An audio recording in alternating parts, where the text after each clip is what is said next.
Welcome, everyone. This is your friend, the DN What If, here with another exciting fanfiction. Today, we're diving into the story of what if Deku became the Quirkless Vigilante of the Rooftops? If you enjoy this video, don't forget to hit that like button and subscribe for more fanfiction content just like this. Now, let's get started with the fanfic. Did you see? A tall girl with a surgical mask turned her phone to face her friend. Her eyes narrowed with worry. Another attack. There's been a lot lately. Do you mind walking home with me after class? Do you even have to ask? Of course I will. I know how much of a scaredy cat you are. Her friend answered enthusiastically as she whipped her scorpion tail to show her confidence. A mutant quirk, Izuku inferred. Izuku overheard the exchange between the two girls near the end of class. He was sitting near them in his desk where multiple notebooks lay overlapping each other. His collection of notes had grown a lot since he'd entered high school. He was on his 17th notebook now. He found it much easier to talk to people without battle-oriented quirks, since he could usually get more information out of them. There were some, such as the two girls sitting close to him, that had more dangerous quirks like toxic breath and scorpion features. But he wasn't afraid. Since this school didn't have a hero course, it wasn't like they had much experience in battle. It was a public high school with a relatively easy entrance exam, which is probably why they accepted a quirkless student without much thought. Not only do they get an obedient student with good grades, they also got extra publicity for being such a generous school for taking a disabled child. Izuku didn't mind too much. It wasn't like he hadn't been through worse. At least all the bullying has been psychological rather than physical. It seems none of Kaken's friends followed me to this school. Izuku sighed and looked at his watch. About 10 minutes left. He began to pack up a little early so he could check the news of the villain attack on his phone. He scrolled through the gossip before he reached an article with words in large red text spelling out alert. As he read through, he made some mental notes about the incident. It seemed like a typical villain. He was a thief that got caught up in a few confrontations, multiple injured and no casualties. His quirk was undetermined, but from the injuries, the police assume it was fire-related. Izuku was snapped back to reality when he heard the familiar chime of the bell signaling the day's end. He quickly swung his backpack over his shoulder and sped towards the classroom doors. Most of the other students were still gathered in the rooms separated by their cliques when he left. The hallways were also relatively empty since not everyone races to the exit as soon as the bell rings. "Excuse me, Midoriya? May I have a word?" His homeroom teacher popped his head out of the classroom. His brown mandibles protruded from the sides of his mouth, making him look intimidating despite being one of the nicest teachers in the school. Another mutant quirk. Izuku halted his steps and silently groaned before turning around to walk back to the classroom doors. This was the last thing he needed right now. "Yes, sir?" the boy asked with an unintentional haste in his voice. "I just wanted to remind you that clubs are still accepting new members. It's not mandatory, of course, but I feel like you'd enjoy some of the activities available." "Oh, thanks for telling me, Kuwagata-sensei, but I really don't think I have the time to devote to a club right now." Izuku gave him a kind smile. It wasn't like he wanted to join anything even if he did have the time, but he tried to be as polite as possible. "The faster he lets this go, the faster I can leave." "I see. Well, I guess that can't be helped. If you ever change your mind, I'm sure I can pull some strings to get you into one even after the registration deadline." He grinned brightly, and even though he had no ill intentions, his quirk made him look terrifying. "Oh, and Midoriya? I know things can get pretty tough in high school, but you will always have people to talk to, people who care. Don't forget that." "Why, thanks." Izuku awkwardly waved his teacher goodbye and jogged down the hallway. When he was out of sight, he leaned back against the wall and let out a long, heavy breath. "Does he think I'm depressed?" Izuku asked himself. He could understand that conclusion. He'd been distant, his eyes were forming dark circles from lack of sleep, and he was being secretive about his life outside of school. He was fine though. He didn't want anyone to worry about him, especially when many others needed that concern more than he did. He ran a hand through his hair and pushed himself off the wall. He would need to address this issue with his teacher later. For now, he had some things to do. He dashed out the front doors of the school and jumped the stairs that led to the courtyard. He took off past the gates, seeing a few puzzled looks from the students outside. The roads were narrow and empty. Unusual considering the good weather, but Izuku knew that many people had been cautious of the villain's sighting in the area and were probably avoiding the streets until things calmed down. As he was approaching his apartment building, he glanced up at a telephone wire where a pair of red shoes hung. They weren't there that morning, but he'd seen a lot of delinquents in the area recently and they had a reputation of throwing shoes like that. He tried to ignore the thought of delinquent gangs in his neighborhood and continued on his way through the parking lot of the apartment complex. He made his way around the building to the back where the garbage was kept. He dropped his bag and kicked it behind the dumpster. Izuku took out his phone and searched his contacts for his mother. He tapped the call button and pressed the phone to his ear. "Hello? Izuku? Are you staying late again?" Inko's voice crackled over the speaker. "Yeah, the club's doing a big project on Kamui Woods, so they want me to help fact-check. It might take a while, so you should have dinner without me. I'll find something on the way home, okay?" He hated lying to her, but this secret would be much safer if it was kept. The other was silent for a moment. "All right. Just be careful on your way back. I love you, sweetie." "Love you too, Mom." He ended the call and walked over to the other side of the dumpster where a black backpack covered in decorative chains was waiting for him. He picked it up and stuffed his phone in the front pocket. He opened the main compartment and pulled out a dark green hoodie, a black respirator and a pair of gloves. He unbuttoned his uniform and slipped the hoodie over his head. He fiddled with the All Might silhouette that was designed on the front and straightened it out before putting the respirator over his mouth. The hood of the costume had snaps that attached to the respirator to prevent it from falling off his head. He couldn't risk exposing his very conspicuous curly green hair after all. He gathered his school uniform and shoved it into the bag before swinging it over his back and making a mad dash back into the street. He reached over to a side zipper on his bag and pulled out a small metal grappling device, swinging it onto the roof of a short building. He was launched up into the air and somersaulted onto the roof, continuing his run as he jumped from building to building. No, he may not have gotten into UA, the prestigious hero school, like his childhood friend and bully. And no, he may not have a quirk or ever be a traditional hero, like all the people he's looked up to throughout the years, but he could still do the one thing he wanted to do all his life: save people. His dad had called after the results came in. Despite being in America most of the time with few chances to contact his family, Hisashi called as often as he could. It was hard to time them perfectly to make sure that they would all be awake, so he would usually message them through phone apps. Not this time though. This deserved more care than that. "I'm not upset, Dad." Izuku chuckled at the fuss Hisashi was making over how discriminative the UA exam was. "I knew what would happen." "That's no excuse. Izuku, you've got one of the biggest brains out there. Even if the hero course didn't accept you, UA lost one of the best students in the world." "Thanks, but I'm fine really, I think." Izuku smiled at the ground. He had been curled up at the edge of his bed with a blanket draped over him. His legs hung over the frame of the bed and his shoulder leaned against the old wooden post. There was a silver electronic disc that sat on his desk, a hologram projector. It had a green light on the side that had long since gone out once the video message had ended. Failure had been the only option when it came to UA, but Izuku knew that. So why did he even try? If it wasn't hope, then why? He convinced himself it was for closure. "What are you planning to do then?" Hisashi asked. He was much calmer now, but Izuku could tell, even through the phone, that he was still concerned. "I'm not sure. I've applied to other schools. None of them have hero courses, but I was accepted to one that's pretty close to the house. I'll probably go there." "I meant, what are you going to do about your dream?" "Huh. Izuku, what do you think a hero is?"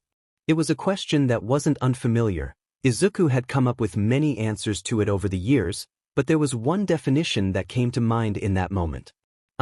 Someone who saves people and meddles even though they don't have to. That's what All Might would do, I think. "Why?" "Then do that." "What?" "Save people." It wasn't like his father gave him the idea to turn to vigilantism. Remembering the conversation now, he could have just as easily meant to become a doctor or a police officer. But there was something about his tone of voice that made Izuku think otherwise. He sounded serious and daring, as if he was telling his son a secret. So that's what it became. Our secret? Izuku tripped as he hit the edge of the building he had been running across.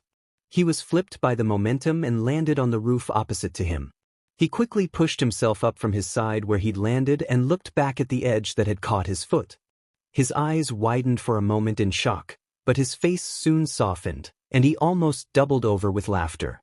I'm such a newbie, he thought as he pushed his arms down on the concrete of the roof. He may have trained tirelessly for months to attempt the UA exams beforehand, but the parkour and rooftop races definitely needed more practice than he had devoted to them. He sighed and dusted his clothes off.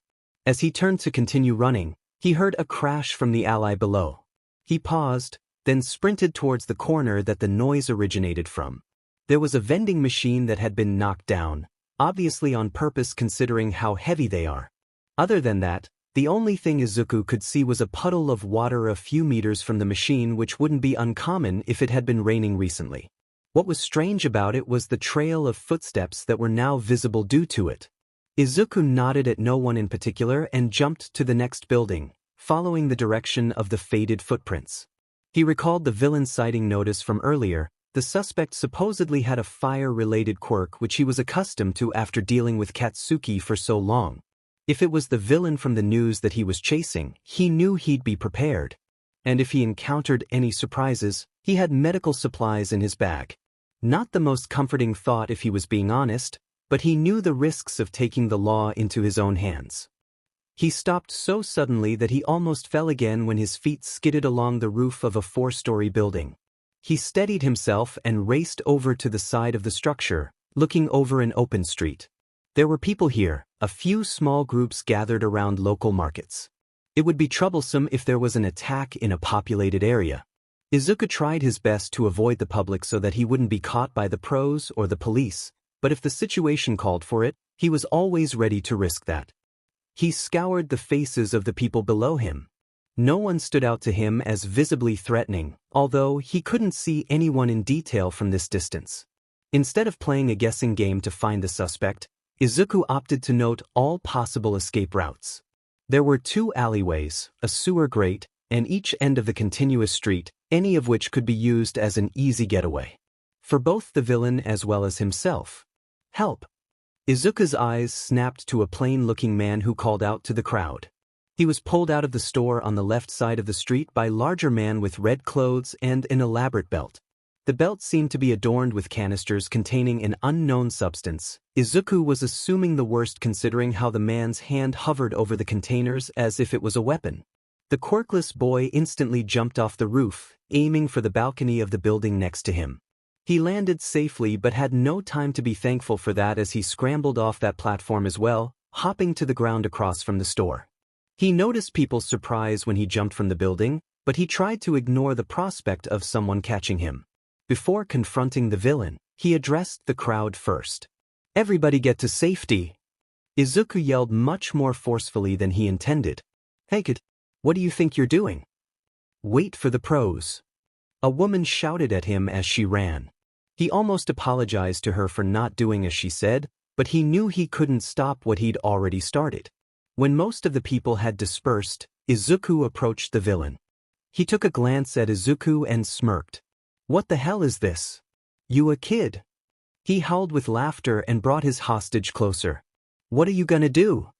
Izuku reached behind him, grabbing a small baton from his bag. He brought his feet apart in a battle stance and readied his weapon. He had no intention of blindly attacking. Not with a hostage involved. He knew Katsuki would rush into the situation without a second thought, not blindly of course, but he would likely rely too much on his quirk for a situation like this. Izuku didn't have the luxury of a quirk to help him, so he had to be sure of every move he made right now to be sure that everyone was safe. I won't be doing anything if you just let that man go, Izuku said, determination in his eyes. Sorry kid, the villain chuckled and took a canister from his belt. But this is no time to play hero. Izuku had braced himself for some kind of explosion or knockout gas but was startled by the water that splashed out of the can when the villain crushed it. The liquid had surrounded the villain's hand as if it were a magnet and started to boil. An emitter quirk, the boy thought. The police had presumed the criminal to have a fire quirk due to the first-degree burn injuries on the victims. Seeing it now, Izuku realized how limited the police's information was. The boy's surprise must have been obvious because the man smirked confidently and made a point of showing his quirk off. The water formed the shape of a glove around the man's right hand. It continuously flowed and bubbled as he threateningly held it over the hostage's throat. Izuku stiffened and lowered his weapon. If he did anything rash right now, he'd be risking the poor man's life, but at the same time, if he did nothing, they would be at a stalemate until the pros came to arrest them both. He stealthily pressed his thumb down on the handle of his baton and a small latch opened at the bottom. A small blade fell into his hand and he swiftly spun around, flinging the miniature dagger at the villain's non-diamante hand. The large man let out a roar as he pulled back his hand from the arm of the hostage. Now! Izuku yelled at the smaller man who was still in shock from how close the blade came to hitting him instead of the criminal. The man obeyed and sprinted down the street to where a small crowd had started to gather. Witnesses? The pros are going to be here soon. Sheik Kid, are you serious?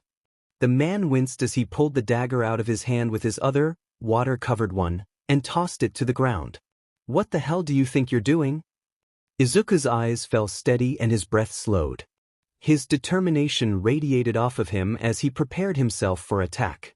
He left the villain with a simple answer and a passionate smile that was masked, quite literally, by the respirator. Saving people. Before the water-powered villain could react, Izuku ran up to his side and struck the man's inner knee with his baton. The man's leg gave way as the high schooler jumped back to avoid a counter. Now kneeling, the man angrily slammed his hand onto the remaining canisters around his belt, dropping them to the ground and collecting the water around his torso. It spread across his shoulders and flowed around his arms like a second skin. As it began to boil, he pulled himself to a standing position and rushed at the green-clad boy. What's wrong? The villain screamed when Izuku reeled, dodging his boiling arm as it was swung at his head. Scared? Izuku took another swing with his baton, hitting the villain's back. Scorching droplets of water spattered across the ground and the hood of his costume as the villain fell forward from the impact. Izuku leaped back to get a safe distance away from the splash but was stopped by a sudden pain around his ankle where the fallen man took hold of him. The heat of the water on his ankle blistered his skin and distracted him from the large man who he hadn't seen rise from the ground. Izuku felt his body become weightless as he was flung from the man's grasp, almost hitting the wall of a nearby building with his weapon flying behind the villain. His right arm slammed against the pavement while he tumbled across the street. He laid on his side grimacing at the glossy red sore that had melted into the hem of his breathes. Get up, hero. If you want to fight me, at least use your full power. The boy gritted his teeth, not in pain, but in anger as the man taunted him to start using the quirk that he didn't possess. He exhaled forcefully and pushed himself up. The rough road had scraped just above his right eye and blood had begun to trickle down his cheek and over his respirator. He ignored it. Even though his ankle throbbed when the dried skin of the burn cracked and his arm burned with the strain of broken blood vessels, he stood and once again spread his feet in a fighting stance. So, what do you gotta? The villain's breath was lurid, and his body began steaming. He was showing signs of fatigue, probably one of the drawbacks of overusing his quirk. I'm not going down because of a weak but little kid. Izuku darted forwards in a rage, arms swinging by his sides. The villain smiled and prepared to launch at the boy once he got close enough. Izuku held his breath as he ducked the villain's attempt at grabbing him and slid under the man's legs, catching the baton that had been thrown on the ground behind him. He held the weapon tightly in his hand, making sure it would stay securely in his grasp. The man froze in surprise. That hesitation was exactly what Izuku needed as he swung the baton one last time at the back of the villain's head, knocking him out as he fell to the ground. The water that surrounded his body instantly pooled underneath him. Izuku stood over the villain triumphantly. He was exhausted, he was gasping for air, and his heart was beating a mile a minute. But he had won. He'd taken out minor criminals before with sneaky tactics that left them not knowing who caught them, but this was different. This was a real fight with a dangerous quirk, and he had won. I'm not powerless.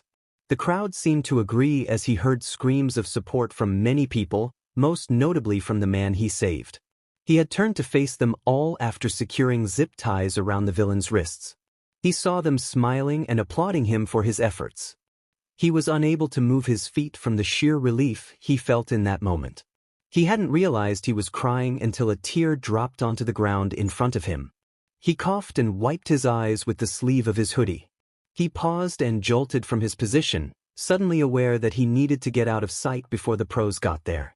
He began to run towards an empty alleyway, getting his grappling device out of the bag's side pocket. He turned to face the crowd one last time and smiled at the people yelling their gratitude. He threw a peace sign in their direction before shooting into the sky. He wasn't sure if they had even seen it, but he didn't really care.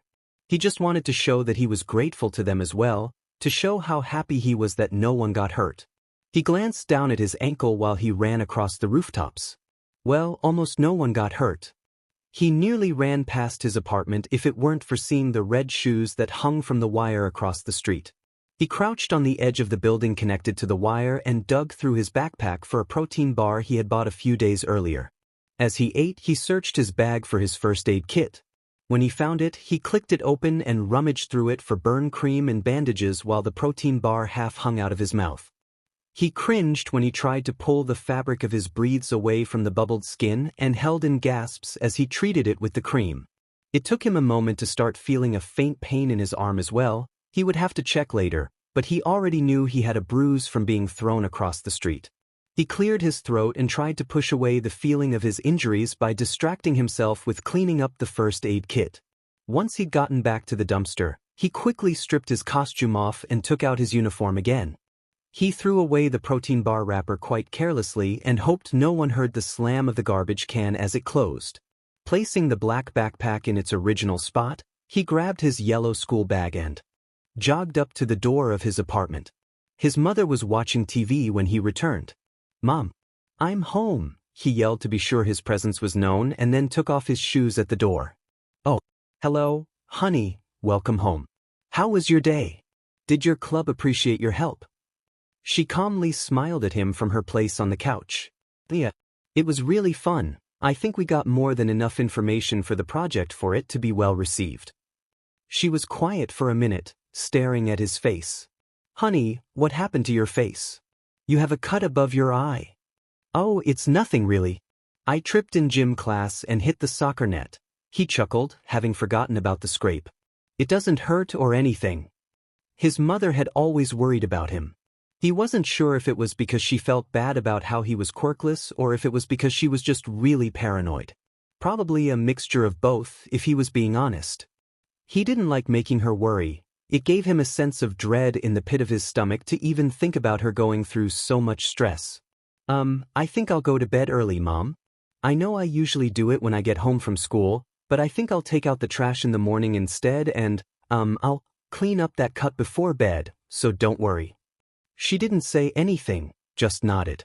Her eyes focused back on the light of the TV, although they were now partially closed, which told him that she wasn't actually watching. Izuku sensed an uneasiness as she did that. She was perceptive. She probably knows something was wrong, maybe not in detail, but she could read a mood very well. The atmosphere in that room as Izuku left for bed held a sick kind of feeling, something akin to betrayal. He didn't end up sleeping at all that night. His head was filled with a rush of too many memories to be able to rest. He could still see the image of his mother in his mind when she crumbled to the ground all those years ago, tears streaming down her cheeks as she embraced his child self and apologized repeatedly for something she had no control over. He had never wanted an apology. He didn't need to be pitted for something that wasn't a weakness. Katsuki had understood that. The blonde had never pitted him for anything. The bullying and aggression that he gave him instead wasn't much better, but with that anger, Izuku saw that Katsuki had at least seen him as worthy of being hated, that he shouldn't be ignored. Katsuki had told Izuku that he wasn't on the same level as him, but that inherently meant that the quirkless boy was still on some kind of level. If the boy hadn't scarred him so much with burns, he may have thanked him for that sense of being. Izuku hadn't seen Katsuki since he had been accepted into UA. He couldn't help but wonder how his personality was being perceived by the other heroes in training. Despite his attitude, Izuku knew Katsuki would be a great hero. He is amazing after all. The class was in awe at Katsuki's unbelievable inability to not be screaming at any given moment. His presence alone made the room grow silent and the overall morale dropped through the floor. In reality, he wasn't entirely at fault for this. It wasn't as if he refused to interact with them, he simply didn't have any good interactions with them. After finishing the battle trials that All Might had set up, the class had been particularly averse towards him. Not that Katsuki really cared, but the angry glares and overwhelming hostility was starting to get to him. He grew more furious each minute the other students spent wordlessly gossiping about him, and he had had enough of it. He finally exploded out of his desk and turned to the rest of the class, throwing out blasts from his palms in all directions. "What the hell do you extras gotta say to me, huh? I'll blow those smug looks off your faces." "Extras?" The class voices mixed as they were startled by Katsuki's sudden outburst. "But Koga-san, that's no way for a hero to act. Please behave properly in class." Iida's voice cut through the rest of the shouting. "Yeah dude, you sure you even want to be a hero?" Kaminari asked, looking at the other students in order to avoid the blonde's glare. "I hate to say it, but your actions are more villainous than heroic." Bakugo. Yaoyorozu tensed and sighed at the animosity in the room. "Shut the hell up." Katsuki growled. "If you got a problem with me, then come and do something about it." He turned to face the quiet bicolored boy who he seemed to see as his only worthy rival. "Especially you, half and half BC." "Bakugo." The door swung open as Aizawa staggered in with a look of pure exhaustion. "You're acting like a 7-year-old. Another word out of your mouth today, and you'll be reprimanded. Nothing good comes from aimlessly challenging anyone that even slightly looks in your direction." Katsuki grunted and fell into his seat angrily. Ever since coming to UA, he was finding it much harder to adjust. In his middle school, there was no one that would dare stand up to him. He was the most powerful person in the school. He was a wolf among sheep. In UA though, he was surrounded by powerful people. He wasn't intimidated, of course, but he was caught off guard, which was an unwanted reality check. "Aizawa-sensei, you were more than 10 minutes late for class today. Did something happen?" Iida asked the pro hero who lazily walked up to his desk. "There was some trouble in a residential area yesterday. The police just wanted to see if the UA staff had any information. It was handled, but it's still a pain in the butt," he said before turning to face the chalkboard. "Oh," Uraraka exclaimed. "Is it about that vigilante from the news?" "A vigilante?" Kirishima raised his eyebrow and looked over at Uraraka. "I didn't hear anything. Did they catch them?" I think I remember something on the news today about it. He's the one in the green clothes, right? He was awesome against that water villain." Hagakure joined the conversation, enthusiasm showing in her voice. "Seriously? I'm all for cool fights, but isn't it kind of reckless to take the law into your own hands like that? Without any formal training?" Jair asked. "Enough talking, you can all gossip after class," Aizawa ordered, looking back at the class. The vigilante that has been patrolling around Mizudafu had already captured 9 known villains, 3 of which were high-profile and considered dangerous. This illegal hero had crept into the media's attention over time, but there was recently a spike in coverage after a public encounter. Up until now, the hero had kept their image out of the news, but after a daring battle with a water villain, later dubbed Scald, there had been multiple leaked pictures. Izuku was worried when he saw the report on the TV that morning. Luckily, all the footage was of amateur quality. He watched with curiosity and shock. Even though he was the one on the videos and had technically seen it before, he couldn't hold in his pride. It was an out-of-body experience to see himself maneuvering around the dangerous villain. He looked like he knew what he was doing, which was a welcome feeling but was far from the truth. Can you believe it? A vigilante taking out a villain like that? Izuku overheard some of his classmates in the halls as he made his way to the cafeteria. "I know, right? I didn't get to see the video yet. Did you get to see what his quirk was?" "Nah, I heard he didn't even need to use it. He must be pretty confident to run into a battle without even using his quirk." That's not true at all, Izuku thought. He may have looked composed during that fight, but he had been terrified.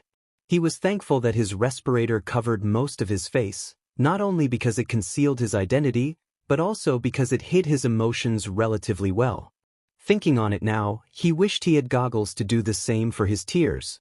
He wasn't like All Might. He couldn't smile through tough times or become a reassuring presence to the public, but as long as he could stand, then he had a reason to fight the fear. Izuku couldn't help but sigh as the students began guessing possible quirks that the vigilante could possess. If they had known the illegal hero was quirkless, they would likely be talking about how reckless he was rather than his confidence. They may even try to accuse him of putting more people in danger, which, considering his limited experience and unconventional training, would be a valid argument. "Oh, sorry." A short boy with dyed blonde hair backed into Izuku after being playfully pushed back by his two friends. Izuku lurched to the side in pain when the boy had hit his bruised arm and shot his other arm up to cradle the injury. He stumbled before quickly recovering out of embarrassment. "Whoa man, are you okay?"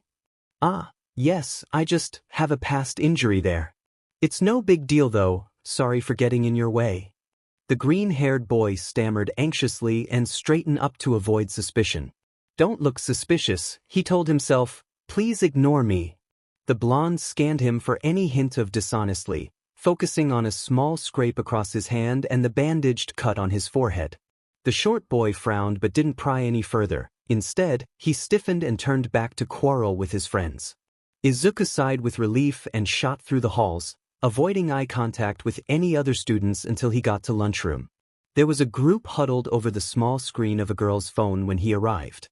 There were about 6 students surrounding the first year and she seemed visibly uncomfortable, but it didn't look like it was because of the others. "I don't think it's right. I mean, we all want to know about All Might and UA, but the media shouldn't go this far." The girl frowned at the video of the media trying to invade UA and bombard them with questions. "Come on. It's not fair for them to keep that information to themselves." One of the surrounding students replied to the girl's disregard of the video. The girl looked up at the student with a sour expression. "Yeah, tell that to the school when some villain gets their hand on that information." It was dark, already past 11 o'clock when Izuku snuck out that night. He knew that he would face the consequences of 2 consecutive sleepless nights, but after the UA media incident, he felt like something was off. Whether or not that feeling had any foundation, he couldn't predict. He didn't want to take any chances, so here he was, in the back alley of a deserted underground bar where illegal weapons dealers made their profit. He shivered at the ominous atmosphere and felt a deep sense of regret as he held a hand over the metal handle of the back door. He took a breath and shut his eyes in concentration before pulling the handle and walking into the bar. It wasn't only the knowledge that he was about to make an illegal deal, but also the apprehensive feeling of an uptight goody-two-shoes entering a bar as a minor. Is this really a good idea? The weapons that he currently had were obtained somewhat accidentally. When he first started, he would take a baseball bat that he had gotten in middle school and eventually decided to take the weapons of some of the villains he'd taken down. He'd almost felt like he had stolen them, but he banished that thought by saying that he just happened upon them. A happy coincidence. "Aren't you a little young to be in here, kid?" The bartender, a disgruntled old man with silver scales creeping up the side of his face, had looked over at him as he placed an empty glass down on the shelf behind the counter. He held a white dish towel in his left hand and wore a fitted black vest and tie. He pulled the pair of glasses that were strung around his neck over his eyes to get a better look at the boy that had just wandered in. As he saw the costume of the new arrival, he hummed knowingly. "Oh, I suppose you're not here for the alcohol, then?" Izuku shook his head frantically and the man chuckled. The boy pulled his hood forward as if to cover the embarrassment in his eyes, then stepped over to the table and sat on one of the stools. He breathed heavily to calm himself. Are you the person I'm supposed to talk to?" "Not used to this, HM? Then, I'm glad I was the first person you met with." His kind smile faded, and his face turned serious. "You don't need anything from me, kid. Get out of this business before you get jailed." "I can't do that," Izuku said, crossing his arms and leaning against the counter. "I have people that need me, and I intend to help no matter what happens to me." "A vigilante? Noble." The man's smile returned, mischievous this time. But idiotic. You have people that need you, yet you're willing to throw your life away? For what? The glory? To spite the heroes? Of course not. Izuku shot his head up in surprise. His voice was slightly muffled by the respirator, but forceful all the same. It's not. I can't officially be a hero, I know that, but I can still save people. I would never want to spite the heroes, because I know that they're right. The way I am now, I can't be like them. I can't reassure people or make them feel safe, but that doesn't mean I'm going to sit back doing nothing. I'm not going to be useless. Alright kid, I didn't ask for your personal ethics, but it's nice to see that you have genuine reasons for doing this. Are you going to help me then? I'm still not sure what you hope to gain by helping strangers, but everyone starts off as a stranger. The old man laughed at that. Listen, you seem like a good kid, so I'll get you what you need, but I want you to promise me something. The man looked stern, as if what he was about to say was more of a threat than a promise. Don't die yet? Izuku stared at him wide-eyed and nodded with a grin. Also, I'm gonna introduce you to a few people that will make your job a bit safer. They're informants, so they'll help you stay out of unpredictable situations. One of them should be here soon for their shift, but you may not get the chance to meet the other since they usually take the daytime shifts. Thank you, what do I call you? Around here? I'm Silver Scale, quite literal. I don't care much for symbolism, you? Izuku was silent for a moment. He hadn't even thought about a nickname for himself. He couldn't just use his real name, he would get caught for sure. But what other name could he go by? The only nickname he remembers having were insults, and if he chose the insulting name, Deku, he would be caught by everyone who knew him by that name. His panic seemed to show on his face because the old man started to laugh again. You haven't thought of a name yet? Well, now I definitely know you aren't doing this for glory or publicity. He howled loudly and began to clean up the counter to make a drink of some sort. He pulled out 2 glasses, filling one with a small amount of red wine and the other with tap water and ice. He handed the water to Izuku and took off his glasses, letting them hang around his neck with a blue string. He took a sip from his cup and continued. Well, I can't just introduce you as this kid, so you better come up with something. I actually assumed the media would end up giving me some kind of name. The boy sighed and leaned his head on his hand. He began to put his mind to work, running possible names through his head. He could base the name off of appearances like Silver Scale had, but he didn't have many defining features to his attire. He could go the opposite route and choose something symbolic, but what would he want it to symbolize? You're a mumbler. The man smirked at Izuku's realization that his thoughts were not private and took another sip of his wine. How many villains have you beaten? The boy was taken aback by the question but responded truthfully. About 9, I think. I'll call you then. It'll be a reminder of where you were before getting further into this business. Feel free to change it. No. He wasn't opposed to the name, but he would have preferred it to represent the people he saved rather than the ones he defeated. Although, he hadn't kept track of that factor, so this was the best alternative. If circumstances ever changed, he could always abandon the name for something else. It, reminds me of the rescue hero, 13, since they're both unlucky numbers, so thanks. After establishing a name, Silver Scale contacted his employees, giving them a description of the items Izuku asked for. He had wanted a few costume adjustments and newer weapons. He was hesitant about asking for blades, especially for a knife, but was reassured by the gray-haired man that it was a smart choice. Other than some blades, he had also asked for a blunt rope dart and small flash bombs that would be set off with the press of a button. For his costume, he requested a bulletproof vest and a pair of tinted goggles that could switch to night vision. You're all set, Silver Scale said as he finished off his wine. I'll give you a burner phone and contact you when your items have arrived. Izuku nodded and pushed himself off the rusted old stool. He pulled down his respirator and quickly drank his water. He began to walk back to the door when the old man stopped him. He tensed. My informant will be here soon. They usually arrive around 1 o'clock. Talk to them outside. The first piece of info is free of charge. They will be expecting you. Thank you for everything, Silver Scale. I guess we're not strangers anymore, huh? Izuku smiled brightly. now visible without the respirator covering his mouth. What an innocent smile. You better keep that virtue, 9. Don't let this world destroy that. The man didn't let his grin fade even after Izuku walked out the door. As if on cue, a petite girl with dark brown hair walked up the alleyway, catching the door as soon as it swung open. Izuku yelped and froze at the sudden closeness when the girl leaned forward, invading his personal space. He stepped to the side in order to evade the girl, but she just used that movement to close the door and trap him against the wall with her arms resting near both sides of his torso. She smirked and narrowed her eyes to study his expressions. She didn't look too much older than he did, but she definitely seemed more mature. She wore a very low-cut top that had button clasps around her waist, reminiscent of a corset, and dark ripped jeans that exposed almost half of her right leg. Her hair was messy and tangled into what seemed to be an attempt at a bun but fell short as most of the strands rested on her shoulder rather than tied on the crown of her head. She almost looked as if she was attacked. Is she okay? Well, hello. You know, if you're gonna have a mask like that, you should probably wear it. Your freckles are adorable though. She giggled and dropped her hands from the wall, releasing Izuku from his cage. As soon as she did, his hands shot to his respirator and he pulled it over his mouth in a panic. Are you? Sorry, I don't know how to, Izuku stuttered awkwardly then sighed in defeat. I definitely have to get used to this.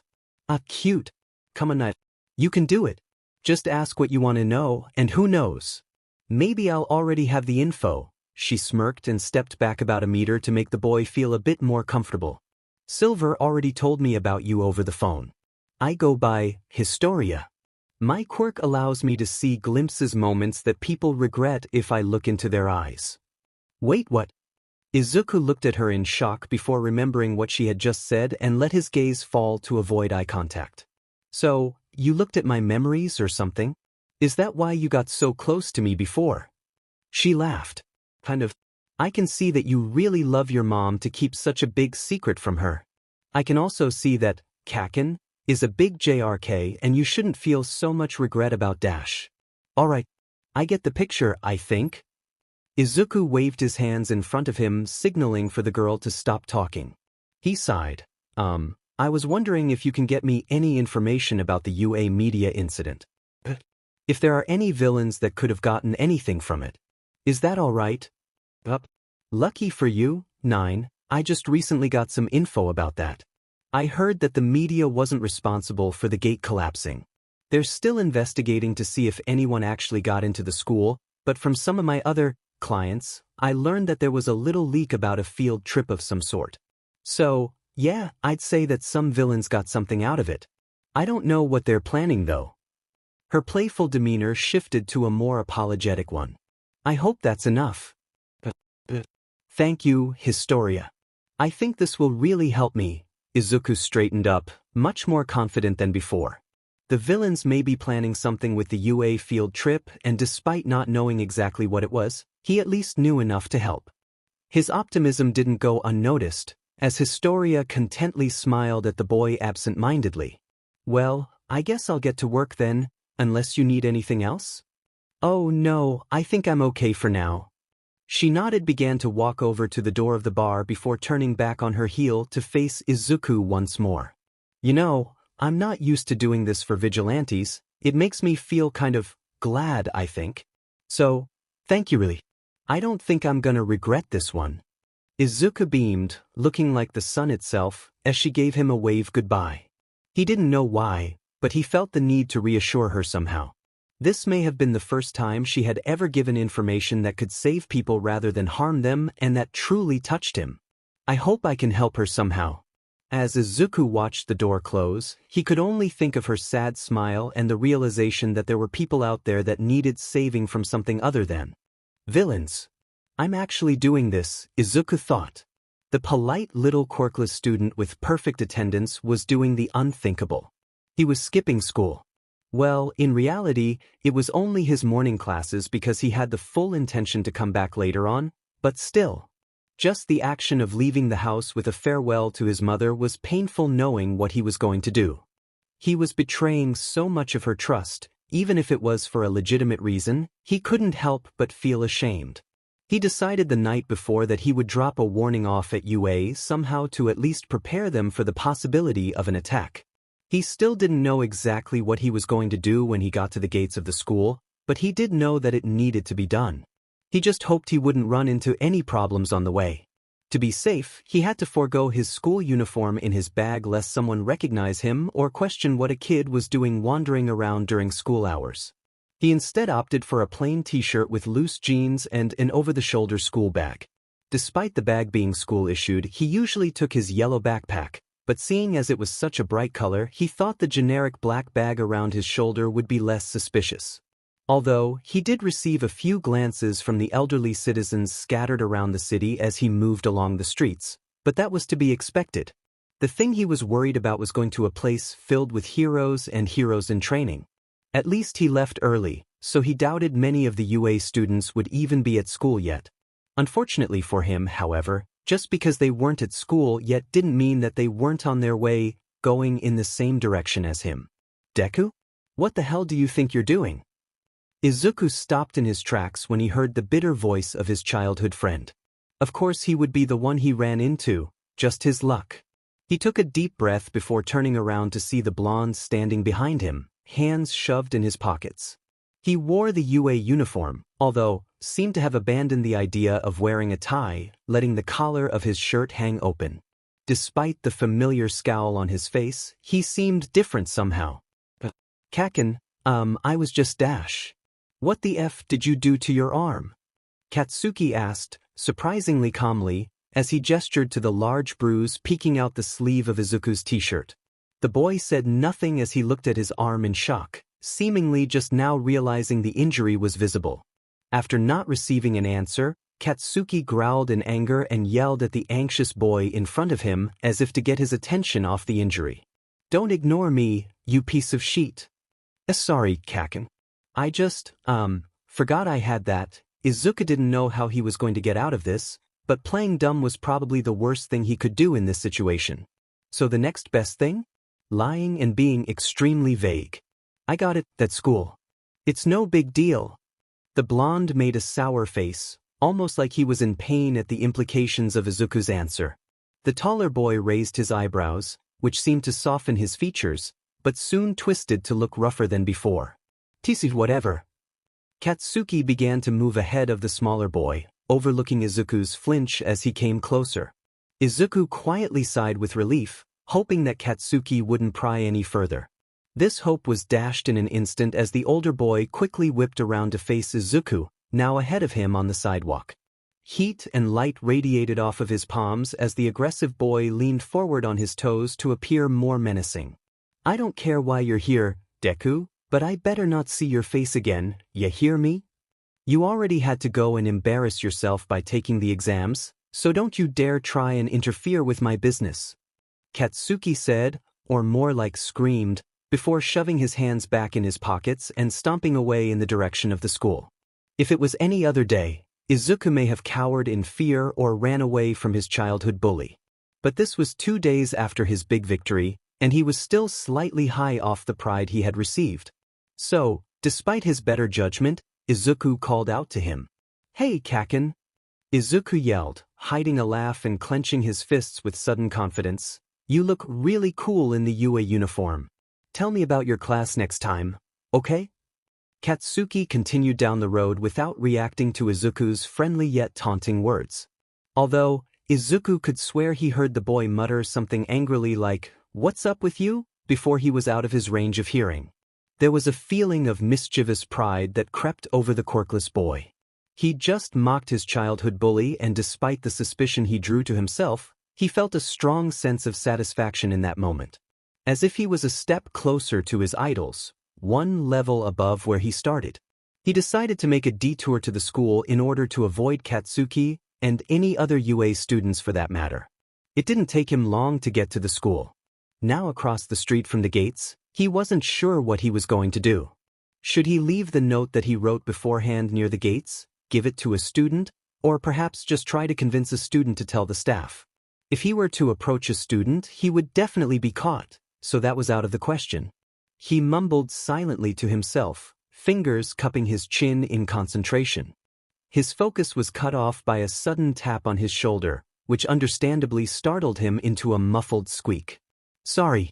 I didn't mean to scare you," the voice said. Izuku snapped his head in the direction of the voice to see a familiar brown-haired girl in a UA uniform behind him. She seemed to recognize him because she gave him a welcoming smile. "You were at the entrance exam, right? It's too bad you didn't get in. You really saved me when you warned me about that falling debris. I'm Uraraka. Uraraka Ochako. What are you doing here, Midoriya. I'm, Midoriya Izuku. I was just going to get some groceries when I thought I'd pass by. My mom is sick today, so I couldn't go to school." Another blatant lie. "Oh, I'm sorry to hear that, Midoriya-san." She frowned at the news and then hummed encouragingly. She gave the boy a light punch on the shoulder to reassure him. "I'm glad I got to see you again. It's nice to be able to thank you for saving me in person. I wish we could talk more actually, but I gotta get to class. Maybe I'll see you around, yeah?" "Why yeah. Thanks, Uraraka-san, for talking to me, I mean," Izuku stuttered. She nodded sadly and began to walk to the gates. He didn't know if this was the best option or not considering he was interacting with a student, but he couldn't help but think of this reunion as an opportunity. He had to find a way to make it less suspicious, but at this point he just wanted to get it over with. So he took the chance and pulled the letter out of his back pocket and discarded it behind her as she walked. "Ah, Uraraka-san? Is that note yours? I think you dropped it." "Huh." Izuku was already leaving before he could hear her response, but from his peripheral vision he could tell that she had picked the piece of paper up. It was left up to fate now. Not very comforting, but at least it was. If he wasn't so occupied with his failed attempt at stealth, having been interrupted twice by UA students who unfortunately knew him, he would probably do a much more thorough job. On his way back through the streets he saw a few more UA students scrambling to get to class on time. They luckily didn't pay too much attention to him since they were more concerned about their own schedule than some random pedestrian. When he reached the gates of his own high school, he walked to a secluded area, taking out his uniform and quickly getting changed before entering the building. He was questioned about his whereabouts and the change of backpack, but he gave them sufficient enough answers while remaining vague. "I'm getting really good at this lying stuff," he muttered to himself. He managed to get to his morning classes despite being almost a half an hour late. He felt the confused gaze of his classmates digging to him as he opened the sliding door of his classroom. It was very quiet. The few things that could be heard were the tick of the clock and the English teacher mumble inaudibly in the front of the class. It was a normal day in every sense. Izuku spent lunchtime alone, like usual, and no one approached him for group projects in science class. No surprises there. Other than arriving late, his school day went on with no further incident. That was, of course, until his homeroom teacher called him to the office 10 minutes before school ended. The room had a singular window covered by large patterned curtains that draped past the window and lay partially on the floor. The dark wooden shelves spotted every wall except the one furthest from the door, which held a tacky painting from its hinges. The teacher sat in his desk with his arms crossed and his eyebrows creased, as if disappointed or pondering a deep question. He said nothing as Izuku walked in and sat down in the unstable chair in front of him. The teacher took a deep breath, giving Izuku a deep sigh and a look of exhaustion, as if waiting for the young boy to be the first to speak, to offer some kind of an explanation. The boy said nothing. "All right, Midoriya. This isn't an easy thing to ask, but there has been some uncertainty about Dash. I'm not depressed or anything." Izuku cut him off quickly. "Oh God, is it more suspicious for me to say it?" "Sorry, the boy said. "I guess I'm having a tough time adjusting to high school life and I haven't gotten too much sleep lately, but I swear, Kuwagata-sensei, I'm not depressed." "Did I see? Do you have an explanation for being late this morning?" Izuku nervously flashed his eyes to the side. Even if he had practiced recently, he still couldn't lie when he was looking at someone. "Slept in. Midoriya, the school called your house and your mother told us that you left almost an hour early." Sheet. Were his lies finally catching up to him? It's not anything important. There's nothing I can say here, is there?" he thought. "Please tell someone what's going on, Midoriya. If not me, then at least give your mother an answer. You're making us all worried." Sorry, I don't want anyone to worry about me, so I'll talk to my mom. Thank you, Kuwagata-sensei. Oh, how he dreaded going home. Izuku had refused to say anything else to his teacher, and the conversation had ended just as awkwardly as it started. He hated the look his teacher had given him. The look of disappointment, or perhaps regret, on the older man's face jabbed his heart like a knife. The man was worried about him and he couldn't do anything about it. I couldn't reassure even a single person. Some hero I would have been, huh? He stood in front of his apartment door for a solid 5 minutes. He tried his hardest to distract himself from the unavoidable agony that he was about to put himself and his mother through by focusing on the mundane things around him. He could see a flock of birds above him. They seemed to be startled at his gaze alone and dispersed in a disorderly mess of wings, passing the telephone wire across the street. The sudden wind wafted the red shoes back and they entered a hypnotic dance, swinging to and fro from the black rope as if trying to escape. Oh, how Izuku wished he could escape this. He opened the door to see his mother, trembling with tears falling on the floor.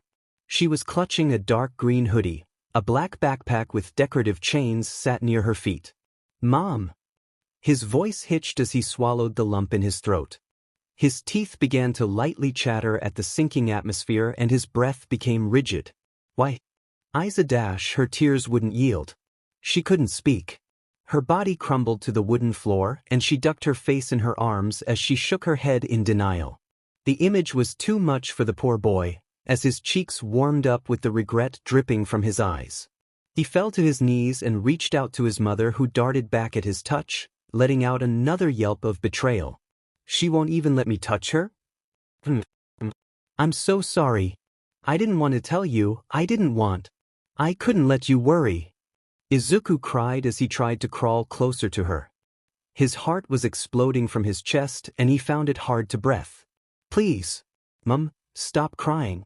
I'm sorry. He knew his pleads would go unanswered as his mother was still sobbing too loudly to speak. He shut his eyes tightly, avoiding the painful scene in front of him.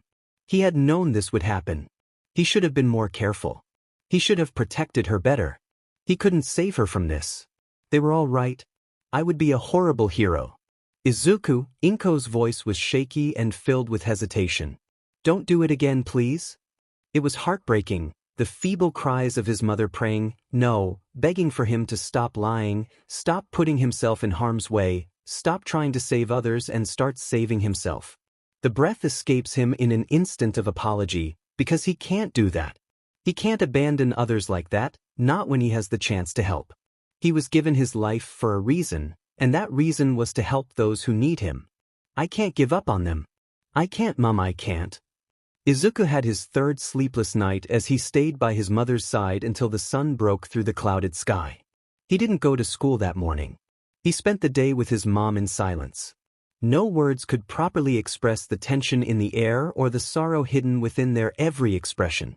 It was still early morning when Inko summoned the courage to speak again. The conversation started very slowly, both being careful not to break the fragile glass that held Inko's trust in her son. There was a growing dilemma in Inko's mind as she listened to the truth falling from Izuku's mouth. He was reluctant to share details, especially concerning his injuries, but he couldn't hide it from her any longer. It's not as bad as it looks. I took some free online nursing courses, so I knew what to do to Mom. They were on the couch talking calmly before Izuku pulled at the hem of his breathed leg to reveal the cracked, red skin of his ankle. Inko shot a hand to her mouth to cover a gasp as soon as she saw the full extent of the damage. Her eyes narrowed as she held back more tears. Izuku, even though you never manifested a quirk, you've always looked up to heroes. His mother refused to look him in the eye as she began to speak, but slowly lifted her head to face him. If only you'd stayed that way, continued to admire from afar. Why? Why did you have to try so hard to be a hero? I can't let you dash. In middle school, I was told to kill myself. She breathed sharply as he spoke, mouth agape in shock. She tilted her head in confusion, as if she couldn't comprehend the words that just slipped out of his mouth. He'd never told her this, but he needed her to understand. I would never do that, of course. I have always been a nuisance to others. The one that can't fight back. The one that has to be protected. I've been useless for my whole life, but in that moment when I was able to get that man away from that villain, I felt like I had a purpose. When people used to thank me, I convinced myself that they didn't mean it, because I didn't think they had a reason to be thankful. When that man thanked me, for the first time in my life, I felt like I deserved it. You can't take that from me. Oh, Izuku, she sighed, conflicted. She wanted to help him, but she wanted to ensure his safety more than anything else. If she continued to let him run around saving people, she would not only be putting him at risk with violent villains, but with the authorities as well. If she turned him into the police, he would be safe, but his dreams would be crushed. I don't know what the right thing to do is. At that moment, the TV flashed a news rerun from the night before. The volume was low, but after seeing the UA logo on the screen, Izuku quickly shot up from the couch and turned it up.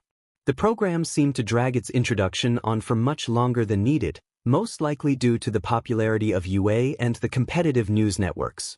It was only when the image switched to a local hospital where 3 bandaged students were trying and failing to escape the media that his mother finally looked up at the show as well.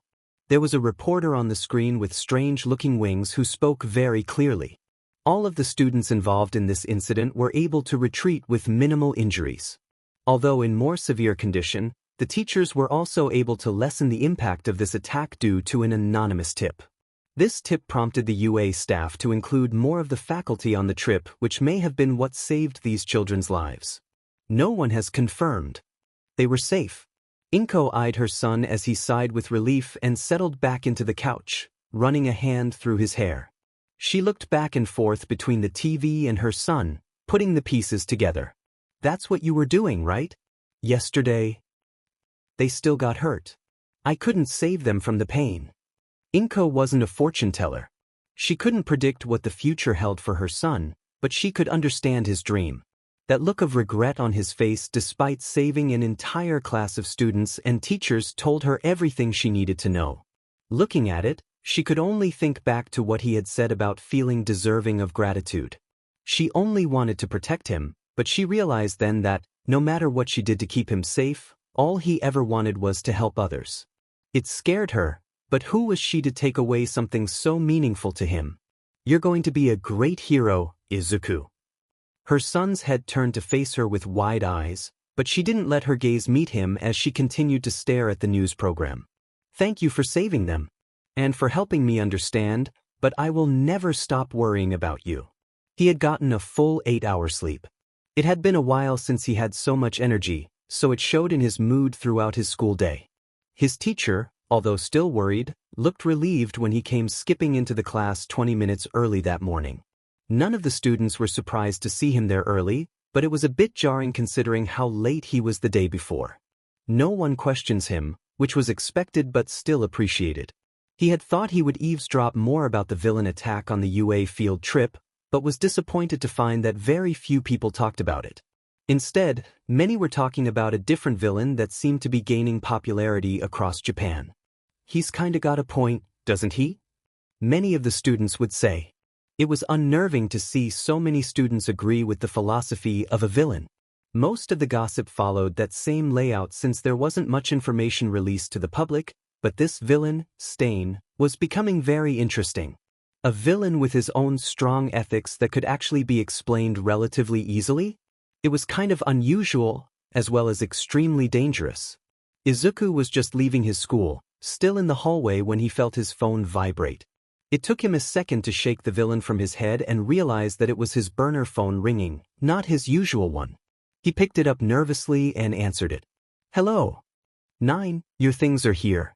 I won't keep them forever, so you should come pick them up before the month is over. You won't need to notify us or anything, just show up with the money. Thank you, Sylph Dash. And get rid of the phone now, you won't need it. He hung up without a farewell. It was a short conversation. Izuku assumed he would have to get used to that. After all, Silver Scale was a very no-nonsense kind of person. It's a butterfly knife, right? It's pretty decorative, Izuku said as he scanned the knife in his hand, noticing the grooves and curves engraved in the blade. He pressed his gloved hand on its edge and began playing with the folding handle. I don't know martial arts though, is that a problem? No, you should be able to weld it just fine. The original purpose of it shouldn't matter as much as what you use it for now, Silver Scale said. He was cleaning the shelves behind the counter of the bar and had his back to Izuku as he talked. I doubt you will use it to harm more than you will to intimidate, that's the reason for its elaborate decoration. Yeah, that makes sense, I don't really want to hurt anyone. He tucked the knife away in his pocket and began to twirl his thumbs, unsure of what else to say. He settled for a change of topic. Hey, how did you meet Historia? She seems pretty young. You're quite nosy. She started with good intentions, much like you, and got caught up in the business. I personally don't know much about her. I don't think it's my place to say anything either. Why? She said something to me about not being used to dealing with vigilantes. She just seemed happy about it, so? That's true for most of us. Our main source of income are villains, the old man sighed. He was still turned away from the boy, so Izuku was left wondering what kind of face he was making. I suppose we just adapted with the circumstances and became something we never intended to be. It's just refreshing sometimes to help those who are doing this world some good, that's all. Do you ever regret it? The things you do, I mean. Silver Scale sighed, much deeper than before, and finally turned to face Izuku. His eyes looked wise, as if he'd been asked this question many times throughout his long life. Of course, I've sold weapons to murderers and given them the information that let them get away with it. We all have our stories. 9. Sadly, you won't be listening to mine anytime soon. I don't like getting personal and I don't think you need to know anything else about me. What's your quirk? Well, now you're just joking around, the old man grunted as if annoyed, but Izuku could see the lopsided smirk on his face as he turned around and went back to cleaning. I'll get through those walls one day, Silver. By the time Izuku left the bar, the sun had just about set. There was still a faded orange and pink light that crept through the open alleyways as Izuku stepped out of the door, but he doubted it would be there for long. He grappled onto the roof and jogged across it, watching the ray of light that cascaded over his body.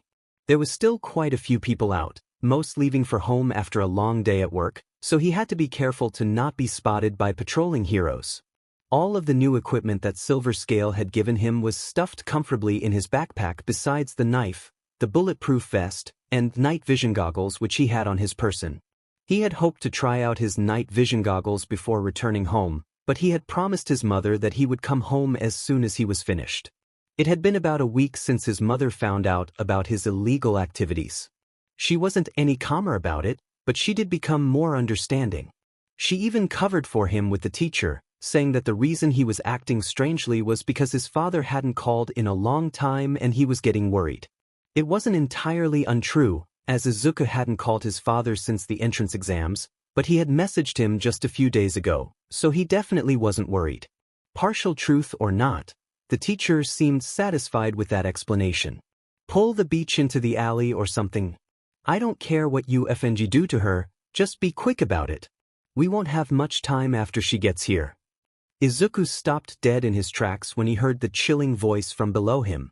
There was something revolting about the tone that Izuku picked up on right away. It was uncaring and cruel. It was so unnerving that the boy couldn't stop himself from shivering and growing angry at the implication behind the words.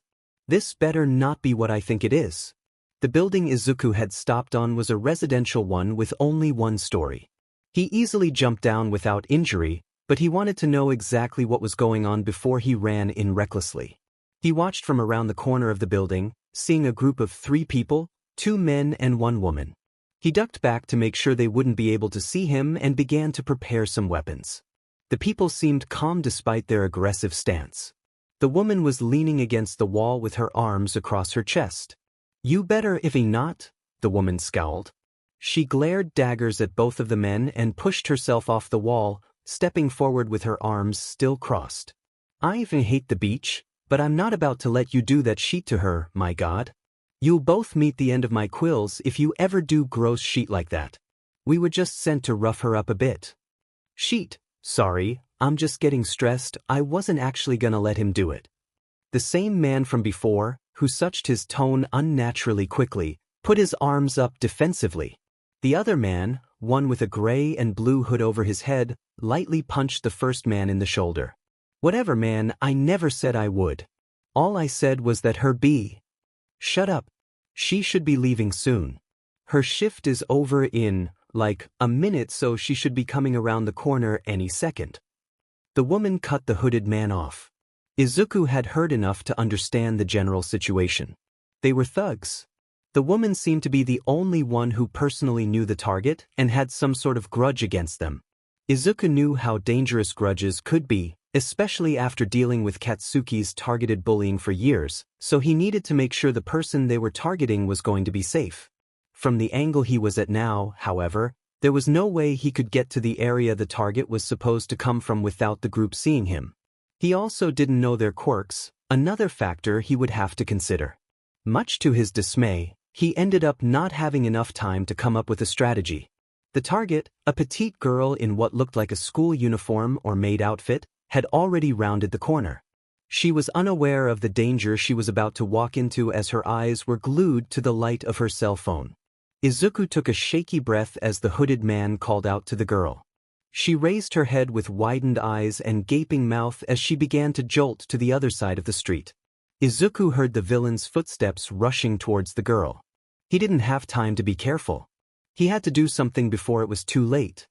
He swiftly inhaled and calmly walked into the street. "Hey!" Izuku started, multiple pairs of eyes snapped towards him. He puffed out his chest slightly to feign confidence. "What do you think you're doing?" "Who the hell are you?" one of the men, the one with the continuously changing tone, asked. The others in his group began preparing themselves, the hooded man putting his fists up and the woman tucking her arms into her sides as her shoulder-length hair suddenly straightened into spikes. "A transformation quirk. Oh, you're like a porcupine. So cool." Izuku blurted out without thinking, relaxing his shoulders as he spoke. The praise unintentionally caught the villains off guard for a moment, which bought Izuku the time he needed to snap himself out of his fanboy days and flick his knife out of his pocket. "Sorry. That's not what I meant to say." "What? Why is there a hiffing child here?" The porcupine woman seemed jarred and conflicted enough to relax her stance a little bit. She froze for a moment as she saw the weapon. Who gave it a knife? As the villain spoke, the girl being threatened saw her chance to begin running. She ducked into the main street where there would be more people. Izuku heard her call for help as she ran. It wouldn't be long until the pros showed up. It would be smart to bail right now without drawing more attention to himself, but the fear that the villains would cause more havoc convinced Izuku to stand his ground. While the villains turned to try and go after the girl, Izuku threw his rope dart in a curve that wrapped around the hooded man's leg, pulling the rope towards himself, which flipped the man on his stomach. There was a blunt sound as the man's head slammed against the road. Izuku twirled the rope to untangle it from the man's leg and wiped it up in the air to catch it with the same hand that held its handle. He stuffed the rope dart in his side pocket and reached around his shoulder for his baton. "What the hell?" The man on the pavement groaned as he attempted to get up and rub his head. He brought his hand down to eye level after tapping his wound and noticed the red smear that coated his palm. "Forget the girl. The plan's already ruined. F up that green kid. Tiju, are you all right?" The other man ran to his side, falling to his knees and cupped his friend's face to look closer at the scrap on his forehead. "Stop being a bunch of babies. Get the F up and fight." The woman screamed at them both and ripped a quill from her scalp, chucking it at Izuku. He dodged her sloppy aim and she prepared another. Izuku was at a loss for what to do about the porcupine girl's quirks, so he decided to target the other man. He didn't know either of men's quirks, but they didn't seem to be using them, so he assumed they were non-offensive emitter quirks. "I hope." As Izuku sprinted up to the man with his baton, avoiding the quills that the girl was throwing at him, the man put his hands up in defense and yelled out to the boy. "Wait, please don't hurt us." The man's hands shook and his eyes widened to be comically large. The stress in his voice startled Izuku and he lowered his baton, blinking in confusion. The man's tone was giving off an intense sense of panic that almost forced a feeling of empathy from the quirkless boy. In what seemed like less than a second, Izuku's arm was flung back in pain as one of the girl's quills was moved into it from afar. Izuku grunted and looked up to the girl who was smirking devilishly on the other side of the street. I take it back, Ko, I guess that speech quirk of yours can be kind of useful, she chuckled. At least sometimes. Ah. Izuku perked up as he dodged another quill, but immediately reeled back at the sudden movement of his pierced arm. He readied his baton again with his good arm and continued to run up to the two men. He noticed the hooded man pushing himself up, so he swung his baton at the man's back to knock him down again. The other man scrambled to his feet and stepped away from Izuku when he spoke. A quirk that can force emotion from others depending on the tone of the person's voice? It's versatile, why use it for this? What the hell would you know, huh? The man, Ko, had a more aggressive tone now, proving that the helpless voice from before was an act. Despite knowing that the man's quirk was the thing affecting him, Izuku became struck with heartache at his words and felt tears threatening to spill. It was almost surreal. Izuku knew these emotions weren't his own, but no matter how hard he tried, he couldn't stop or ignore them. Izuku shook his head wildly to clear his mind and looked up just in time to catch a quill that was thrown at his chest. He winced at the movement of his wounded arm when he caught it with his free hand. He took a deep breath and threw his baton to the ground. He took the quill from his arm and tore it from his muscles with a muffled scream and ran towards the porcupine girl, throwing both quills at her once he was close enough to aim. The woman was pinned against the building behind her, the quills gripping her jacket at the sleeve. She cried out as one of the quills sliced her arm slightly. Sorry, Izuku said apologetically before turning back to see Ko running towards him. Izuku took him by his arm and twisted his body so he faced away from him, then kicked his leg, which brought him to his knees. The quirkless boy took out his knife and lightly pressed it on the man's back. Izuku was breathing heavily and slightly shaking due to his injuries but relaxed himself a little as Ko seemed to surrender. He wiped out zip ties and quickly restrained him. As he turned his head to check on the woman who was still struggling against the wall, Izuku felt a sudden weight on his hand. He shot his gaze to focus on a bright green pair of transparent HNS around his wrist. Izuku looked up to where the cuffs had come from, narrowing his eyebrows at the hooded man who stood next to him. Blood ran down the man's forehead and his face deadpanned in anger. They were handcuffed together. A capture quirk? Izuku hardly had time to question the man as he was met with a left hook to the face. He was knocked to the ground, still attached to his attacker, when he heard a familiar voice in the distance. No need to worry. But because I am here. All Might paused as he saw the scene in front of him. A spiky-haired woman pinned to the nearby wall, a man on his knees with zip ties around his wrists, and a hooded man leaning over a school-aged boy in green who was handcuffed to him. It was a strange situation to walk into, but All Might had been through much stranger, so he quickly composed himself. All Might. Izuku was at a loss. He was in the presence of All Might, the #1 hero, his idol. Not only that, but he would have no time to enjoy it because after seeing him, he was struck with the realization that he needed to get out of here. It took Izuku a second to snap out of his shock and see that the hooded villain had released the HNDCFFS, allowing him to fully drop to the ground. He noticed the hooded man had begun to run, obviously knowing he couldn't beat All Might. Izuku knew All Might could easily catch the man without him, but even so, he took out his rope dart once more, scrambled to his feet, and threw it around the villain's arm. Izuku pulled him down, hearing him curse as his shoulder hit the ground. The boy ran over to the man, untangled the rope, and swiftly placed a zip tie on the man's wrist. Izuku stood over the man and jerked his head up to meet All Might's gaze. The hero stood there wide-eyed, his body unmoving due to the shock of what he had just witnessed. Izuku took that as a sign that it was time to get out of there. He breathed deeply and felt his hands snap to his grappling device. He dashed to his fallen baton, picking it up in a swift scoop of his hand. He threw himself on the roof of a nearby building, landing sloppily in his panic. As he sprinted across the building with no further incident, he began to think that he might have gotten away with it. Oh, how wrong he was. In a rush of wind, All Might appeared beside him. Izuku stumbled and fell off the edge of the building he had been on. He managed a less painful landing, but his body was still slammed against the ground of an abandoned alley. Izuku coughed and held his wounded arm tightly. The ground shook as All Might descended from the rooftops in front of the boy. His aura was overwhelming, but Izuku didn't want to give up. He climbed to his feet, breathing heavily as his eyes darted around the alley to find any sort of open area. There was none. He was cornered against a gate. I don't often see vigilantes around here, so I must say, you surprised me, All Might said. Despite the intimidating atmosphere, the hero spoke kindly. Tell me, young man, who are you and why are you doing this? Izuku was frozen in place but didn't want to ignore his idol's questions. He answered nervously. I'm 9. I mean my name is 9. I'm 15, but you didn't ask me that, did you? I'm sorry, I should start over. You see, this old guy at the bar named me 9 so I wouldn't have to use my real name and he gave me Dash. Would you please slow down? All Might waved his arms in panic as he tried to calm the boy. You are going a mile a minute, my boy. Just, your name is 9, right? So, can you tell me why you're a vigilante? Can I ask you a question instead?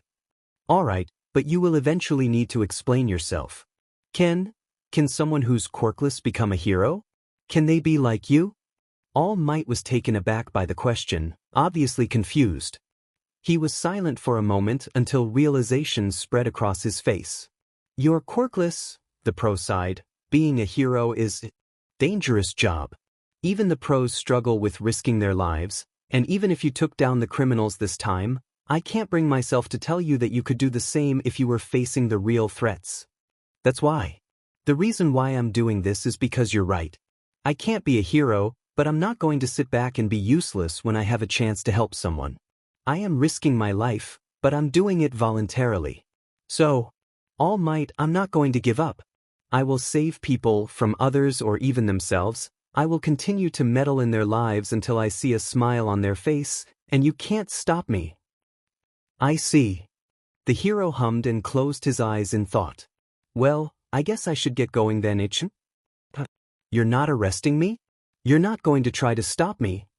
There was a girl that ran into the main street asking for help, All Might said. She said there was a short hero that ran into battle to save her without a second thought. A hero, HM? I think I need to rethink my definition of one. Next time, stay out of trouble, okay? All Might flashed a bright smile at the boy and took off with a powerful jump that flew him across the whole city block. Izuku stood in the alley, holding his arm loosely with his mouth agape. What the hell just happened? It was dark by the time Izuku got home. He couldn't stop thinking about All Might's words as he left the alley. He had let him go. He hadn't arrested him. Instead, he had listened to him. Izuku had very few experiences to compare to that moment. Sure, people listen to him when it conveniences them, like when they ask for a quick glimpse of his notes before a test or when he describes the quirks of his classmates, but they never took the time to think over his words. The only other person that considered the things that he says was his own mother. And even then, it wasn't like she could do much with the information he gave her. His mother cried as she frantically bandaged his arm that night. Through her tears, she asked ridiculously normal questions about his school life. There was no reason to lie any longer, so he told her the majority of the things he'd learned and what the latest drama was with his classmates. She seemed to appreciate the mundane conversations they had despite the situation they were in. It calmed her in a way. I heard that the UA Sports Festival is coming up soon. I can't wait to see Kaken on TV. They usually have some kind of duel near the end, so I think he'll win that round no matter who he's up against. Although he might not get to that round if there are any team events like last year. Honey, you're not going out during the festival? We can watch together then.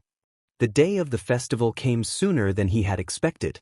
His school also held a sports festival around this time of year, but it wasn't on the same day as UA's and he doubted he would want to watch or participate in it to begin with. His mother had brought a table full of snacks for them to eat while they watched, but Izuku was too engrossed in his latest notebook to pay much attention to the food. All Might had appeared on the screen to wish everyone well, much to Izuku's delight, and the pro heroes Eraserhead and Present Mike made the announcements. Izuku was shocked to see that Katsuki was the class representative, but soon remembered his score during the entrance exam being the highest, which explained the decision. Not the smartest choice. I just want to say, the TV buzzed at the volume of the blonde's voice. I'm gonna win. There was something off about Katsuki that Izuku noticed then. The old Katsuki would likely yell out to the crowd, but this one spoke surprisingly calm. It wasn't as if his confidence was gone or his ego had deflated, because that would have been a miracle, but something akin to unsureness suppressed his boasting. It was almost as if he had hit the limit to how much hostility he could take. Katsuki turned to walk off the stage, and the crowd of students roared with anger and began to yell at him about giving his class a bad reputation. The insults didn't change his expression. As he stepped down the stairs, he was completely silent. Focus. That was the only thing on Katsuki's mind as the festival began. After the USJ incident, the whole class had been on edge, and he was no different. They had gotten lucky. Saved by a coward that didn't have the guts to tell the school the full story. Katsuki didn't care how much the media was praising this concerned citizen for saving the class. He found it all too suspicious. How did a useless citizen get a hold of that kind of information? If it wasn't a citizen, then was it one of the villains suddenly growing a conscience? None of it made any sense, and it was all starting to get to him. He managed to get first place on the obstacle race despite his internal conflict.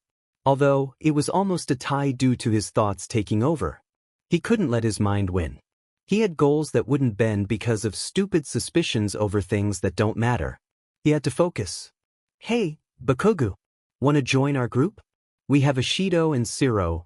The redhead boy that fought alongside him at the UJ came running up to him with a small group of others in tow. He had an idiotic grin plastered to his face, and if he wasn't trying to talk to the resident bomb, he would probably be jumping up and down with excitement. Hey, Kirishima, what are you doing? He has the 10 million points. Everyone will be after him. The pink girl called as she tried to catch up to the other two. Whatever, shitty hair, Katsuki grunted, not responding to Ishido's protest. He stopped in front of the group. Other than Kirishima, the group greeted him with a slight glare. Considering what he said next, he kind of deserved it. Now remind me what your quirks are again. The cavalry battle went as good as anyone expected. Katsuki's team got second. They lost the 10 million point ribbon because the troublesome blonde refused to follow his team's advice and run away. He was much too eager to confront the other teams rather than being a coward and dodging everyone. It wasn't an ideal attitude for a team event, but his teammates had no reason to complain with their second-place status. That didn't stop him from being incredibly frustrated with the result, though. He was glaring daggers at Todoroki, whose team got first place during the battle. The two-tone boy didn't seem to notice the stares, seemingly in his own little world, which set Katsuki off even more. What was he thinking so much about? What was more important to him than winning this thing? Did he just not care about the festival at all? Why was he half-butting this when everyone else was giving it their all? Katsuki huffed and crossed his arms over his chest as Midnight began to explain the battle tournament. He was so done with all this talking sheet, he just wanted to get on with it. One of the students spoke up during the explanation, volunteering to withdraw themselves from the competition. Some of the other students did the same, saying something about not feeling like themselves during the cavalry battle, and due to that, they didn't feel like they did their best or deserved to move on. Katsuki couldn't care less about them, but he had to admit, he would hate receiving something he didn't deserve too. Whoa, what's with the glaring Bakugo? Kirishima patted the blonde briefly on the shoulder to get his attention. Katsuki flinched at the contact and turned his head to growl at the other boy, only to be met with an enthusiastic smile and a light chuckle.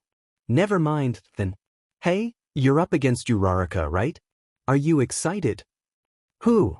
Katsuki glanced up at the roster showing the participants' names and frowned, not recognizing many of them. Kirishima suddenly looked exhausted.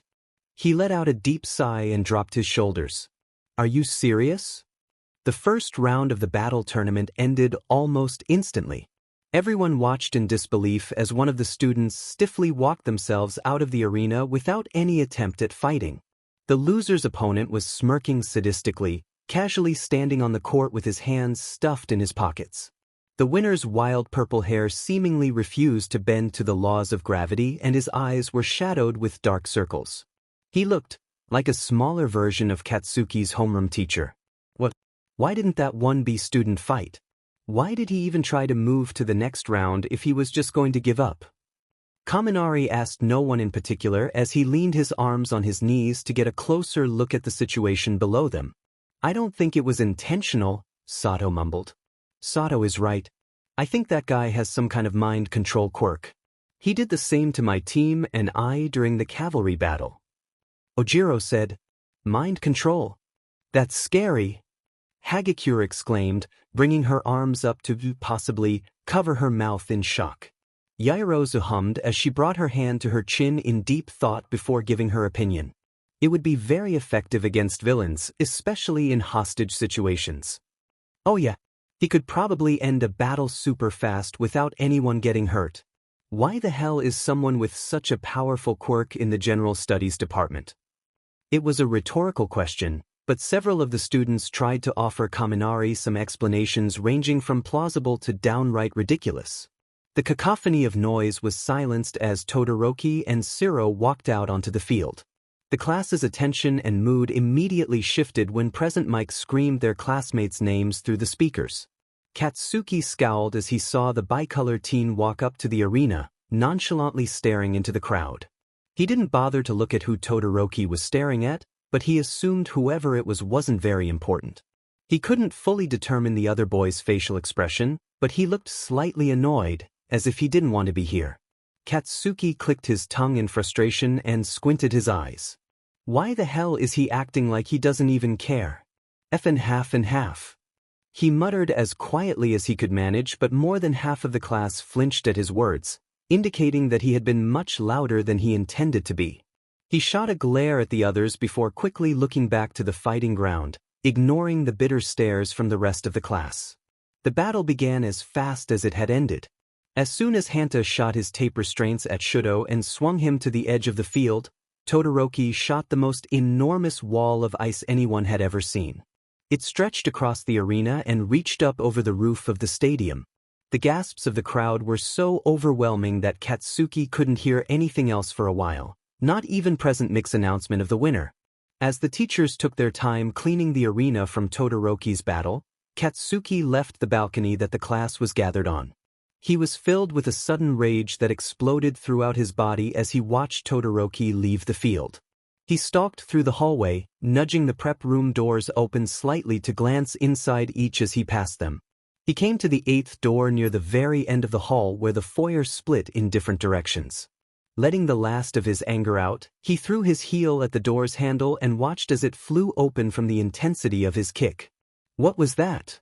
Todoroki turned to the spiky-haired blonde in disinterest. Whatever surprise that may have been present faded from his eyes almost instantly. Why the hell are you even here, Icy Hot? Katsuki yelled as he slammed his palm down on the table that Todoroki sat in front of with a small explosion. The blast carved a slight dent in the varnished table and darkened the bleached color of the surface with black soot. What are you talking about, Bakugo? This is the prep room. I'm allowed to be in here.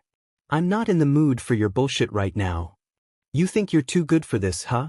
Just cause your old man's the number 2 hero, you think you're better than me?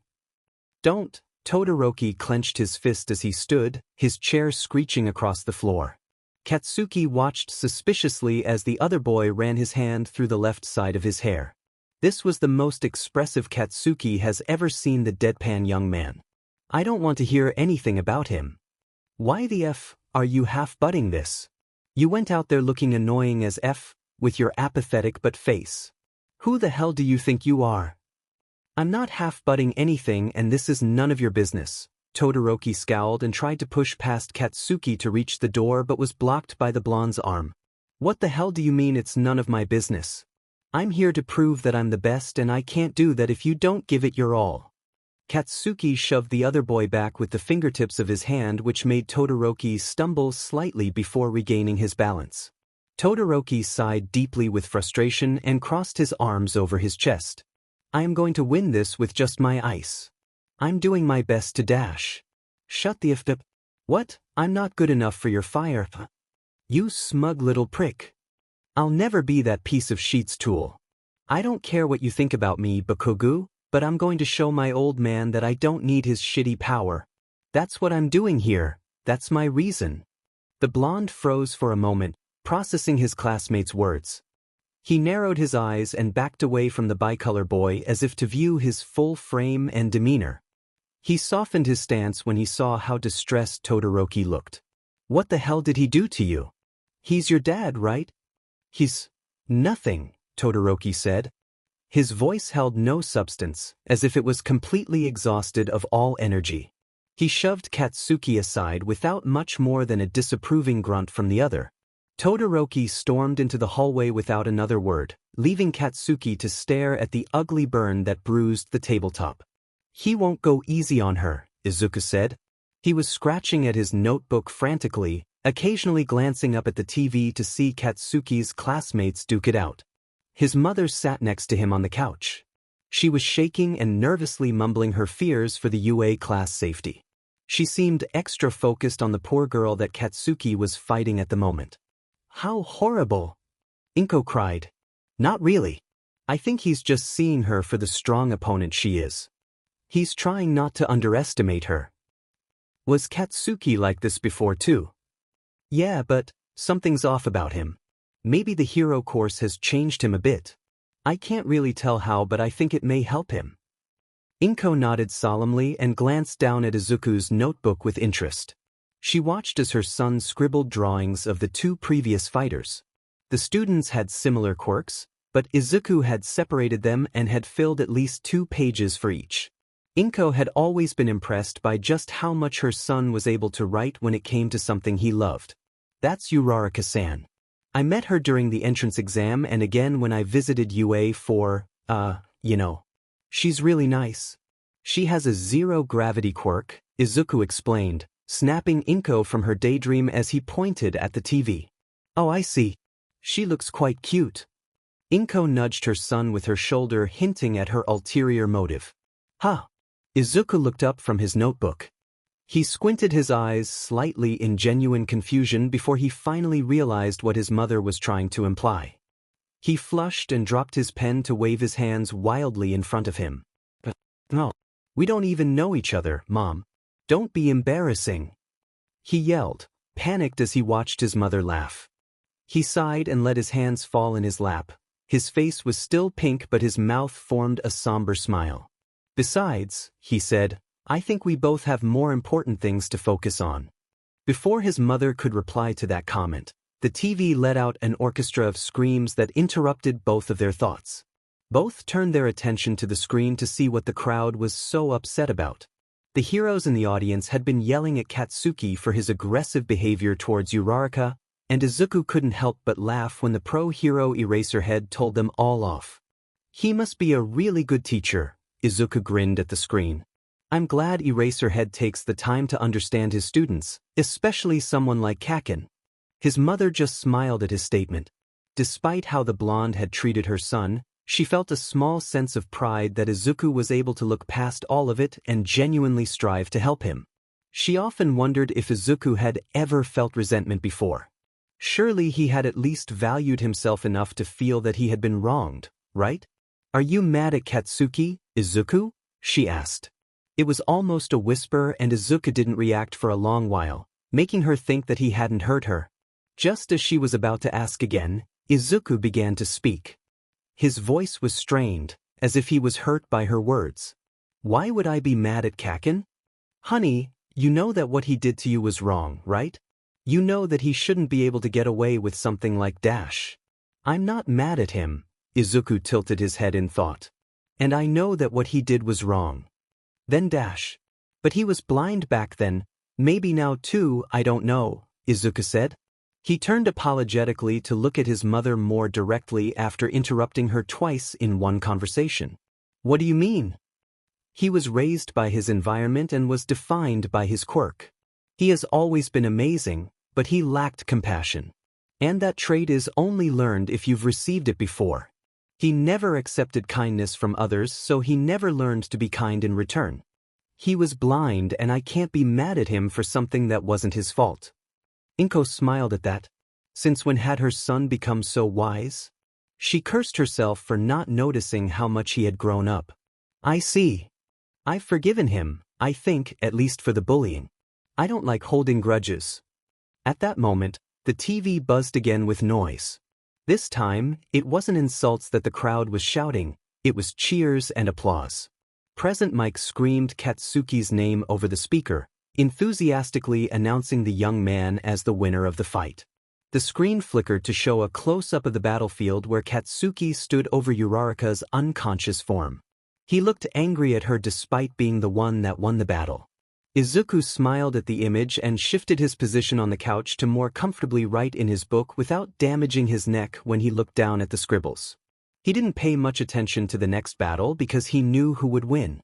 Even though he wanted to see more of the purple-haired boy with the mind-controlling quirk, he knew that the number 2 hero's son was going to win the battle due to being very stoic and most likely already knowing of the other's quirk. He didn't quite understand why the bicolor boy was being so strict about not using his fire, but given the multiple glares that he gave Endeavor throughout his battles, Izuku assumed it was some kind of family drama.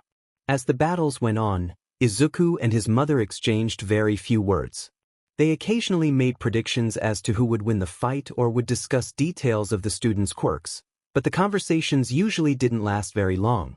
It wasn't until the final battle between Katsuki and Todoroki that Izuku began to pay more attention to the television rather than on his notes. He was just finishing up the last of his scribbles when their names were announced and they stepped onto the field. Both Izuku and his mother shook with anticipation and nervousness as the students stood in a defensive fighting stance. What about this fight, Izuku? Who do you think will win this one? I would say Kaken, but Todoroki-san seems to be acting a bit different. I wonder if Kaken said something to him. He looks angry. Oh, I hope Katsuki will be nicer to his classmates this year. He needs to learn to choose his words more carefully. Izuku was watching the bicolor boy and his demeanor very closely as the battle started. He definitely seemed agitated. In fact, both Katsuki and Todoroki were acting off. There may be bad blood between them that could affect their performance, but there was no way to know how their emotions would change their strategies. It was a battle that was almost unpredictable considering the varying circumstances. The battle began with another mountain of ice that crawled across the ground and encased Katsuki in a frozen prison. For a moment, it seemed as if the fight had come to another shockingly fast conclusion, but Izuku knew better than that. Katsuki wouldn't fold to that kind of attack. He was proven correct when the blonde blasted his way through the ice and lounged straight at the other boy who was clearly surprised. One thing that was very strange to Izuku was Katsuki's noticeable effort to aim for Todoroki's left side. It was a good strategy, aiming for the weakest part of the other, or at least the part that the other refused to use. But for some reason Katsuki's movements seemed very deliberate, as if his plan was more than simply aiming for the most vulnerable point. The older boy's plan was made clear a few moments after when gasps could be heard from the crowd. Izuku scanned the image to try and determine what had happened, but he could only make out the back of his childhood friend as well as the top half of his opponent's arm through the dust that the explosions caused. As the mess cleared a bit, he could see Katsuki holding Todoroki's wrist up as the boy lay on his back. After about a minute, Izuku finally realized what the crowd had been so shocked about. Did Kaken just break Todoroki-san's arm? Izuku shivered as he imagined the pain and winced at Todoroki's bewildered expression. The young man's right arm was slumped by his side, unable to conjure any ice. The boy's eyes kept darting back and forth between his injured arm and the piercing red eyes of the one that stood over him. Apparently he hadn't been expecting Katsuki to do that either. What was wrong with him? In less than a second, all surprise faded from Todoroki's face and was replaced with a rage that boiled over his body. He kicked up with his right foot, freezing Katsuki's left forearm. With a calculated gaze, the blonde slammed his right palm onto his own arm, setting off a powerful blast that sent the ice flying off his body. The teen then hammered his boot down to pin the other's icy foot to the ground. And in that moment, Izuku finally understood what Katsuki was trying to do. He was trying to get Todoroki to use his fire. And use it he did. The bicolor boy whipped his left arm up and released a torrent of flames towards the blonde's face, making a face of pure horror before the fire quickly dispersed. Although the picture on the TV was small, Izuku could make out a vicious grin across Katsuki's face as he dodged the flames just in time to not give him any burns. There was no way to hear what the students were saying to one another, but it was clear that they were both yelling. They both readied themselves for more violent attacks, pulling back their arms and darting at each other once more. It was at this time that the battle was interrupted with a gigantic wall that separated them from further injury. They both hit the wall with quite some force, but if they hadn't been stopped, Katsuki would have easily triumphed due to Todoroki's ice being much weaker when he only used his leg. The teachers ended the battle in a tie, much to both of the participants' displeasure. They were both skirted off the field without much fuss, other than Katsuki refusing to be touched by the staff, and they disappeared under the Coliseum doors to presumably take a visit to Recovery Girl. Izuku was completely frozen. He was in a state of utter disbelief. Bakugo Katsuki, of all people, tied in a fight simply because he wanted to force the other to fight back? Why did he want Todoroki-san to use his fire quirk so badly? Katsuki could have easily won the battle if he'd just left things how they were, so unless he was trying to help the other boy in some twisted, arm-breaking way, there would be no reason to do what he did. But then again, why would Katsuki help someone in the first place? Izuku sighed and glanced down at his feet. Although he hadn't meant to, his usual smile fell as he watched the image on the TV shift. Yue really has changed him. Does that upset you? I thought you wanted him to change, his mother asked, quirking her head. Izuku looked up from the slippers hugging his feet and hummed in thought. I do want him to change and I'm happy Yue is helping him, it's just. We're on such different paths now. He giggled lightly at his thoughts and wiped his eyes of the liquid that was abruptly beginning to form. I kind of feel left behind. Oh, honey, his mother smiled and took him into a tight hug, rubbing his back soothingly as his chin rested on her shoulder. You were already ahead of him, he's just catching up. Izuku laughed at that. He wasn't sure what he found funny about it though. To think he was ahead of Katsuki at something was a foreign concept to him, but thinking about it now, he could see it. He could see the thing he possessed that Katsuki didn't. Despite having a quirk that was powerful, a personality that was strong, and a confidence that never seemed to falter, Katsuki was missing a key component of being a hero, empathy. And no amount of physical training would give him that.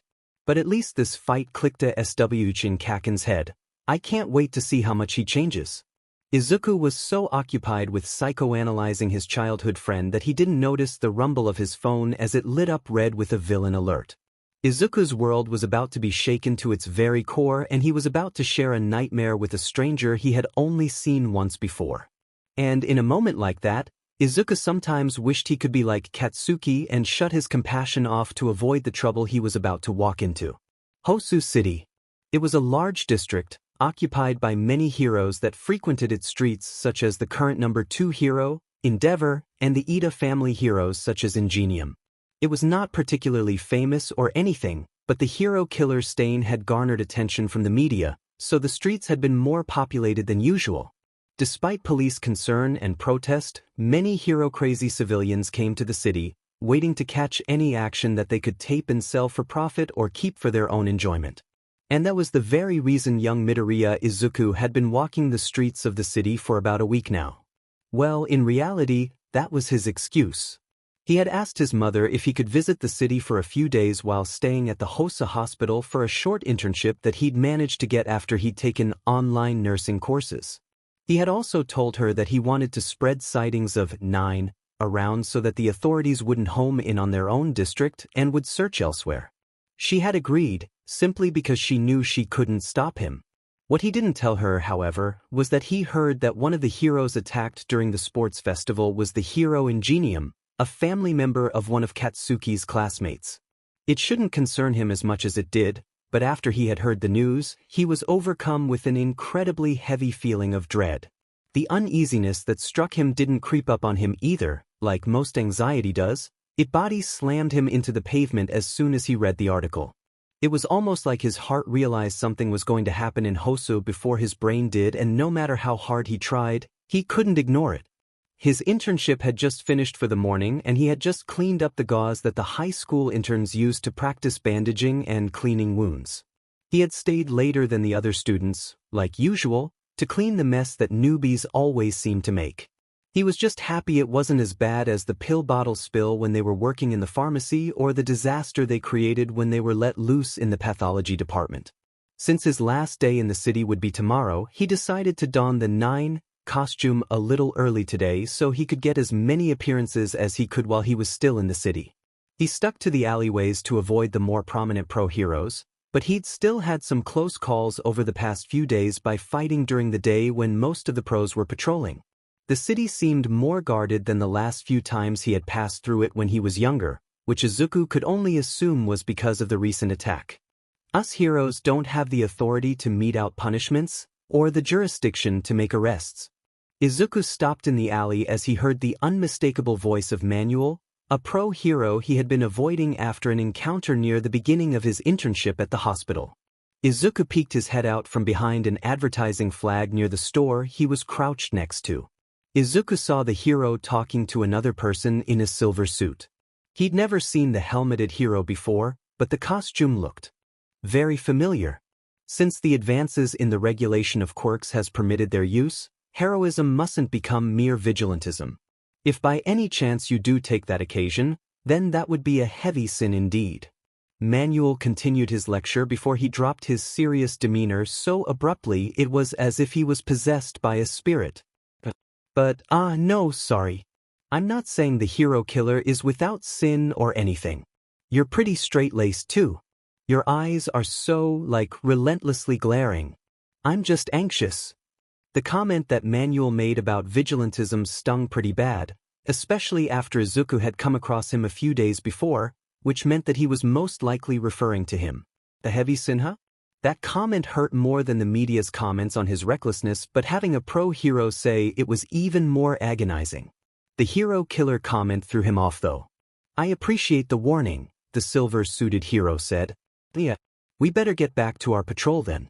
You're not going to get much from this internship if we just stand here talking the whole time. Internship? The masked person must be a hero course student.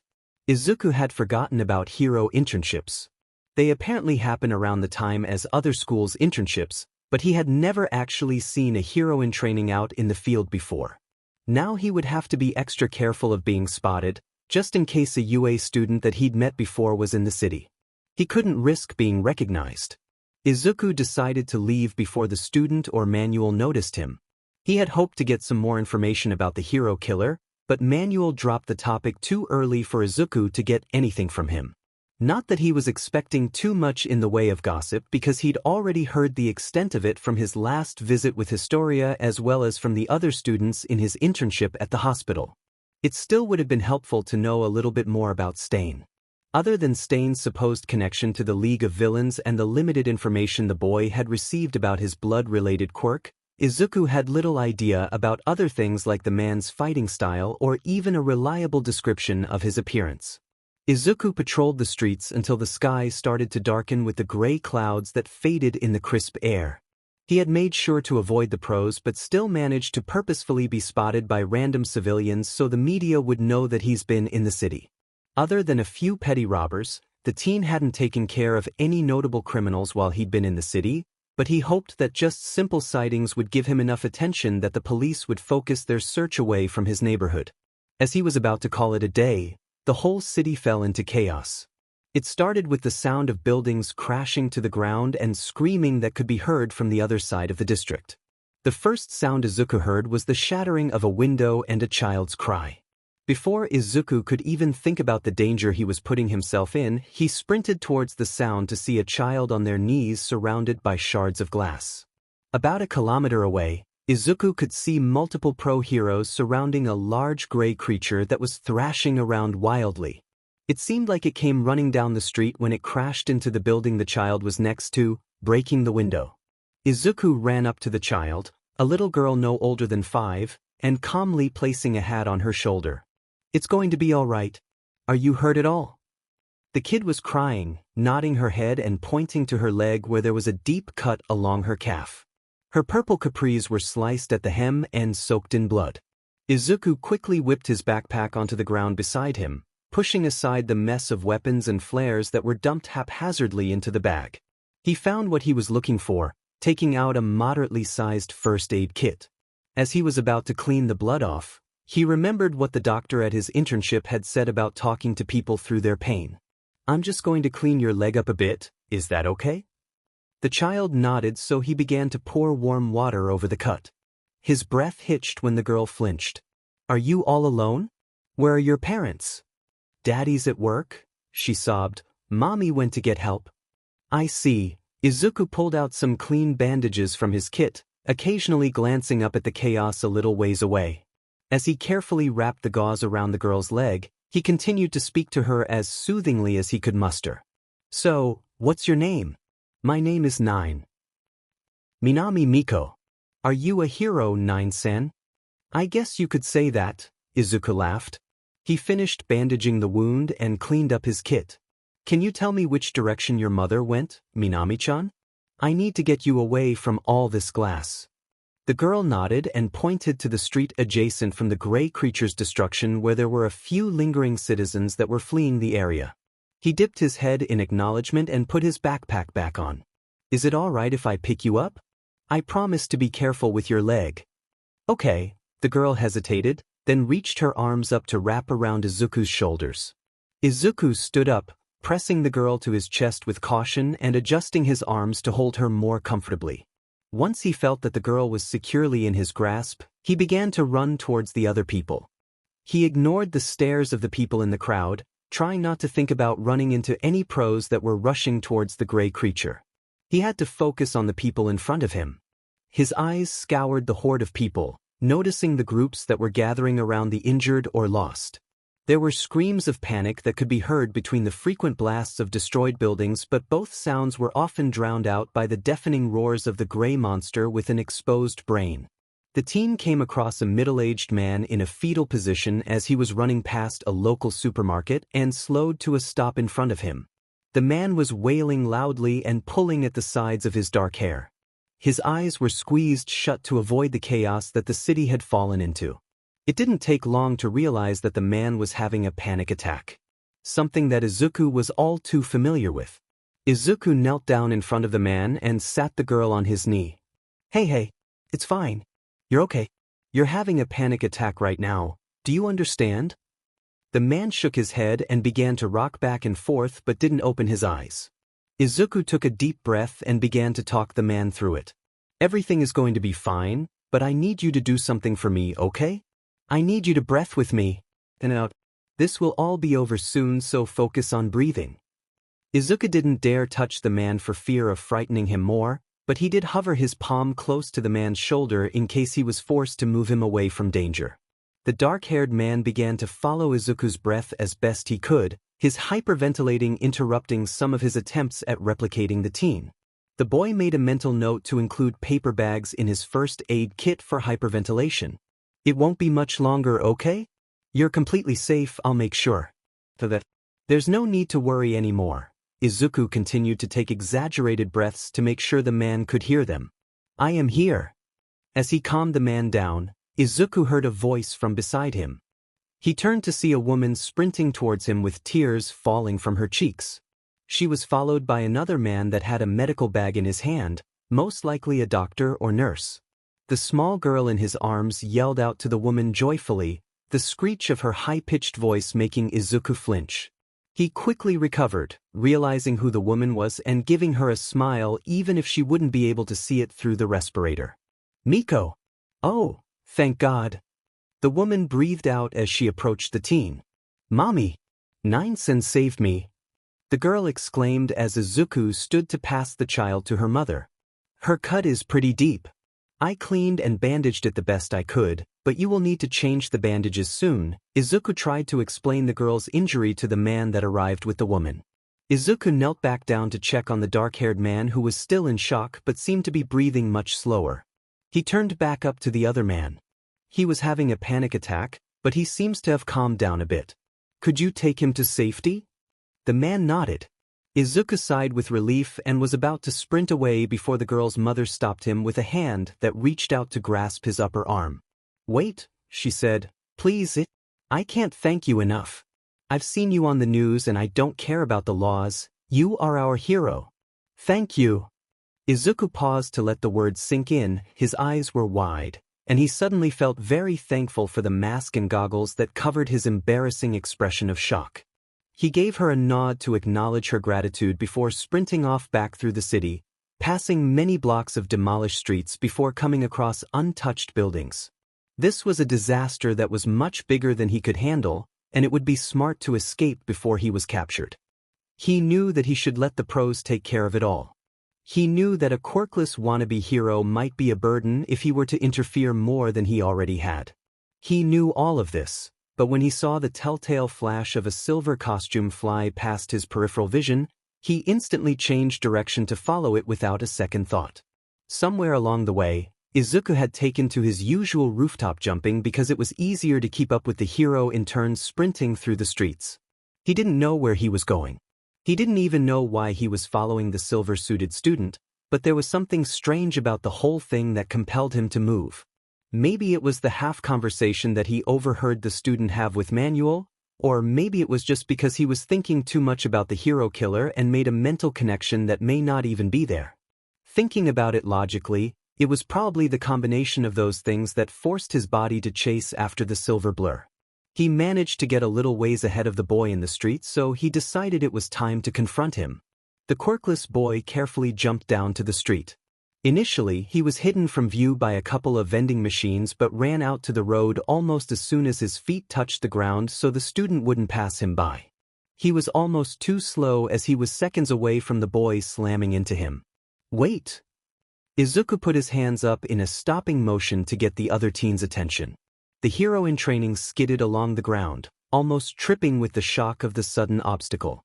After regaining his balance and glancing up at Izuku, he almost instantly fell into a fighting stance. Izuku threw his arms up to protect himself instinctively.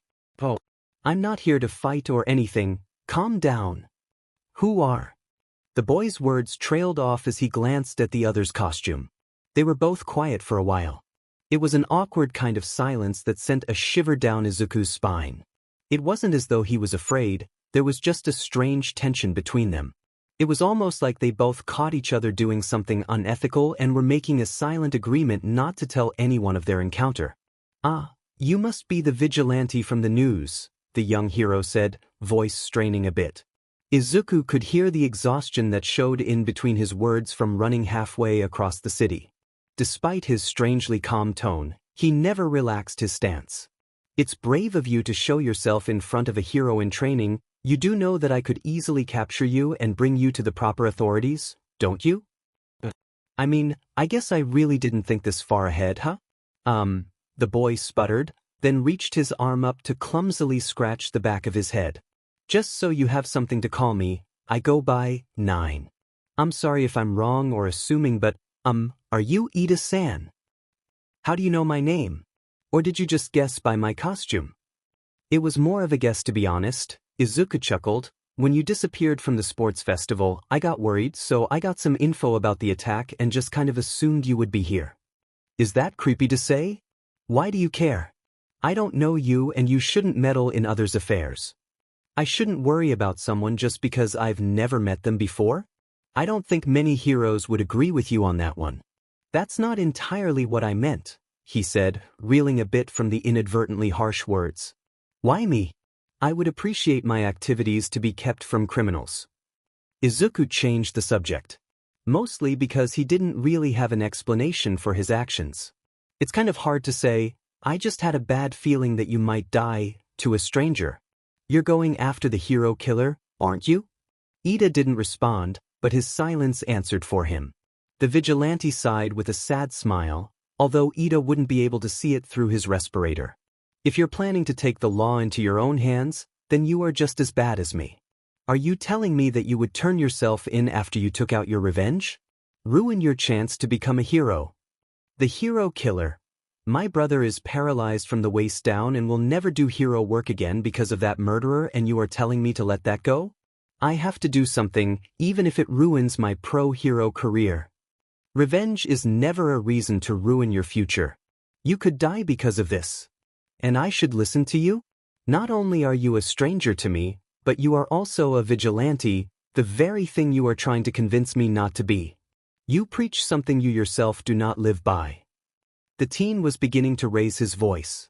He was becoming fed up, Izuku could tell. The quirkless boy let out a long breath as he processed the harsh words. "I don't want to say he has a point, but At least I'm doing it for different reasons. Look, I don't do this to get back at anyone, I do this to help the people that need me. You were born with an incredible gift and were given a way to use it to its fullest. And you want to throw that all away? Iida froze for a moment as if to contemplate what the vigilante had said. Although Izuku had no way of knowing what Iida's facial expression was through the helmet. He could sense a defensive shift in the silver boy's stance could only be described as defiance. I don't have time for this. His body began to move as he stepped to the side. This won't help you and it won't change what happened. He dipped his head slightly and calmly spoke. His tone was drained of all emotion. For the sole purpose of simplicity, I will pretend to have never seen you. This-san. Wait. The boy's call fell on deaf ears as Iida fired up his engines and dashed past him, continuing down the street and turning at an intersection. Izuku grumbled in frustration and cursed under his breath. He took some slow breaths to calm himself and began rummaging around his backpack for anything that could help him save the taller boy from his deadly decision. His eyes fell on the remote-controlled flash bombs he had gotten from Silver Scale. They weren't particularly strong. They were mostly for distractions if he needed a pre-planned getaway.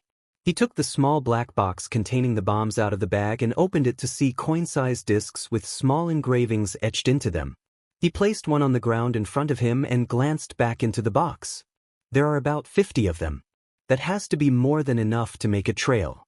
He began to chase after the UA student, dropping the miniature discs on the pavement every 20 or so meters. He didn't want to cause a scene in case they didn't come across any trouble, but Izuku knew that if they did run into Stain, a series of bombs leading to their location would definitely alert nearby heroes. Saving Iida would be impossible on his own, but he at least hoped this strategy would give them a chance to run if they did get themselves in a predicament. The streets were completely empty now. There was no movement save for the few pro-heroes that rushed into the chaos and the two teenagers that made their way towards a different kind of danger. Considering Iida's quirk and the head start he had gotten, it was inevitable that the quirkless boy would lose track of him. Izuku breathed heavily as he ran, checking random streets for any sign of the vengeful teen, but became more panicked as time went on without seeing anything. He was becoming hysterical at the thought of Iida being the first person he failed to save. It was then that he recalled a tabloid show that he had seen a few days before coming to Hosu.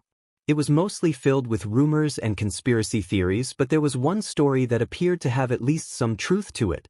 60% of the hero killer's victims were found in deserted alleyways near General Hero offices. At that thought, he screeched to a halt, almost breaking his ankle at the pressure of the turn. He yelped at the pain but pushed it to the back of his mind as he sprinted towards the nearest hero office. Not thinking about the repercussions of appearing right in front of a building that was usually filled with heroes, he didn't even bother to avoid the security cameras around the front door as he turned into the alley. He made a couple of turns, finding the maze of back alleys just as empty as the streets. Then he heard a scream. He took off in the direction of the sound, heart still leaping out of his chest as he turned the corner once more, freezing to take in the scene before him. Iida lay on his stomach, a sword sticking out of his arm near his shoulder.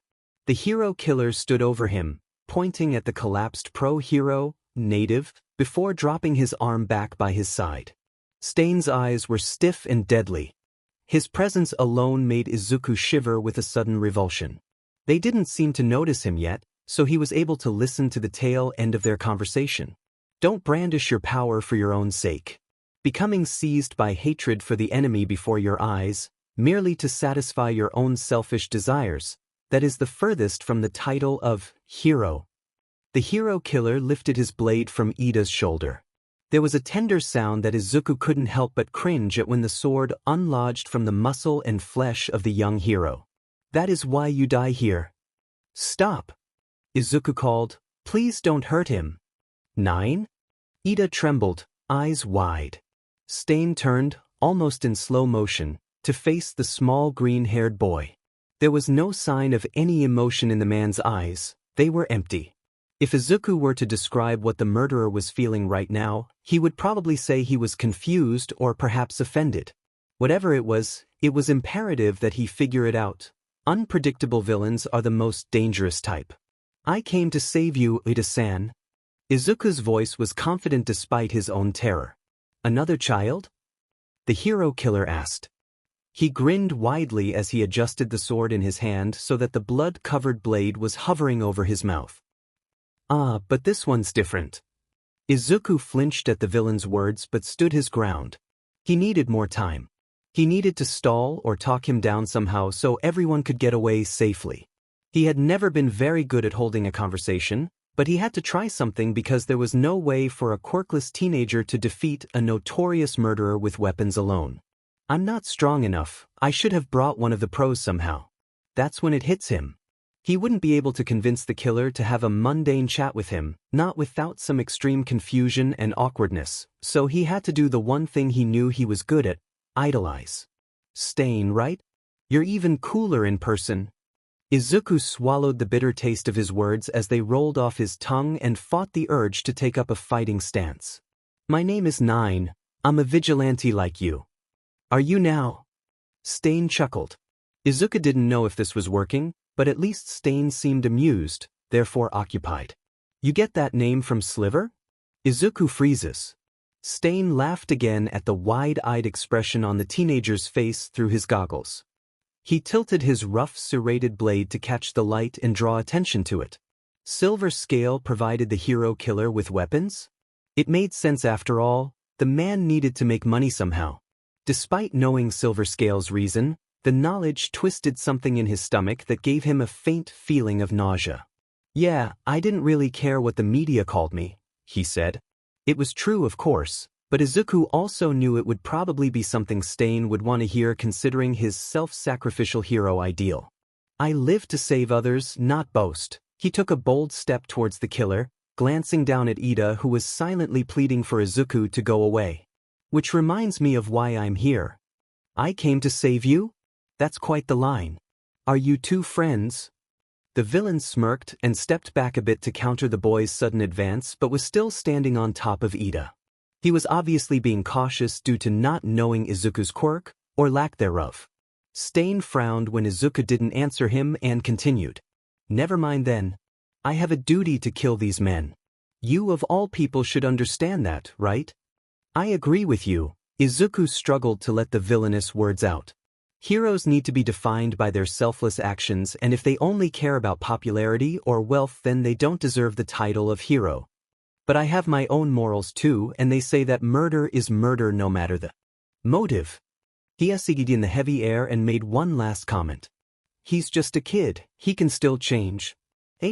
What a shame to have someone who holds the true ideals of a hero, yet given the title of criminal. Stain hummed and ran his tongue along his sword, causing an inhale of pure panic from Izuku as he saw Iida suddenly go stiff. He knew in that moment that the hero killer wasn't going to buy his fanboy act. It's a true waste that you had to get in my way. Shuto, there's been an incident. Follow me and I'll show you what a hero is. Following his father's orders had become like second nature to him. He didn't even hesitate to run through the streets, chasing after the fiery figure. In some ways he was thankful for his obedience, at least he could get some experience out in the field, but he mostly just wanted to be free of the BSTRD. What he wouldn't give to have some time to himself at this moment. He wanted to cut all ties with the man that raised him, if one could even call it that. But he had chosen his agency for a reason. He needed to learn whatever he could so he could reach the top, even if it meant tailing behind this self-righteous piece of shit. As Shuto jogged into the action, watching as his father sprinted into the fight along with a few other pro-heroes, there was something he couldn't help but look at. It was far from the villains in action, but there was something familiar about the person he saw that caught his attention. The person was dressed in green and black and they were kneeling in front of a child. They seemed to be wrapping a bandage around the kid's leg. The guy from the news? He wasn't positive of what he saw but had no time to space out. He snapped his gaze away from the vigilante and shot a spike of ice towards the bare-brained creature that the other pros were attacking. It easily shattered the ice and took a swing at a different hero that was close to it. Endeavor stopped the swing and readied his flames. Despite the fact that watching the battle would help him improve his own skills, he suddenly felt the urge to look anywhere but his father's triumph. He glanced back to the end of the street to look at the other team that had been helping the child, but he was no longer there. Shuto sighed and shifted his focus back to the battle. He was keeping his distance from the villains, not because he was afraid or anything, but because he was paranoid of his quirk's abilities after the disastrous sports festival. His broken arm was healed, of course, but he felt different somehow. He was angry with himself for resorting to using his fire against the explosive blonde that yelled at him during their fight, but he wasn't actually mad that said blonde had broken his arm. In fact, it was almost the opposite. Shudo was grateful that Bakugo had broken his arm, strange as that seems. It made him realize that he was relying too much on his mother's power and not acknowledging the consequences of rejecting his father's. He still wasn't using his fire, but he was trying to come up with a new fighting style that would make up for the weaknesses that his mother's quirk had. Still, even though he wasn't mad, he couldn't help but smile when the teachers threatened Bakugo with expulsion. A feeling of vindication, maybe. Shudo, pay attention. Endeavor shot a glare at the young hero. Heroes must be aware of their surroundings at all times. I've told you this. The teen didn't respond. Instead, he kicked at the pavement in frustration and gave a coarse sigh. They had wandered farther around the city into a quieter area, looking for any sign of disturbances that weren't already being taken care of. They had stopped at some point and Shudo was finding it hard to sit through his father's lectures. He heard a quiet sound beneath his foot, which was a welcome distraction, that is, until he saw what made the noise. He bent down and picked up what looked like a small coin. It was silver and very glossy, definitely not yen or any other currency he'd ever seen before. He flipped it around in his hand to inspect it. Stop playing with garbage, Endeavor ordered. It's not. Recognition dawned on his face and he dropped the coin, jumping back with uncertainty. His brow creased when the coin hit the road without more than a ding. He relaxed and turned to his father who stared at him in confusion. It's a flash bomb, Shudo answered Endeavor's unasked question. It must be remote activated. It didn't go off when I moved or dropped it. You've seen them before? I remember a girl at the sports festival showing some of the other students different support items like these. These ones don't seem to be branded, so they might be illegal. The boy glanced up to look farther down the street. He hummed when he saw another small object catching the light from a few meters away. A trail? Before his father had time to react, Shudo sprinted towards the bombs, following the trail that was laid out on the ground. Shudo, where are you going? Get back here. Follow me, he called back in his signature stoic voice. There's a trail of illegal bombs, so it has to lead somewhere important. He didn't bother to check behind him to see if his father had actually followed him. The absence of yelling already answered that question. The BSU was probably waiting for Shudo to come back with nothing of importance, just waiting to continue scolding him. There was no way of knowing whether this venture would be fruitful, but red herring or not, there was a part of him that was just happy to be away from the a-hole. He hadn't intended to run away from him, it just kind of happened. He had no leads as to where or what the flash bombs lead to and had no real reason to follow them. Maybe his mind was making connections that weren't actually there, but he had an odd feeling that whatever it was he was chasing after had something to do with the vigilante he'd seen earlier. The bicolor boy had lost track of the coin-like objects a few times, but eventually found more of them as they lead farther down the streets. They had obviously been dropped in a hurry, which was a big indication of a crisis. The bombs continued in a scattered line that stopped Shudo in front of an alleyway. He hesitated before going down the dark narrow passage but was slightly comforted by the hero office that was close by it. That's when he heard it. It was a conversation. He couldn't make out the words, but there were definitely people talking. He only heard two voices, one sounding much deeper than the other, but he could also hear faint groans. He followed the sounds very cautiously. He didn't know where these bombs had led him and he didn't want to rush into something blindly. He crept up through the maze of pathways, scaling the walls of the nearby building and looking over corners before continuing on his mission. He stopped near one of the buildings when he could clearly hear the conversation between the two people and took out his cell phone, clicking the recording option. He simply stood there and listened. I agree with you. Heroes need to be defined by their selfless actions, and if they only care about popularity or wealth, then they don't deserve the title of hero. Shudo focused on the shaky voice that spoke. It was definitely a male voice, albeit very high-pitched, and despite the brave words, the person's tone seemed to falter. But I have my own morals too, and they say that murder is murder no matter the motive. Shudo froze, his eyes shot up from the faint glow of his phone. He stiffened at the shift in the topic of the discussion. It went from hero philosophy to murder. He didn't know how to feel about that, nor did he know what to do in this situation. He got his answer soon after when the other boy spoke once again. He's just a kid, he can still change. There was a pause. What a shame, to have someone who holds the true ideals of a hero, yet given the title of criminal. It's a true waste that you had to get in my way. It was a deep, threatening voice that spoke next. The tension that followed the man's speech was so thick that it almost became difficult to breathe just by hearing it. The sudden silence was broken quickly when Shudo heard the sound of metal on pavement and another voice, more distressed than the other two, that called out into the darkness. I can't move. He recognized that voice. Stain jumped back, his blade scraping along the ground with a sharp sound as he swung his arm to his side. He cackled when he saw the small green-clad boy WP out his small dagger. Izuku was visibly shaking, but he stood in his practiced battle stance with unwavering determination. You have nothing to do with this. Iida screamed at Izuku's back from his paralyzed position. I need to do this alone.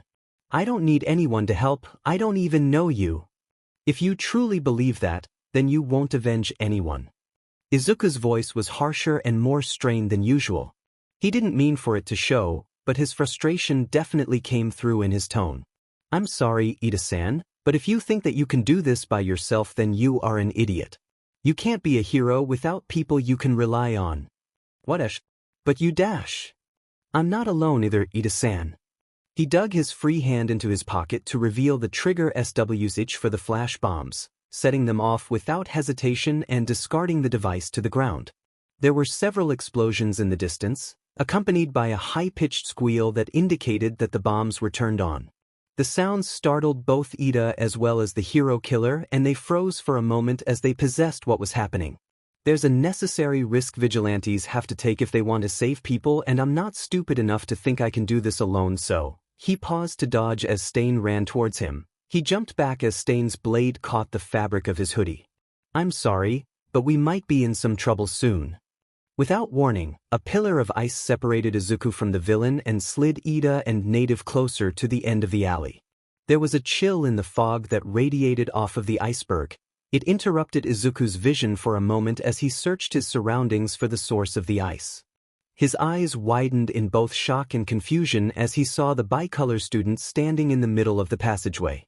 As the boy began to speak, Izuku could only focus on his unexpectedly deep voice and almost forgot to listen to his words.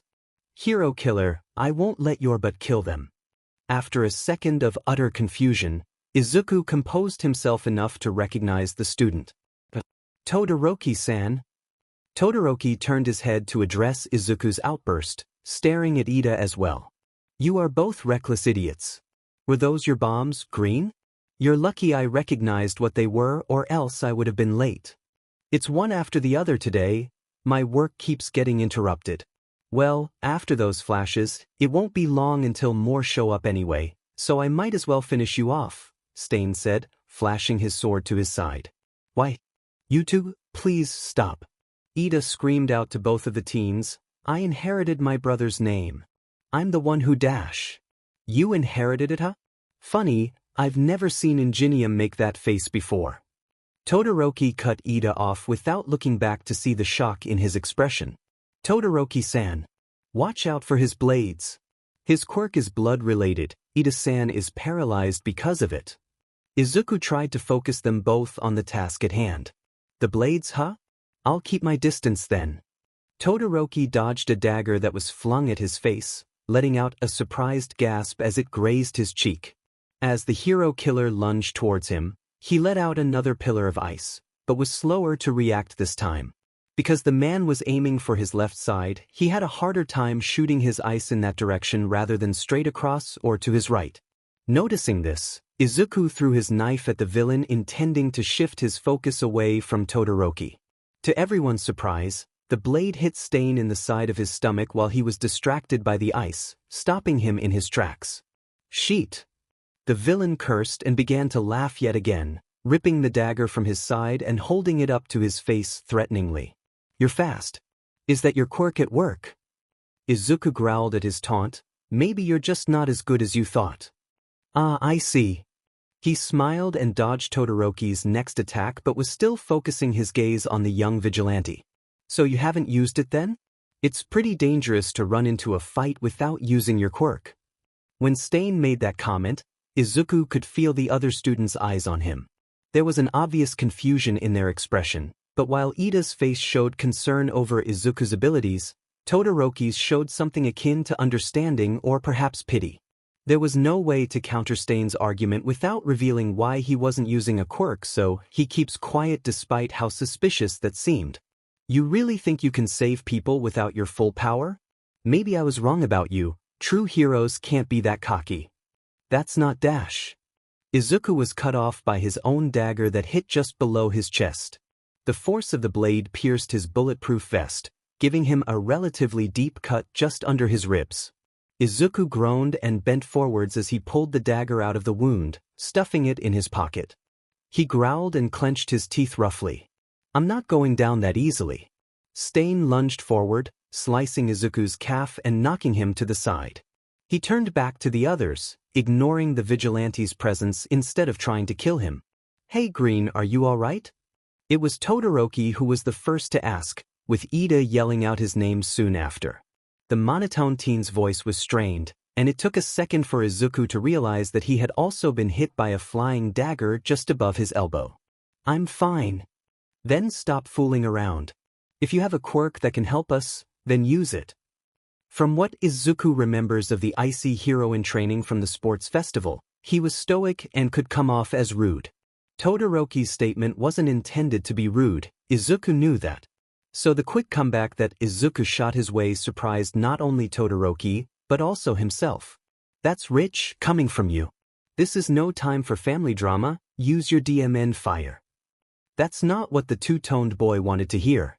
Todoroki's eyes darkened and he shifted his stance as he shot another fruitless iceberg at Stain, who easily dodged. The villain began to charge at the student once again, weapon coming uncomfortably close to Todoroki's arm. In a moment of desperation, Izuku heard a begrudged "fine" from Todoroki as he let out a wave of flames that successfully pushed the hero killer back, burning his arm and the left side of his face. "Happy now?" Todoroki heaved with exhaustion, but the anger in his voice was still strong. He turned to Izuku with a glare. "Your turn." "My quirk is non-physical." "Bullshit. You would have said that earlier if it were true." As the two bantered, Stain gave a huff of annoyance, then another sick laugh, much more powerful than before. His eyes shot to Izuku with amusement, as if he'd just experienced an epiphany. And unfortunately for Izuku, he had. "Ah, I understand now," he continued to laugh as he prepared his weapon. "You can't use what you don't have, huh?" The vigilante took a sharp breath, not taking his eyes off of the villain despite the unspoken questions that the others had for him. "Quirkless HM? That's a rarity nowadays. You've been given some shitty cards in this life, 9, he hummed mischievously, yet you still lay your life on the line with no expectation of a reward? Now that's true heroism." "I don't want to hear that from you." Izuku took out his grapple and shot it at the side of the building to his left, flying above the villain and swinging his metal rope dart at the man's sword. Luckily, despite Stain reacting to the attack with impossible precision, the dart did manage to catch him. It missed his blade, but in the process of him trying to dodge, it wrapped around his neck. Izuku pushed through the pain in his stomach as he tightly held on to the side of the building, pulling on the metal rope aggressively. Stain had involuntarily dropped his weapon to grab the rope that squeezed his neck. His breathing was labored, and he wasn't able to make coherent sentences, but he was still trying to speak. Izuku ignored his words, freeing one of his hands from the wall, holding on to both the rope as well as the building with his other. He rummaged through his backpack with his free hand, finding one of his flares, setting it off quickly and dropping it to the ground below. "Did you see that? I think it came from over there." There was a voice from afar. "The pros are here. Finally." Still holding on to the wall, Izuku shot his grapple to the roof of the opposite building. He paused for a moment before dropping the handle of the rope dart, abandoning it as Stain fell to his knees. Before he fully pushed himself onto the roof of the building above the alley, he saw a flash of ice that blocked all further view of the scene as Todoroki made a makeshift ice jail. Izuku rolled himself over the edge of the building so he was securely on the roof, but before he could push himself up and start running, he felt a sudden jolt in his veins that halted his movement. He looked down at his hand. Blood. Sheet. It was probably on the handle I dropped. He took his paralyzation as a sign he needed to breathe, because he suddenly became aware that he was hyperventilating. He could hear commotion below him as pro-heroes came rushing to the scene. This fact didn't reassure him at all. He was just praying that they would be too occupied with the murderer to search for him. There was a moment of silence before Izuku heard an eruption of fighting from the street outside the alley. Nines. Where are you? The word, hero, must be restored. He heard Stain yell from the street, "Come! Just try it, you pretenders," he addressed the other pro-heroes. "The only ones who are allowed to kill me are the ones I deem true heroes, 9 and All Might." "How the hell are you still moving?" Silver Scale asked. He had dropped his glass on the table and rushed to Izuku's side, pressing his dish towel to the boy's stomach wound as soon as he had rushed through the door. It was a valid question.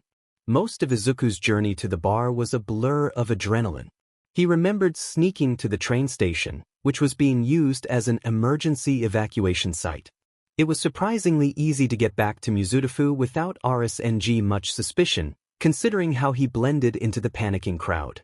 He had needed to take off his mask and goggles as well as cover his stomach wound while he was around other people though, which was why he wasn't wearing them now. Ugh, it's not as bad as it looks. Izuku limped to the couch in the corner of the bar and let himself relax. After calming down, however, he could finally feel the full force of his injuries as the adrenaline left his system. Maybe it's worse than I thought. Bullshit, kid. What the F did you do? My job, I guess? I didn't really mean to take it this far. I was hoping to resolve it peacefully. Well, I can see how well that went, the old man sighed. Get that hoodie off, I have some medical supplies in the back. He jogged around the bar table and left through a door that led to the storage area. Thank you, Silver, Izuku called out as he carefully slipped out of his hoodie and undid his vest to reveal his bare chest. His skin was drenched in dark, sticky blood and Izuku could see the full extent of the damage without the fabric obscuring his view. It was a small injury, but it was much deeper than he had thought, and the pain was making him feel woozy. He sighed and looked up to see Silver Scale again when he heard the door open. I guess bulletproof vests don't do much for stab wounds, huh? This is no time to be making jokes, 9, he groaned, looking especially disappointed after Izuku's comment. Kids shouldn't be doing this shit. This is why I didn't want to give you anything in the first place. You're a walking disaster. I need another rope dart. I lost mine. That is not my main concern right now. The man took out the first aid and began to clean the wound.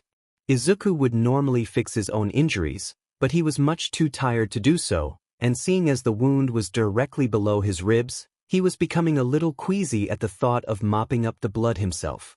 If Silver Scale wasn't there to distract him, he feared he may eventually vomit. The man wrapped gauze around the boy's body and began working on his slashed calf. That's quite the head of hair you've got, he commented, trying to lighten the mood. This is the first time I've seen you without your hood. Ah, yeah, Izuku's hand shot up into his curls. The color is from my mom and I got the curl from my dad. I see, I assumed it was quirk-related because of the odd color, but I guess not. Izuku stayed quiet at that and the room fell into an awkward yet welcome silence. Well, the man started as he finished bandaging the boy's wounds, there you are. You better not come back here looking like this. You promised me you wouldn't die, and you can't be a hero if you break promises. Why? Sorry. You're welcome to stay here for a while to rest. It's almost morning though, so my other informant will be here in a few hours. Oh, not Historia? No, she only does graveyard shift. You haven't met this one. What's their name? He goes by Bug. His personality can be hard to handle. And he's not too fond of children, so I wouldn't blame you if you wanted to get out of here before he arrives. The old man went back to the counter and brought out a bottle of alcohol. glanced at Izuku for a moment before nodding and pouring the dark brown liquid into a shot glass. He walked back over to the boy who lay on the couch and held out the glass. I don't have any painkillers, but if you want, you can have some of this. I'm not forcing you, but it might numb the pain. You look about ready to pass out. Thanks. Never. I've never had alcohol before. Izuku hesitantly reached for the glass, taking it from the man's hand. He brought it to his nose to sniff it, feeling his face scrunch up at the strange odor. It's not like it'll hurt me, right? He took a breath and tipped the liquid into his mouth, swallowing it all in one go. He coughed a few times and stuck out his tongue as he gagged. That was the worst thing I've ever drank. How can people get addicted to this stuff? Silver Scale chuckled and took the shot glass back, walking back to the counter to wash it. You'd be surprised. I used to have a pretty serious problem with it, but I got better with age and circumstance. Oh. Izuku smiled. I thought you didn't want me to know anything about you. The bartender hummed. You still don't. Yes, I do. I know that you're a former alcoholic that runs a bar as a front to sell illegal weapons. Oh yes, I feel closer to you already, he said sarcastically. Anything else, stranger? I know you sold weapons to the hero killer Stain. The old man was quiet. Izuku heard him take a deep breath and then heard a clang of glasses as the man poured himself a shaky glass of wine. Izuku turned his head from his position on the couch to see Silver Scale downing his drink, which was filled to the brim. Izuku regretted bringing the topic up. Hey, it's fine, you know. It's not your FAU dash. So that's what it was, HM? You went off and fought a murderer? What the hell were you thinking? Before Izuku could answer, the door to the bar suddenly swung open to reveal a tall, lanky man standing under the frame. He wore a plaid shirt, half done up, with a plain black tank top underneath. He had headphones hanging around his neck that were tangled in his shoulder-length black hair despite the purple headband that tried and failed to keep the greasy mess at bay. He had mismatching pajama briefs on with what looked like All Might-themed slippers covering his feet. He looks very disorganized. Who the F is the bloody piece of broccoli, Silver? I'm too hungover to see a half-naked kid on the couch of the bar this early in the morning. He sauntered in, closing the door behind him. He took a seat at the counter and threw the blue laptop that Izuku hadn't realized he was carrying onto the table haphazardly. Without opening the laptop, he flopped his head over top of it and groaned as if he was in pain. Get me coffee or some sheet. You're early, Silver Scale commented. I don't need to hear that right now. Tell me who the kid is. Is he yours? Silver Scale snorted at Bug's question, and the younger-looking man looked up from leaning on the laptop to see the old man's expression. Okay, that reaction answers one question. So, if he isn't your kid, then who the F is he? He turned to face Izuku. Who the F are you? My name is Nine. Bug squinted his eyes at the boy, and without looking back to the table, he flopped his hand on the laptop cover. There was a blue glow in Bug's eyes. Then, in what seemed like a less than a second, the man fell out of his chair onto his knees. He shut his eyes tightly and held his head in his hands with a scream. Are you all right? The Izuku shot up from laying on the couch, stiffening at the sharp pain, and sprinted over to the man screaming on the ground. Just as fast as the man started screaming, he went silent and then began laughing. What? Man, yeah, I'm fine. It's just my quirk, he continued to laugh, much to the young boy's confusion. It's called cheat code. I can obtain information from electronic devices by touching them, but man, it gives me an extreme headache, like I constantly feel hungover, an emitter quirk, debilitating side effect. Oh, so what did you do just now? The vigilante asked, suddenly very interested in the topic of quirks being brought up. Just. Bug made a face of disgust and pushed Izuku back slightly, careful not to touch anything but the boy's shoulders. I don't like kids so close to me, especially injured, half-naked ones, thanks. He pulled himself up from the ground and sat back down on the bar stool. I just scanned the network for information about you. You're a vigilante by the name of Nine. You have about 20 villains credited to you, although some believe that number to be much higher. And you were mentioned by name by the hero killer himself before he was apprehended. What? Silver Scale deadpanned as he looked at the boy angrily. You're pretty popular, kid, Bug smirked. People are gonna start searching for you if you keep this up. Do you have any information on the UA students that were injured in the stain attack? I have money in my bag. Izuku said as he ran over to the couch again where his backpack lay, cradling his stomach and limping slightly. You just ignore any danger to yourself then, huh?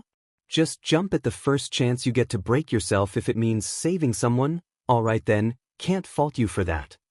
I can, Silver Scale grimaced and turned back to Bug. Don't let him get into more trouble, Bug.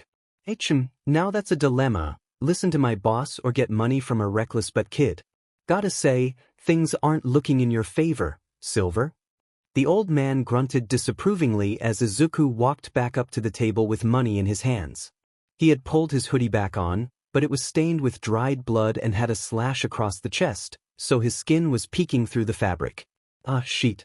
Now I'm inclined to side with you, boss. Bug sighed as he looked at the stained clothes.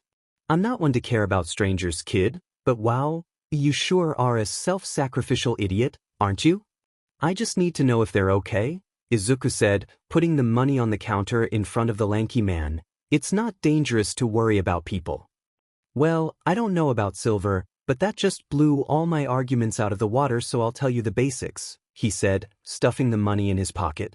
But this is too much, so I'ma get you some prescription painkillers too, 'cause you're in rough shape. Anyway, the kids were set up at a local hospital in Hosu. Sources won't tell anyone which one. They're being treated for minor injuries and should be back to school soon. They say Stain's defeat is being credited to you, by the way. Well, you, Endeavor, and a few other pros. Izuku regretted not revisiting the hospital he had been interning at, just in case it was the one that the injured students were at. Considering his own injuries, it wasn't as if he could have actually seen if they were there without passing out, so it didn't take long to let it go. The UA students were strong, but even they needed to see that they were allowed to rely on others. Iida learned the most from his experience in the dark alley that night.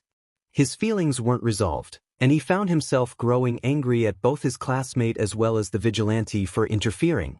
He couldn't do much about his feelings. After all, Stain was locked up and he himself was being scolded along with Todoroki by Manuel and the chief of police. Todoroki spoke up almost as soon as the police and the pro-hero left them alone in the room. It took a few moments for Iida to realize the bicolor boy was speaking to him, since this was the first time the quiet boy had ever instigated a conversation with someone in his class. He was quirkless. Todoroki looked conflicted as he shifted into a cross-legged position on the hospital bed. He never confirmed that. We don't know for certain, Iida tried to reason. I doubt there's any other explanation, Todoroki sighed. Should we tell anyone? His quirkless status shouldn't interfere with our candor, but I'm honestly not sure if it would be wise to reveal that aspect to the media. So, it's up to us then, huh? Todoroki watched as Iida nodded. What did you call him again? He called himself 9. Stain seemed to know that name as well, not surprising considering how they seemed to agree on philosophy. Their morals seemed to differ, though. I got a recording of them arguing and gave it to the police. If they catch him, I'm sure they could use it as evidence to give him a lighter sentence or something. He paused for a moment and looked Iida in the eye. Do you think he's a hero? Like, metaphorically, he's obviously not a pro. I suppose that depends on who you ask. I'm asking you, Todoroki deadpanned. Iida sighed at his classmate's bluntness. I can't say I agree with what he's doing, but he thought back to the conversation he had with the green-clad boy. He seemed to be doing it for a good reason, so maybe savior is a better word. I see. Do you disagree? No, not really. It's just very intrusive. Yes, he seems to meddle in the business of others more than is needed. Iida shook his head disapprovingly. But I suppose if he didn't care so much, I wouldn't be here right now, so I should be thankful for that trait of his. Todoroki shook his head, looking down at his folded legs. I just can't wrap my head around this. Quirkless? I didn't even know they still existed. I've heard of some elderly quirkless people, but I too thought they were becoming extinct. I don't know how to feel about it. I lived my whole life with a powerful quirk, so I can't imagine what it would be like to live without any power at all. Ah, you pity him? That makes sense. No. Not pity.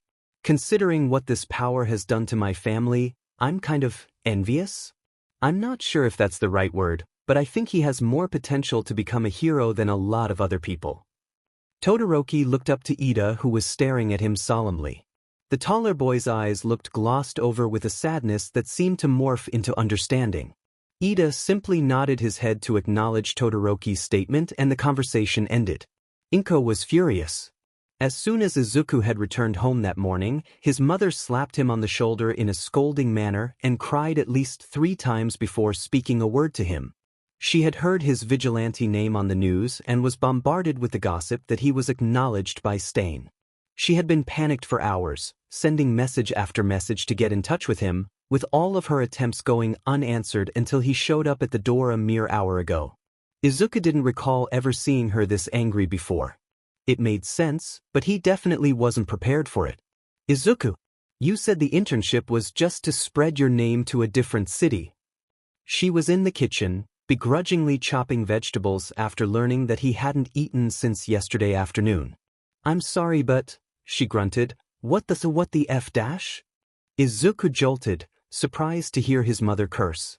He only remembered one other time she had done so, and it was in a conversation with his father a long time ago that he was almost 100% sure he wasn't supposed to hear. Hearing her direct that kind of language towards him proved just how sad she was. Pardon my language, she said, composing herself a little before continuing. I trusted you to take care of yourself and you go off and try to fight a dangerous murderer? Oh, God, I'm a horrible mother. I should have stopped you when I first found out about this. No. Mom, seriously, I'm fine. You are the best mom ever. I made sure the pros would take care of it. I was just there to stall, and I managed to keep my injuries to a minimum, so. I got stabbed in the stomach. Is not that bad, even an argument anymore? That's another thing. How did you manage to tend to your wounds? Oh, Izuku, you're going to give me a heart attack. Izuku limped over to his mother, hugging her from behind for a moment before she shooed him away and made him sit on the living room couch. He flopped down with a grunt and brought his arms up as if expecting a hug. She sighed, giving him an irritated look before half-hugging him in return. I know you're already mad, so this is probably the best time to tell you that I bought illegal weapons from an old man at a bar and he's also the one who helped bandage me. His mother said nothing. She just groaned with exhaustion as he spoke and backed away from the embrace. He also gave me some alcohol for the pain, so I'm not sure if I'm totally here or not, he said, pointing to his head with both hands. She frowned at him and left the room to retrieve natural painkillers from the bathroom. After a moment, she reappeared in front of him with a glass of water in one hand and pills in the other. Izuku looked at her with a slightly out-of-it expression, then took the offer, quickly swallowing the medicine. They wouldn't be as effective as the high-strength painkillers Bug had given him, but it would be dangerous to take those after consuming alcohol, so herbal medication would do for now. You're a lightweight. I didn't expect to hear that from my own mother. Yeah? Well, if you wanted me to treat you like a child, then you shouldn't have run off acting like an adult. The boy snorted, almost choking on his water when he took another sip. He continued to chuckle before looking up to see his mother standing firmly with her hands resting on her hips. He stopped laughing almost instantly and pouted. I'm sorry, Mom. I'm not sure if I can accept that apology right now, but I appreciate it, she said, frown still plastered on her face. You are not going to school this week. Mom, he whined, it'll be suspicious if I don't go. I can just, say I got hurt during the evacuation. I can still go. She huffed and took a seat next to him on the couch, placing her hand on his knee. It's not suspicious to rest after being stabbed. Izuku, I can tell the school you were hurt during internships and you can take some days off to relax. She paused and looked up to the ceiling, covering her face with her hands. God, I'm becoming desensitized to all of this, aren't I? You sound like you're scolding me for not putting my dishes away or something, Izuku grinned. I should be freaking out more. Inko groaned loudly and pushed herself up from the couch. As she left the cushion, Izuku flopped his torso down on the side she had been sitting on so that his whole body lay stretched out on the couch. He gritted his teeth to suppress the pain and felt a wave of dizziness pass over him. Is this what being drunk feels like? I feel drunk. You sound drunk too, honey. How much alcohol did that man give you? 3 shots. Silver Scale gave me 1 after he cleaned me up and Bug gave me 2 more before I left the bar. He hummed, "Don't tell Silver." He told Bug not to dare me. You really are a lightweight. Izuku did end up going to school that week despite the protest from his mother. She had finally caved and called the school to tell them that he had sustained injuries in the Hosu evacuation but was going to continue his studies as long as he was excused from physical education. They agreed to those terms and Izuku was welcomed back by his classmates with open arms as well as with slight confusion. He only had 3 days of rest before going back to school. Throughout the day, he did notice a difference in his energy levels which he attributed to being high off painkillers for most of his days off. The pills that Bug had given him were very strong. At one point, he remembered putting his butterfly knife in his school bag instead of his backpack by mistake because of how out of it he was. And because of how tired he was, he hadn't even bothered to put it back where it belonged. He didn't like the drowsiness that painkillers caused, so against his better judgment, he didn't take them that day. Izuku's day back had gone much better than Todoroki and Iida's regarding questions. Being in a class full of colorful personalities, they couldn't escape the questions that they were bombarded with. Anything that had to do with them fighting Stain had to be cut out of the conversation so that they could continue their education without further incident, but they found that most of the class questions were focused on the vigilante that stepped in to help them. Wait, he has a name? Iida, what did you call him? Ashido leaned into the class president's desk a little too close for comfort. The tall boy leaned away from the pink-skinned girl and sighed, already exhausted from the questions. He had told me to call him 9. I don't know the significance of the number, but nevertheless, it's what he wished to be called. You guys got up close and personal with him, huh? Kaminari shoved his way into the conversation with Mineta tailing behind him. So what's his deal anyway? Yeah. I'm tired of hearing about him and his stupid battles. Most of what we hear are just rumors anyway. He can't be that cool. Mineta crossed his arms and pouted. Iida hesitated to answer, glancing at Todoroki who began to speak instead. He ran in to help, tried to reason with Stain, and when that failed, he set off a series of flash bombs to alert nearby heroes. He took all the proper precautions before attacking. Oh, he knows his stuff then. Do you think he's a UA student? He seems like he knows a lot about heroes, so maybe he's in the hero course, Kirishima reasoned. He isn't, the bicolor boy answered quickly. Did he tell you that, Todoroki? Uraraka asked. Todoroki shook his head. Then what makes you so sure? He can't be. But, do his grades SEK? Mineta butted in once again. Sata laughed. No way. Haven't you been reading the articles about him? They say that he's MST or strategist. There's no way someone like that can have bad grades. Then what's wrong with him? What, does his quirk not work or something? Mineta had obviously meant the last part of his question to be a joke, but both Todoroki and Iida gave each other a knowing look after they heard it. After a moment, Todoroki closed his eyes and sighed, so frustrated with the badgering that he finally just told the truth.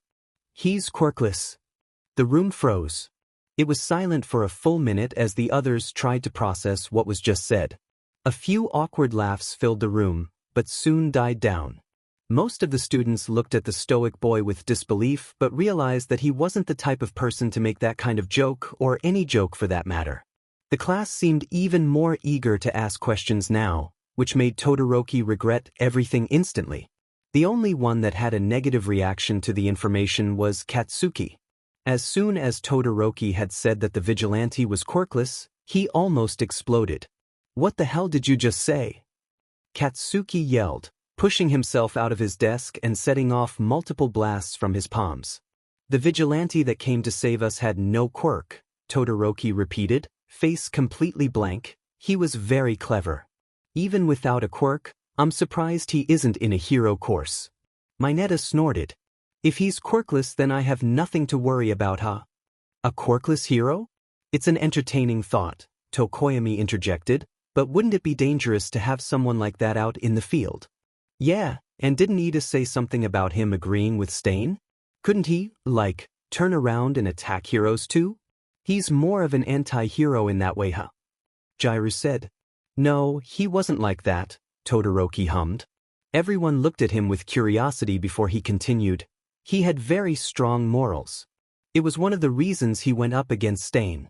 I can't say whether or not he should be a hero, because he may be just another criminal pushing his philosophy on others, but he definitely had more reason to be one than a lot of people I know.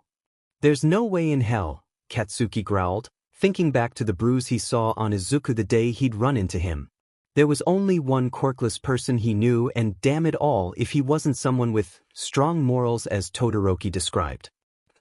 I don't want to deal with this sheet right now. The class seemed to ignore the blonde's outburst and continued to debate whether or not a quirkless hero would be a good idea. They were interrupted by Aizawa, who stepped into the class with a glare that seemed permanently sketched onto his face. He didn't look like he was in the mood to talk, but of course, a quarter of the class had no idea how to read the atmosphere, so the questions continued until Iida shifted their attention to the teacher. Katsuki had a hard time focusing during that class. He knew something was up. There was no way Izuku could be the vigilante. Izuku was weak, he was defenseless, he was Deku. So why was it the only logical explanation? It was the only thing that made sense. Izuku was the vigilante and it was pissing Katsuki off. Despite being 100% sure that Izuku was the vigilante, Katsuki couldn't bring himself to tell anyone about it. He felt compelled to get confirmation. So 20 minutes before the last class of the day ended, he began packing up, determined to do whatever was needed to get the answers he wanted. Bakugo, where are you going? Aizawa stopped him before he stepped out into the hallway. I've got some sheet to sort out, he snapped. The rest of the class looked at him, confusion clear on all of their faces considering how Katsuki was always adamant about attending class. Aizawa looked at him suspiciously. And you can't wait to sort it out after class? No, the blonde answered quickly. Seeing the look on Aizawa's face, Katsuki could tell that wasn't a good enough answer. I have to leave now or else I'll be late. He paused for a second to study Aizawa's face, and I have to do this now. After a moment, Aizawa surprisingly just nodded and turned back to the rest of the class, letting the blonde storm through the hallway. He passed a few wandering students in the hall, but his journey out of the school was overall uneventful. Once he got to the gates, he was almost sprinting down the streets, school bag slamming against his ribs as his arms swung along his sides. He only knew of 3 regular high schools in Miserably that were nearby, and he didn't know what any of their uniforms looked like, not that it would help considering how he'd never seen Izuku in his uniform before. He searched his mind to remember any details of Izuku's appearance the day he had run into him. The only thing that stood out besides the extremely large bruise on the green-haired boy's arm was his black over-the-shoulder school bag. It wasn't as if he paid much attention to any other schools, but he did vaguely recall one of the schools in the area having navy blue bags associated with it, so he mentally crossed one of the schools off the list. The other 2 schools were anyone's guess. It was a 50-50 chance that Izuku could be at either of the schools, so despite not wanting to get confrontational at the shorter boy's house with Inko present if he guessed the wrong, Katsuki took a chance and headed to the one he was closest to. He ran up to the gate of the high school and looked at the kanji, Ryuga Public High School. Not that it would help to know the name of the school, he simply read it out of habit. The bell had already rung, and students were starting to file out of the front doors into the courtyard. Katsuki got quite a few looks from the students as they walked by. There were a few girls that squealed when they saw him and a few guys that looked like they were about to nerd out. After about a minute, a crowd started to form, and the first person that was brave enough to say something finally spoke. "Oh, you're a UA student, right?" It was a girl, short, with natural black hair cut just below her ear. "Kenja-san." Another girl, much taller than the other, with dark purple hair and what looked like stars gliding across her galaxy-like skin ran up to the other, pulling on her arm and leaning in to whisper into the short girl's ear. "That's the first year that tied for first in the sports festival. We should leave, he's kind of dash. Aggressive? I can tell. He feels determined and angry, not always the best combination. Don't use your quirk on him." Katsuki grunted, not commenting on the conversation. Instead, he walked straight up to the black-haired girl and started his own topic. Do either of you know a nerd named Midoriya Izuku? Izuku's real name felt bitter on his tongue. Dang, those are some strong emotions, the short girl said, slightly chuckling. Kenju-san, stop with the demon quirk.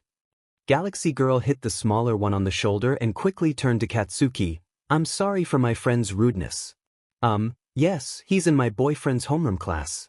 On days he doesn't sprint out of class as soon as the bell rings, he usually hangs around the back of the school near the field and vending machines. You should be able to find him there today. Can't exactly run with injuries like the ones he got during the Hosu evacuation.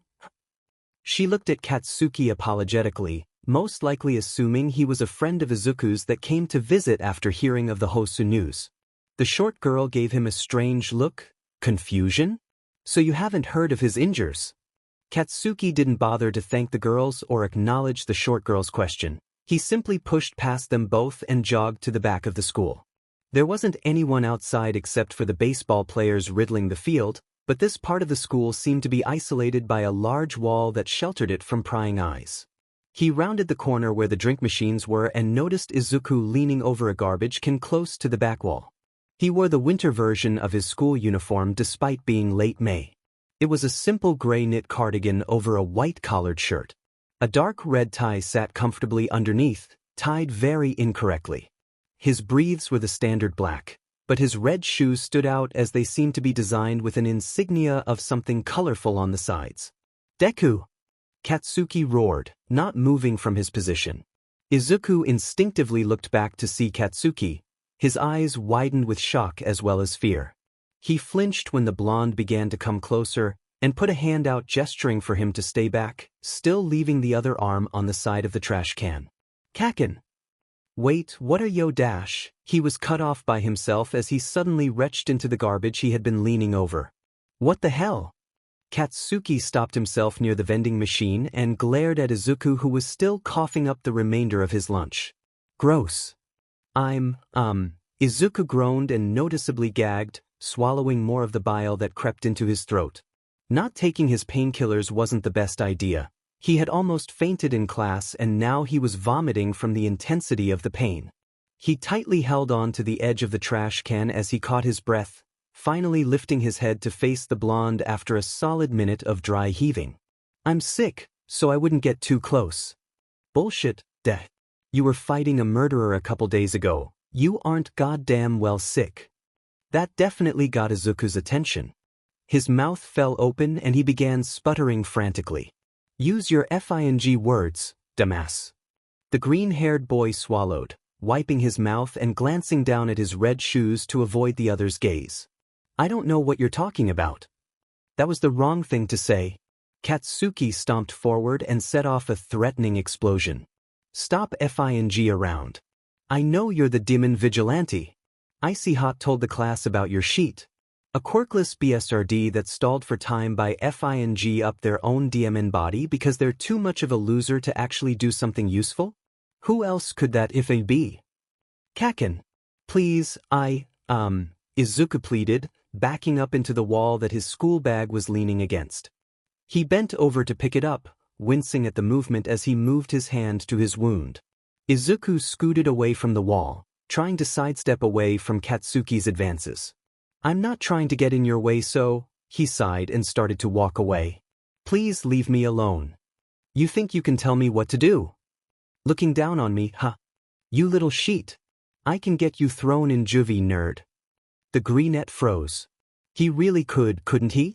Nothing's stopping him from telling someone my identity. His mind was racing. If he let this go, the authorities would definitely catch him. If that happened, his mother would also suffer the consequences. He turned his head to face his childhood friend once more. Please don't tell anyone. You just won't goddamn let this hero sheet go, will you? He lunged forward, digging his hand into the collar of Izuku's shirt, lifting him up off of the ground. The blonde's eyes caught the white bandages that were wrapped around Izuku's torso, reddening slightly with blood as his shirt was disheveled by his grip. Katsuki hesitated at the sight. Izuku him in the shin. Dropping him in surprise, Katsuki's leg gave way for a moment before he set off a large blast from his palm at the ground to steady himself. Throwing up his head and looking through the dust that rose from the explosion, he saw Izuku standing a few steps away from him. He was standing in a defensive fighting stance with an angry expression. His school bag was thrown to the side and he held a decorative knife in his hand. "I may not have a quirk, Kaken, but I'm not powerless." The look in Izuku's eyes felt like a punch in the gut. Katsuki growled as he brought his hands up to ready himself for a fight, and Izuku huffed with frustration. "And I never was." "We'll see about that, Deku." Katsuki ran towards him, pulling his arm back for a punch. "A right hook." "Too obvious, Kaken." Izuku grabbed the blonde's wrist with his free hand and swung him to the side in an effort to dodge. Almost tripping with the sudden change of direction, Katsuki threw an explosion at Izuku's side, effectively sending the smaller boy flying a few meters away.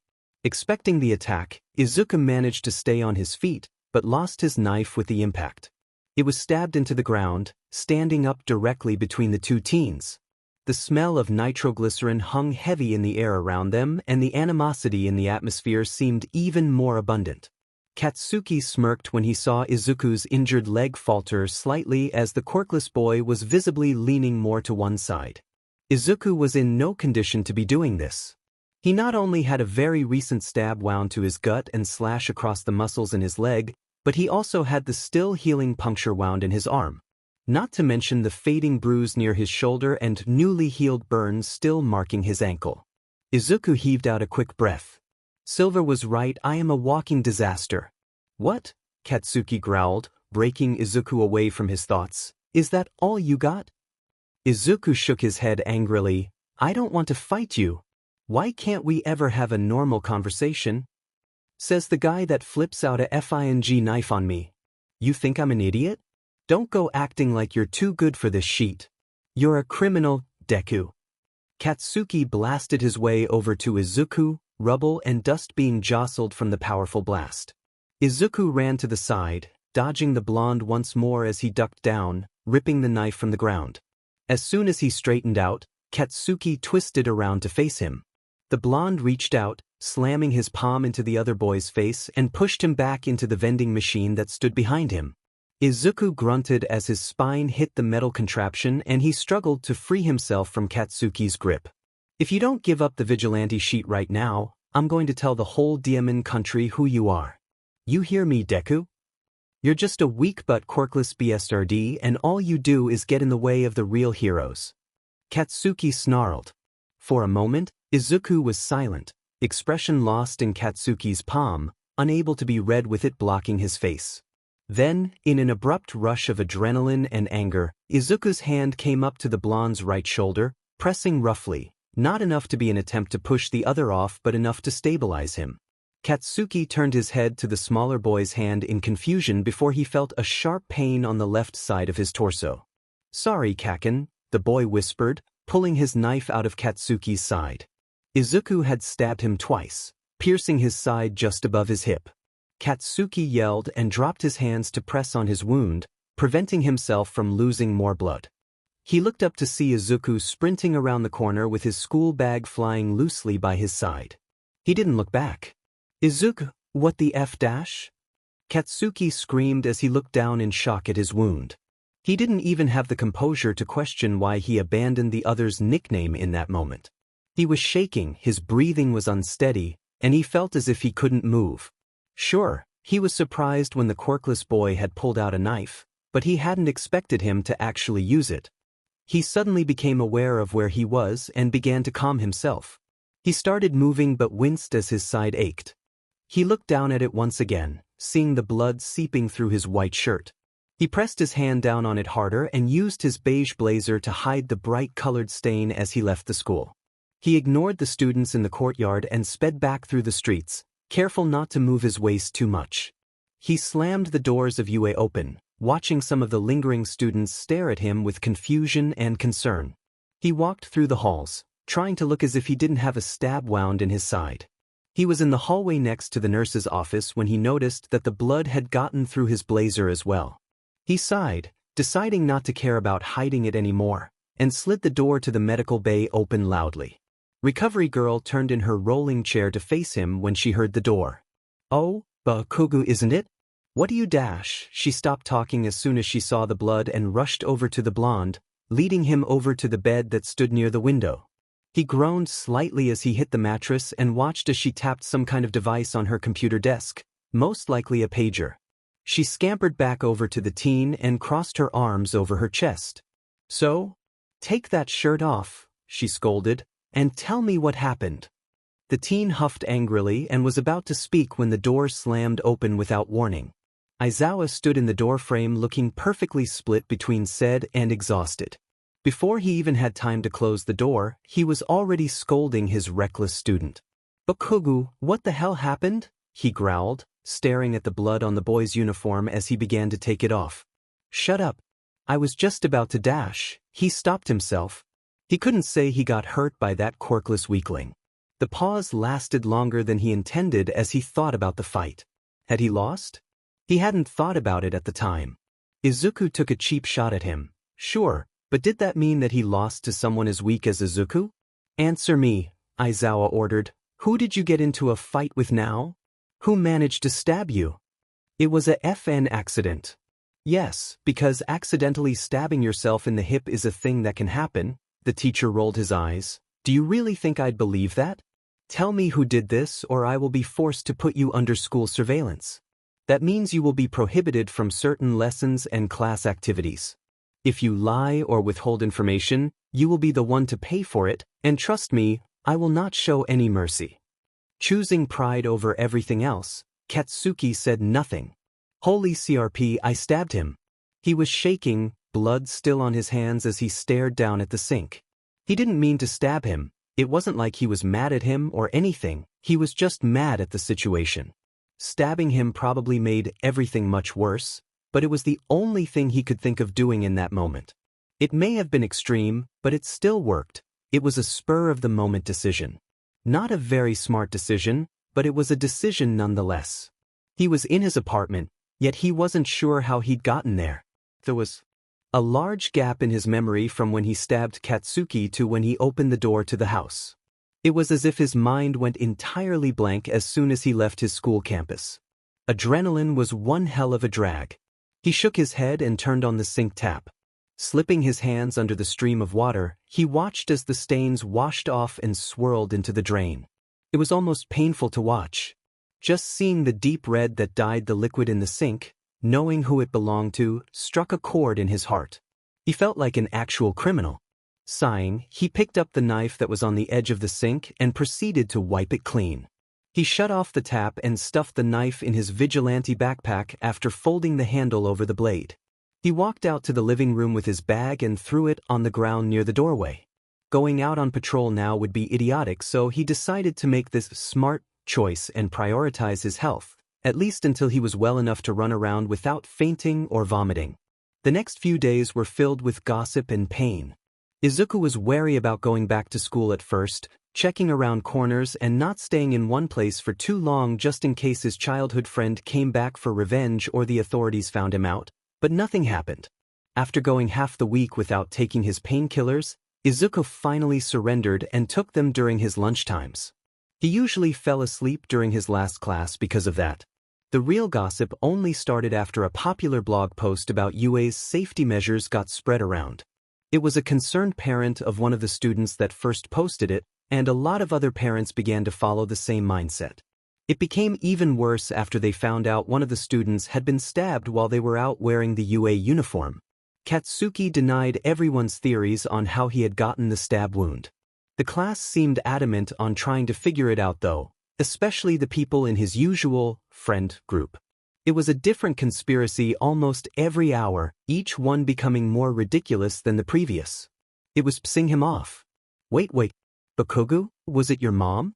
I saw her pick you up one time and she's just as crazy as you. Is she the one that stabbed you? Ashido asked, rolling up and down on the ball of her foot in a bubbly kind of motion as the group stood in line for their lunch. Shut the hell up, it wasn't the old hag. That's messed up, she isn't that bad, God.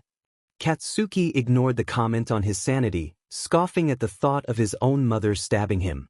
I already told you idiots, it was an accident. No one effin' stabbed me. Yeah, dude, sorry, but literally no one believes you. Kaminari laughed from behind Kirishima and Siro in the lunch line.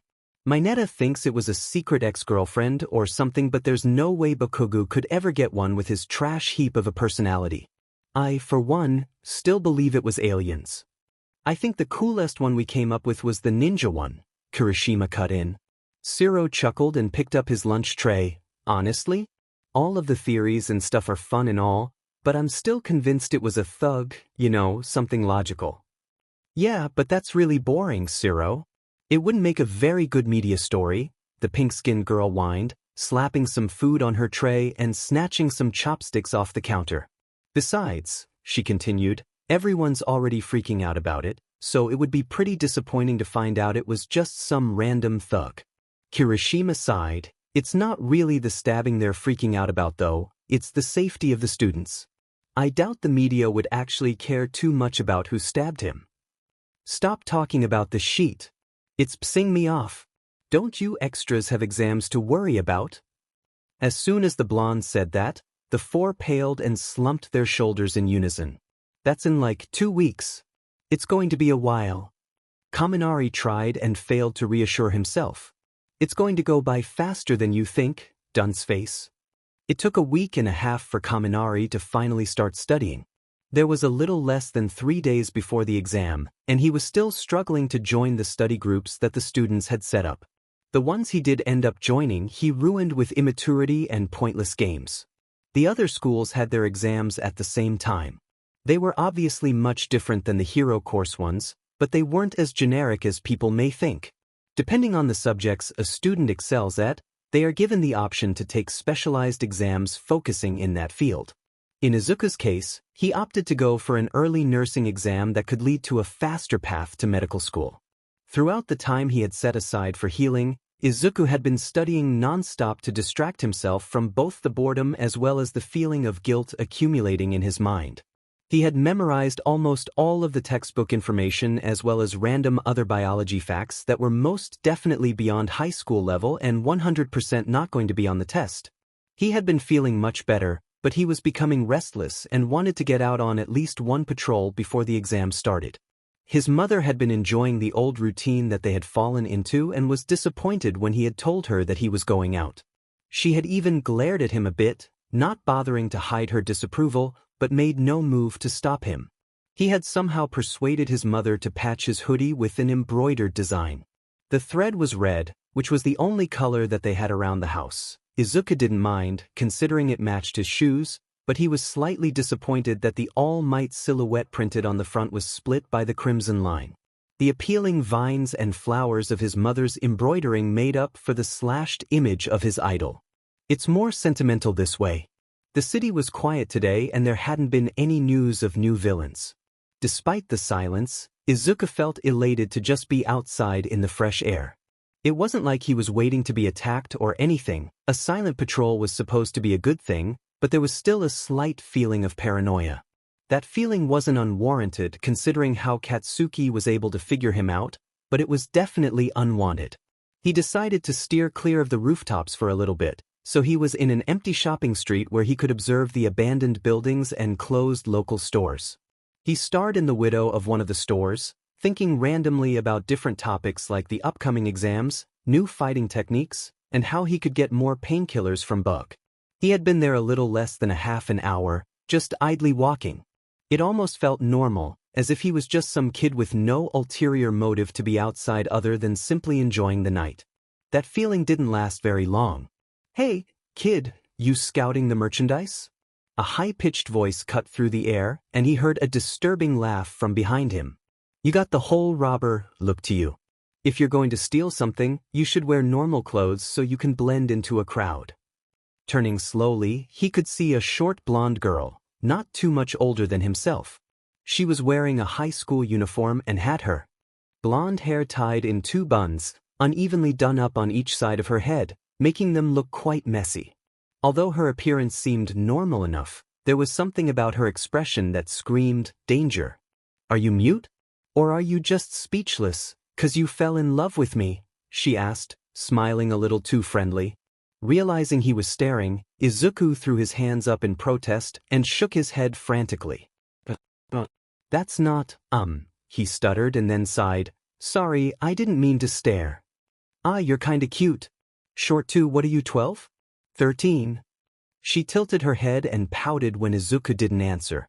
Alright then, age is a no. How about a name? I'm Toga. Toga Himiko. 9-inch.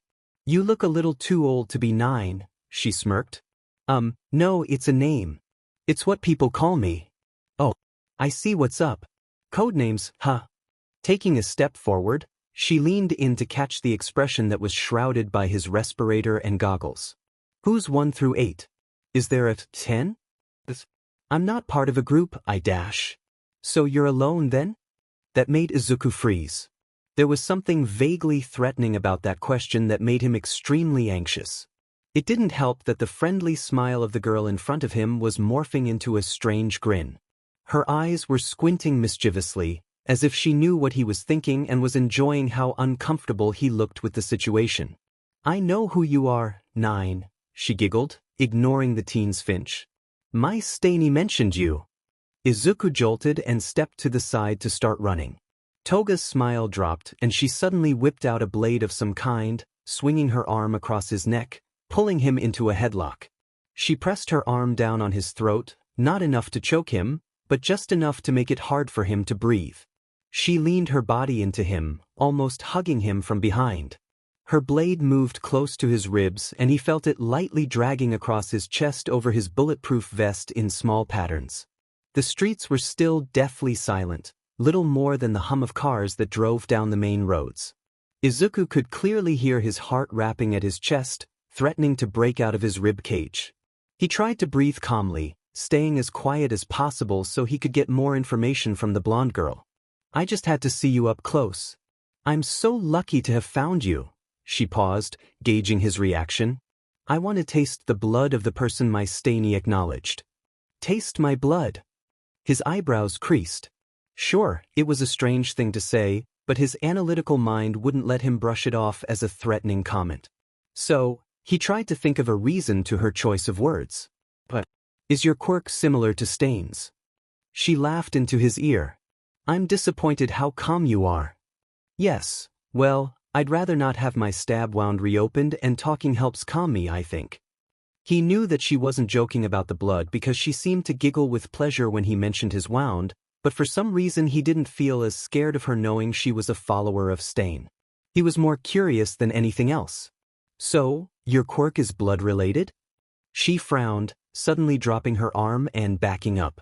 Her knife now resting on his back, but her body was no longer touching him. You want to talk? Yes. He put his hands up as a sign of peace. You're weird, she said, turn around. He did as she asked, facing her once again. He couldn't determine the expression on her face, so he began to speak in order to find any trace of how she was feeling. Who are you and why are you doing this? You ask a lot of questions. And you don't seem to answer any. Touché, she chuckled and dropped her arm, knife now pointing down at the ground and no longer threatening the boy.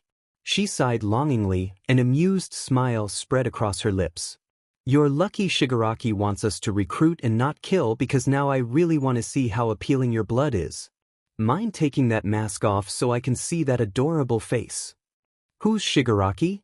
Toga huffed, dramatically putting her hands on her hips. I'm not here to be quizzed. Then why are you here? You sure do love questions, don't you? Can't a girl just be wandering the city streets on a calm, lonely night without being interrogated? You're the one who approached me. And a normal girl wouldn't be carrying around a knife if they were just out for a walk. The vigilante swallowed in an attempt to clear his throat and hide his nervous tone. There was a moment of stillness. Neither said a word but both seemed to tense, expecting the other to attack. Toga grinned as she watched Izuku's pupils flick back and forth between her face and the knife at her side. She shook her head and leaned forwards, pulling her hands behind her back along with the knife to try to see what his eyes would do without the threat in his line of sight. You don't know much about us girls if you think that. With the weapon out of sight, Izuku quickly sprung into action. He took hold of Toga's arm in order to spin her around and kicked the back of her legs so she would fall to her knees. She squealed in surprise at his speed but seemed to react just as quickly to the situation as Izuku had. Without missing a beat, she swapped the knife into her other hand and pulled Izuku down by his shoulder, pressing the tip of the blade into his throat. He heaved in a breath through his teeth as he felt the cold metal scrape his skin. Okay. He held his hands up, frustrated with his carelessness and handicap due to his wounds. I won't resist anymore. Oh, that's believable. Ever thought about dropping the vigilante bit and go into acting? She pushed herself up from the ground with a grunt and tightly held onto Izuku's shoulder to balance herself, leg obviously still sore from hitting the pavement so hard. After the failed attempt to get the upper hand in the situation, Toga definitely wasn't going to let her guard down around him again. But seriously, that surprised me. I had my doubts, but maybe you're just what we need. What do you mean? We've got something pretty big planned for UA's next outing, and Shiggy wants some extra bodies. Next outing? You're from the same group that attacked that hero class. The League of Villains. What dash? He shut himself up when a sharp pain glided lightly across his throat as Toga pushed the blade closer. A small stream of crimson liquid tickled his skin as it made its way down to the front of his hoodie. It wasn't a serious injury by any means, only about as deep as a paper cut, but he was more startled by the abruptness of the attack than the injury itself. Oops, she said, a disturbing smirk decorating her face. You got a little too excited there and got too close. Oh well, it's nothing a bandage can't fix. Pulling the knife back a bit, Izuku saw her smile at the small amount of his blood that covered the tip. Could you please explain what you mean by extra bodies, Toga-san? The League wants me to do something for them. So polite. But unless you actually accept, I can't tell you anything. Izuku was a terrible actor. He had a habit of letting his emotions get in the way of his job. So as entertaining as infiltrating the infamous League of Villains as a Trojan horse of sorts was, there would be no way they wouldn't see through his acting skills. He really only had one option here, but he needed to be sure it would be safe to choose. I guess I should have expected that, he sighed. What happens if I refuse? She hummed, probably nothing. I don't believe you. Yeah, smart choice, she laughed again. We are supposed to dispose of the ones that decline, but I kinda want to see more of you, so it's your choice. The real question is, do you trust me enough to let you go? No, he didn't trust her. That was extremely easy question to answer. But by this point, he had a rough idea of her personality, and he found that most of the seemingly random things she said actually did have a reason to be said. It was a strange kind of speech pattern that seemed to pull information out of someone by assessing their reactions. There was no reason to lie about letting him go unless she had some kind of plan to give him a false sense of safety. But she didn't seem like the person to want to hide her longing to kill just to trick someone else. So, did he at least trust her enough to let him go? Yes, I trust you, Izuku said after a moment, unconvinced of his words. I'd make a horrible villain. Toga nodded, a blush forming on her cheeks as she gave him a toothy smile. I wouldn't be so sure of that, but whatever. If you get me in trouble for this, you'll definitely owe me. I accept blood as payment, by the way. She began to back up slowly, moving her hands to make a heart, then blew Izuku a kiss before running over to a corner. Stopping before she rounded it, she turned back to the vigilante with a smile, playing with her knife as it flipped between her fingers. I don't think your hero friends would give their blood away as easily as you. She gave him one final laugh and liked her lips. So let's just hope they'll give up quickly, She ducked into the adjacent street, leaving Izuku to process what had just happened. When he got home, he had searched Toga's name. There wasn't much information online, but it did mention a murder investigation that had yet to be closed. That fact wasn't all that surprising, but it was incredibly nerve-wracking. He made a mental note to ask Bug, or more preferably Historia, about it the next time he visited. For now, he couldn't focus on that. Toga may or may not have intended to give him a warning about the new attack plan for UA, but he was definitely going to use that information to his advantage. He knew that it would be too risky to go to UA and drop information off like he had done last time. It would definitely be suspicious if a high schooler from a completely different school kept showing up in front of UA during the exact time they seemed to receive warnings for inevitable attacks. This time was different though. He had people in UA that had only ever met his vigilante persona. People who at least knew that he had no ill intentions. If he were to reach out to the students he fought Stain with, he could probably relay the information of the attack onto them. They would believe me, right? He honestly hadn't thought about it that much before he sprinted to the hero school the next day. He had packed his outfit in his school bag with his grappling device, taking only his dagger as a weapon. Changing right after the bell, he ran to UA and hid from view on the roof of a nearby building. He watched as students left the campus. He hadn't recognized any of them, but he couldn't help but stare at the hero hopefuls.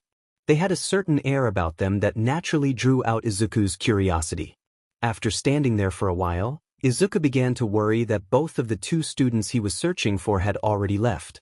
But just as he was about to give up and establish to a plan B, he saw the familiar mix of red and white standing near the gates. The usually stoic teen seemed angry. Izuku could see that he was holding his phone out, glaring down at it as if it was the bane of his existence. There wasn't much he could infer from that, other than a possible texting argument. Todoroki didn't seem like the type of person to get into many arguments, so his theory had no real foundation. The boy's volatile mood would be something to take note of nonetheless. After a second of what looked like contemplation, Todoroki shoved his phone in his pocket and began walking down the street. Not bothering to see if Iida also left the school, Izuku moved from his position on the roof and began stalking the other boy through the city. Following the boy was harder than Izuku thought it would be. Not because he kept losing him in crowds of people or anything. In fact, Todoroki seemed to stick to the streets with the least amount of people. What was hard about it was how confusing his route was. He went in contradictory directions and sometimes stopped in the middle of the street, turning back to where he came from. He looked just as confused as Izuku was. Izuku sighed as Todoroki turned back down the empty street that he had just come down from. If he didn't do something soon, they would be playing this game of labyrinth forever. He jumped down from the roof onto a street lamp. He hung off of it with one hand, holding his body close to the pole with his leg, almost like a monkey. He looked down to see Todoroki's back as he walked. Almost as soon as his body hit the lamp, a pillar of ice came at his face. He ducked his head back to dodge and stared at the icy teen, now turned around in shock. "Ah," Todoroki said, dropping his fighting stance when he saw who was in front of him. "I knew someone was following me, but I didn't expect it to be you." Izuku slid down the lamp pole, landing on the pavement and walking up to the other boy. Ignoring the fact that he had instinctively took hold of the knife in his pocket without pulling it out, he pointed to the ice, slightly glaring the other. "What was that? Please tell me you don't shoot a gigantic spike of ice at anyone you think might be following you." The bicolor boy stared at him with confusion. "But you were following me. That's not really the point I'm trying to make. You don't even have a license yet." The vigilante sighed deeply, dropping his shoulders in defeat. This boy was so literal that it made it difficult to talk to him. Iida wouldn't have been much better, but at least he wouldn't attack so blindly. He started to wonder if stalking the son of the number 2 hero was actually a good idea. "Why were you following me?" he asked, making no attempt at any facial expression. I just wanted to see if you and Iida-san were all right." Izuku took a step closer and Todoroki backed away from him defensively. "Why do you care? It's like Iida said, we don't even know you. And I'll ask you exactly what I asked him. Do you really think I shouldn't worry about someone just because I've never met them before?"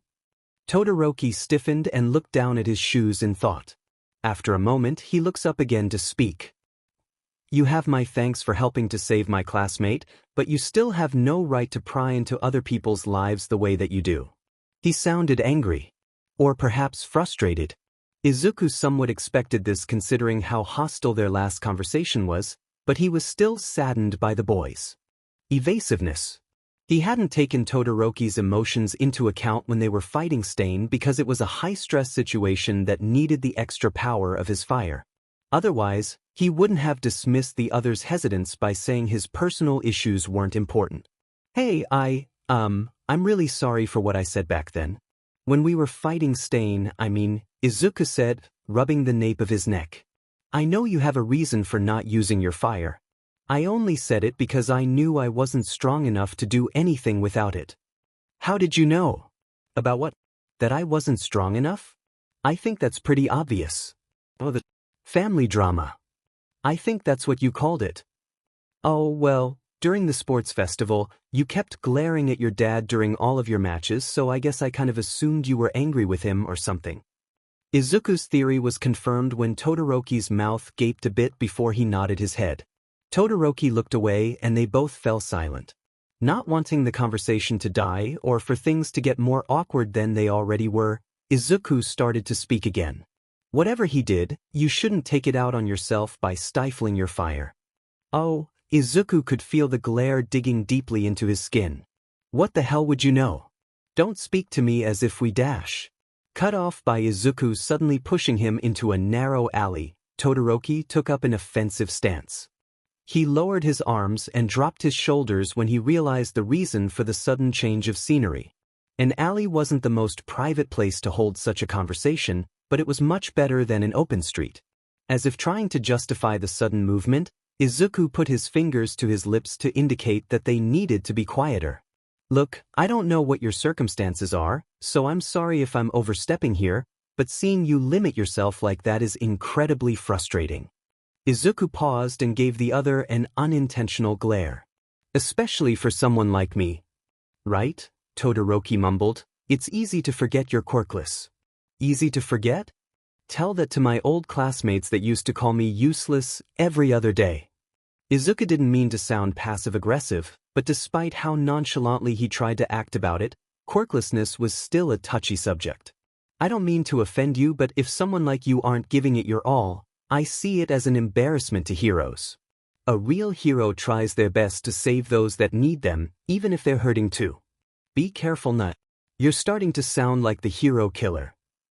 His voice was like ice and carried an unsettling aloofness to it. I don't know what you're trying to do, but pushing your ideals on others like that is pretty distasteful. Izuku paused, embarrassed at himself for how brashly he had spoken. He was making the situation much worse than it needed to be, and Todoroki was not looking any more trusting towards him. In an attempt to change the mood, Izuku suddenly brought his hands to his mouth and unclipped the respirator from where it attached at his hood. Todoroki turned away as soon as he saw Izuku push up his goggles to his forehead, as if looking would burn him somehow. He was trying to show his face. It's okay, you can look. I wouldn't have taken it off otherwise. His voice was surprisingly calm for a criminal revealing his face to a hero in training. I need you to be able to trust me because the only other person at UA I can get away with talking to right now is Iida-san. Todoroki turned to face him and stared into eyes of emerald. He still wore his hood, but the shape of his face and the small freckles that spread across his cheeks were now visible. Looking at him without the obstruction of the respirator, he looked much less threatening. He looked like a regular kid, albeit more on the smaller side. The hero student shook his head to clear his mind of the confusion. Trust a vigilante, huh? No offense to you, but I'd rather not associate with a criminal. Izuku frowned. That's what Katsuki had called him too. He hated that word and felt the need to disprove any accusations directed at him. He had even gone as far as searching for the country's definition of vigilante in their criminal code, which is probably the reason he suddenly got a little defensive when Todoroki called him that. I mean, I know I'm technically, criminal, but not really. The laws state that anyone who uses their quirk without a license to do a hero's job is a vigilante, but I don't even have a quirk, so am I really breaking the law? He brought a hand to his chin in thought. There aren't many people like me anymore, so I don't think the government took us into account when making the quirk laws, meaning there are actually a lot of loopholes someone like me can take advantage of. So I'm not guilty of being a vigilante at least. I might get charged with possession of a weapon though, maybe, like, assault. Todoroki was silent for a second after Izuku's long rant. He was either trying to process everything the shorter boy had said, trying to come up with a counter-argument, or completely ignoring him as he tried to think of an escape route. Based on the frequent flick of his eyes to look down the alleyway, Izuku had doubts it was anything but the latter. That is, until Todoroki spoke. You're oddly comfortable with talking about your quirkless status. After everything I just said, that's what you focus on? Izuku's face soured and he felt himself growing frustrated. Sure, he could easily just drop the information about the villains and run, but then he wouldn't know whether or not Todoroki believed him. He couldn't risk the tip being brushed off as some kind of a joke or a trap. He also just wanted to see if both Todoroki and Iida were actually alright and not pretending that they were. I think it's strange, that's all. Todoroki said, narrowing his eyes slightly. You'd think a quirkless person wouldn't want to talk about it much, especially if they were a vigilante. Are you trying to imply that I'm not actually quirkless? Like I have some secret quirk I'm hiding from you or something? Izuku laughed nervously, a touch of hurt in his eyes. That's kind of insulting. Todoroki shook his head, expression unchanging. No, that's not what I meant. I've just never seen a quirkless person my age before, so I'm just curious. Izuku sighed, knowing that Todoroki didn't mean to sound disrespectful was nice, but he was a very confusing guy to follow. I could say the same to you about being born with your miracle of a quirk. He chuckled awkwardly in an attempt to lighten the mood, but it only seemed to make Todoroki more distanced. There's nothing miraculous about how I got my quirk. It was all planned out. What? How can your quirk be? Wait, do you mean dash? I'm guessing you've heard of quirk marriages. The vigilante's muscles turned to stone, so tense that he felt as if couldn't even blink. He had heard a few things about quirk marriages before, mostly on the news or on the quirk analysis websites that he frequented. In truth, he knew little about them, but even someone as ill-informed as he was knew how inhumanly abhorrent they were. I'm the final result of my father's experiment to surpass the #1 hero in any way he possibly could. Possession of my mother's quirk and forced his fire onto me. My mother couldn't take it, not after 3 other kids that were decidedly his failures. He winced. She was just boiling some water. When I walked in the room, she mistook me for... Todoroki covered his scar with his left hand, a small tremor in his movement. He quickly shook his head, dropped his arm almost as soon as he realized that he moved it. I think about it sometimes. About what would happen if I hadn't been born with his power. When I think about that, I can't help but be curious. Todoroki, what can I even say to that? Even though you talk so freely about being quirkless, I can tell that you don't like to. You think being quirkless is some kind of weakness, right? I guess it can be, in most situations at least. Shifting his tone, Todoroki took on a rougher speech pattern and Izuku was left questioning where this conversation was going. But that kind of thinking just pisses me off, especially after seeing you. Hell, you beat the DMN hero killer, with my help or not. Most people would say that's impossible for anyone who isn't a hero, let alone for someone who's quirkless. Yet you did it. You were even acknowledged by him. You insisted that you weren't strong enough to beat Stain without extra firepower, but I think you were underestimating yourself. Then you've been overestimating yourself, Izuku said, earning a glare from the other teen. You really think you can rise to the top when you only use half of your power? This isn't about your father. That fire is yours and yours alone. You can use it whenever you want and he doesn't control it, you do. Silence, and then. Back in the sports festival and even with Stain, I used it carelessly. But both times, I had these moments where I didn't even think about him. Outranking the others and becoming #1 is my ultimate goal, but now, in order to do that, I think I'll have to surpass you first. Not expecting those words, Izuku was more confused than ever. Surpass me? You're way better than me at fighting though, why do you need to surpass me? Todoroki nodded. You're right. The way you fight is speed-based and tactical but very crude. You don't seem to care about your own safety and are extremely reckless when you get into a fight you can't avoid. For a quirkless person, that's a terrible strategy. Izuku didn't really know what to say to that. He had never been critiqued on his fighting methods before, unless he counted the few online forums that were essentially just people theorizing about what his quirk was or saying that he fights good but he would do so much better if he used his quirk too. He just hadn't expected it, least of all from Todoroki. Well, it works, so that's something. Izuku finally said, after several seconds of awkwardness. I mean, I haven't died yet. Todoroki gave him a disapproving look and sighed. And you were the one worried about Iida and I? Take a step back and look out for yourself first. Don't think I didn't notice that patch on your hoodie. Did you even go to a hospital after the fight? I went to a bar, Izuku answered, suddenly realizing how bad that sounded only after Todoroki dropped his head in his hands in an exaggerated motion of disbelief. Wait, no. It's not what you think. I just dash. It's fine. You don't need to explain. The vigilante's shoulders dropped and he let out a heavy breath. Great. Now he's going to think I'm some kind of delinquent teenage drunk. And about surpassing you, I just want to test my resolve against yours, that's all. So, is that all? I'm fine and so is Iida, so are we done? No, there's another thing but, Izuku hesitated. I know this should have been said first because it's kind of important, but I was a little worried about how you would react if I just dumped something like this on you without warning and dash. Just get to the point. Right. Izuku calmed himself to suppress his nervousness. When I was out on patrol, I ran into a member of the League of Villains. Todoroki's eyes widened. And you're alive? Did you capture them? No, they got away, or more like they let me go. It was kind of weird, Izuku mumbled. Anyway, I managed to get some information from them about another attack they're planning against the UA students. What? Another attack? What are they going to do? Well, I don't really know. The League member tried to get me to join them, but since I didn't, she didn't tell me anything about it. She told me her name though. It was Toga Himiko, if that helps at all. Todoroki narrows his eyes, not quite angrily, but with an obvious suspicion. They wanted you to join?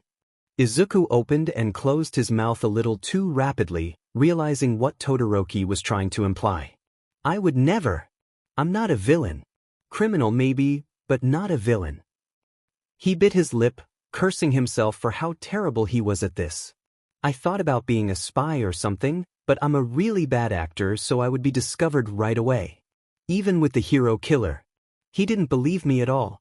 I was trying really hard, but I was way too nervous to sound believable. There was silence, then, in a sudden and unexpected burst of lightheartedness, Todoroki started laughing. It wasn't a full-out breathless kind of laugh, more like a chuckle or hum, but surprising all the same. The usually stoic boy gave Izuku a trusting smile and composed himself. I suppose you have a point there. I trust you, at least about your terrible acting. There's no way you're faking this, especially with the face you're making. Thank you? And hey, thanks for not, turning me in or something. He laughed, then turned, pulling out his grapple from his hoodie pocket. He stopped for a moment. Hey, could I ask a favor? Depends. I'm not going to do anything illegal. No, nothing like that. He paused and bit his lip, wondering if this would be a good idea or not. One of your classmates, Bakugo Katsuki. I was wondering if you could tell him that I'm sorry, that's all, thanks. Before Todoroki could ask what he was sorry for, Izuku shot up to the building and ran away, leaving Todoroki to come up with his own answer to that question. And considering the condition Katsuki had come to class in a couple weeks earlier, he had a good idea as to what the vigilante was talking about. Iida, I need to talk to you. Shudo had stopped in front of the class president's desk at the beginning of lunch just a day after his conversation with the vigilante. It's important. Without questioning it, Iida got up and followed Shudo to a more secluded place. Iida has always been a very serious person, so getting him to discuss important matters was incredibly easy. And because he was like that, he was also one of the best people to get advice from. He wasn't sure exactly what he was going to say, but he'd tell someone about it. And who better than the only other person in the school that encountered the illegal hero? They stopped in the hallway. There was a window just across from them which lit up the area very clearly, making defined shadows of both of their figures on the floor. Shudo had leaned his back on the wall and crossed his arms, while Iida simply stood in front of him. It was a peaceful environment, but there was an unspoken anxiety that both could feel in the air that overpowered the calm of the school. So, this must have to do with Stain if you came to discuss it with me. Not quite, Shudo sighed. It's about 9. He came to talk to me yesterday. Overcoming his initial surprise, Iida looked concerned. Are you all right? He didn't harm you, did he? What? No, I'm not even sure if he had any weapons on him. He came without his backpack. Then you just talked? What about? He told me that he ran into a League of Villains member named Toga Himiko. She was apparently trying to get him to join in on another attack on UA. He declined, of course. Another attack? How can you be sure he wasn't lying to you about refusing the offer? Shudo frowned. We talked about some other things. The point is, I trust him enough not to lie about this. You should too after what he did to save you from Stain. Yes, of course. It's just hard to trust someone who won't even disclose his real name, he explained. So, what should we do with this information? I'm not sure. Telling Aizawa-sensei would probably be best. I guess we could tell Bakugo as well. Bakugo? What does he have to do with this? Iida asked, eyebrow raised. 9 asked me to apologize to Bakugo for him as a favor. I have no proof of their connection, but I think they might know each other. I see. I must say, I don't believe it's the best idea to tell him, the taller boy grimaced. It's true that Bakugo may have a connection to 9, but he has no need to know about this. I feel as though his aggressive behavior could be a danger to both 9 as well as the rest of the class. That makes sense. I think I'll wait to fulfill that favor, then. At least until this has been resolved. But I do still want to ask him about 9, just to see if he knows something we don't. I agree, we could ask him together when we have the time. Shall we go tell Aizawa-sensei now? Iida asked. He was answered quickly with a nod. They decided to take the warning to their teacher when the school day ended. They didn't want to risk the other students overhearing and cause a school-wide panic. About 10 minutes after class ended, the 2 students found themselves at the doors to the teacher's office. Knocking on the door rapidly, Iida was the first to call out the teacher's name. As they explained the situation, Aizawa seemed to becoming increasingly worried. He seemed to believe them, but he also seemed very skeptical of the vigilante's story. He sat at his desk, occasionally typing something into his computer as information was being fed to him by the 2 standing beside him. And you both believe he's telling the truth? Aizawa asked. He has given us no reason to believe he would be lying, Iida replied. Aizawa glanced at Shudo, who gave him a short answer. He has my trust. Their teacher drew out a long sigh. With the evidence we have now, I can almost guarantee he was also the one that left the last tip about the USJ attack, so he does have some credibility. It would be dangerous for him if we were to suddenly cancel the training camp, since the League would know who snitched, so for his sake, I will have to continue with everything as planned.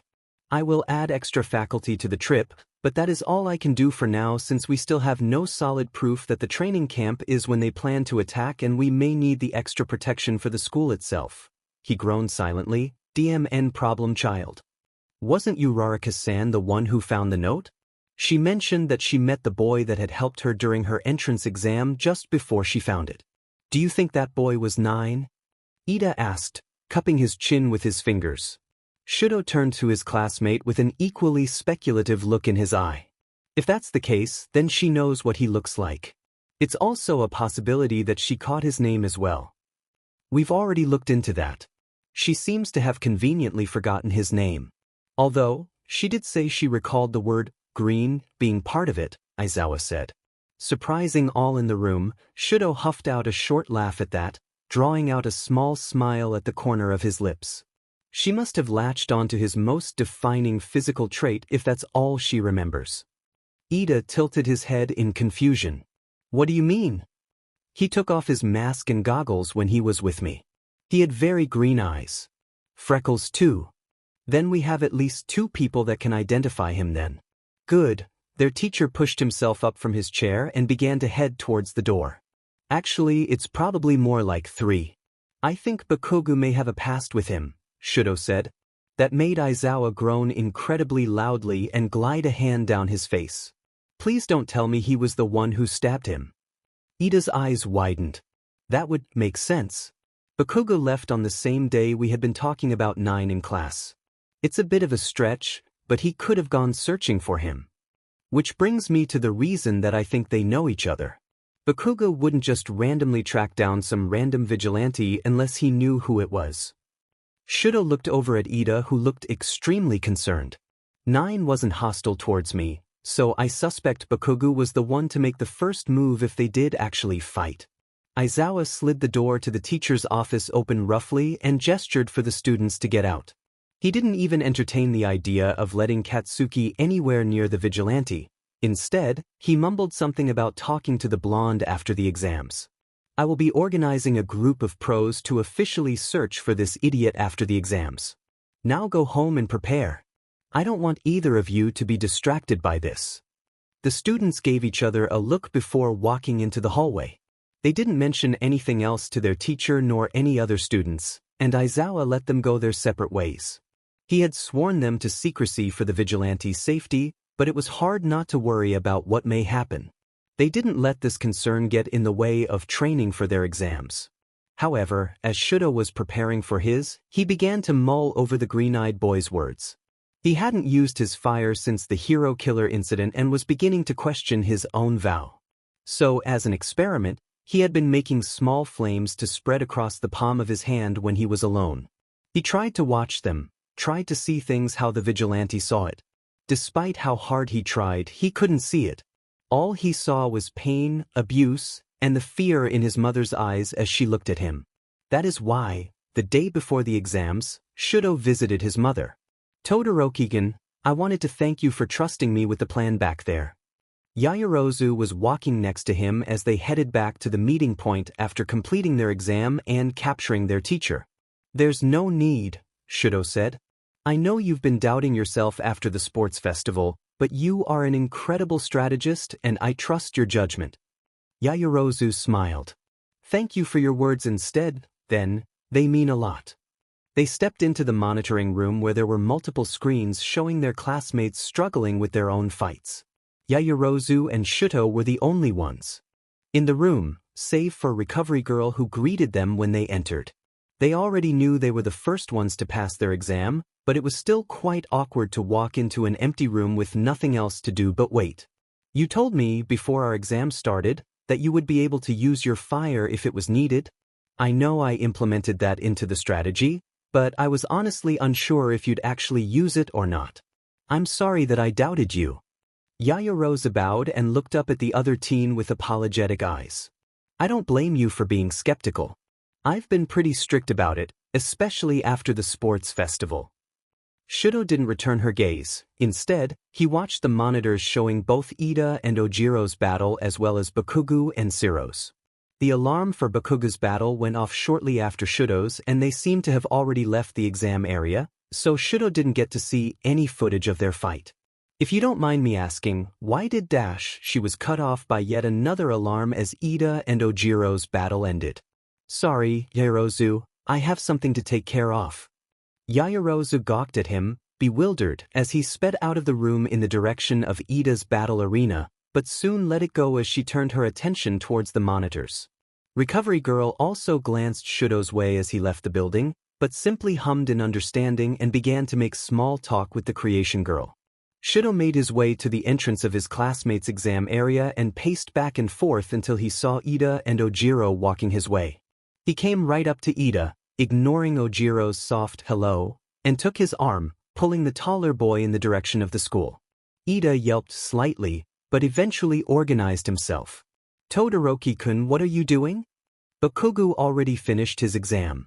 He didn't show up at the monitoring room, so he must be going to the school until the teachers call us back. This is the perfect time to ask him about 9 because he'll be alone. Iida nodded and followed Shudo without much resistance until they came across Bakugo leaning on the wall of the school. He looked over at them, unspoken words of confusion on his lips, and then began to glare bitterly as they came closer, as if anticipating a fist fight. What do you want? Bakugo sneered. Iida, ever calculating and rational, began by getting straight to the point. About the person who stabbed you. Bakugo wasn't having any of it, groaning loud enough to cut Iida off and dismiss the question. Not this sheet again. I don't want to hear your dumbass theories. It was an accident. End of story. It was 9, wasn't it? Shudo asked as coolly as he could, trying his hardest to keep the fiery teen calm enough to answer them. After seeing Bakugo tilt his head and look at him extremely puzzled, he tried to clarify. The vigilante. Shudo knew his attempt at peacemaking fell flat when the blonde's face contorted from shock to anger as he aggressively pushed himself off of the wall and punched his fist threateningly into his other hand, setting off a small explosion and releasing a cloud of black smoke. "The hell are you talking about, freezer burn? Like some useless Quirkless Vigilante is gonna get the jump on me." The word, useless, got Shudo's attention more than anything else Bakugo was yelling. It was not only the insult that the vigilante had said was favored by his bullies, but it was also just plain untrue. He isn't useless. Iida would be dead right now if it wasn't for him. That's your own sheet. That has nothing to do with me. If you had to be saved by a weakling like Deku that shithead, then you aren't as strong as you FNG think. You know him. It wasn't a question, it was one of the cold facts that the icy student was known for. You almost said his name just then. No, I didn't. You're not denying that you know him. Whatever. Why haven't you told the teachers of your relation to the vigilante? I'm sure the information you provide would be invaluable to their investigation. Iida cut into the other's argument with his question. Bakugo screamed, kicking the ground in frustration. Deku can do whatever the hell he wants. He's not my problem. Just from the sheer triumph of getting one of the most stubborn people in Japan to relent, Shudo smirks. He admits it. Shut the hell up, half and half. So his name is Deku? Iida asked, once again trying to steer the conversation back on topic. Huh, like hell I'd tell you his real name. Both Iida and Shudo gave each other knowing looks before Iida asked, are you trying to protect him? His identity. I'm not. I just don't want them to find him so I won't have to see his effing face anymore. If he goes off and gets killed by playing hero, that's his own FING problem. The angrier you are, the more vulgar your vocabulary gets, Shudo commented. The blonde shot him a foul glare, but ignored his words. Leave me alone. You're not getting anything out of me, and if you say anything to the teachers, you're dead.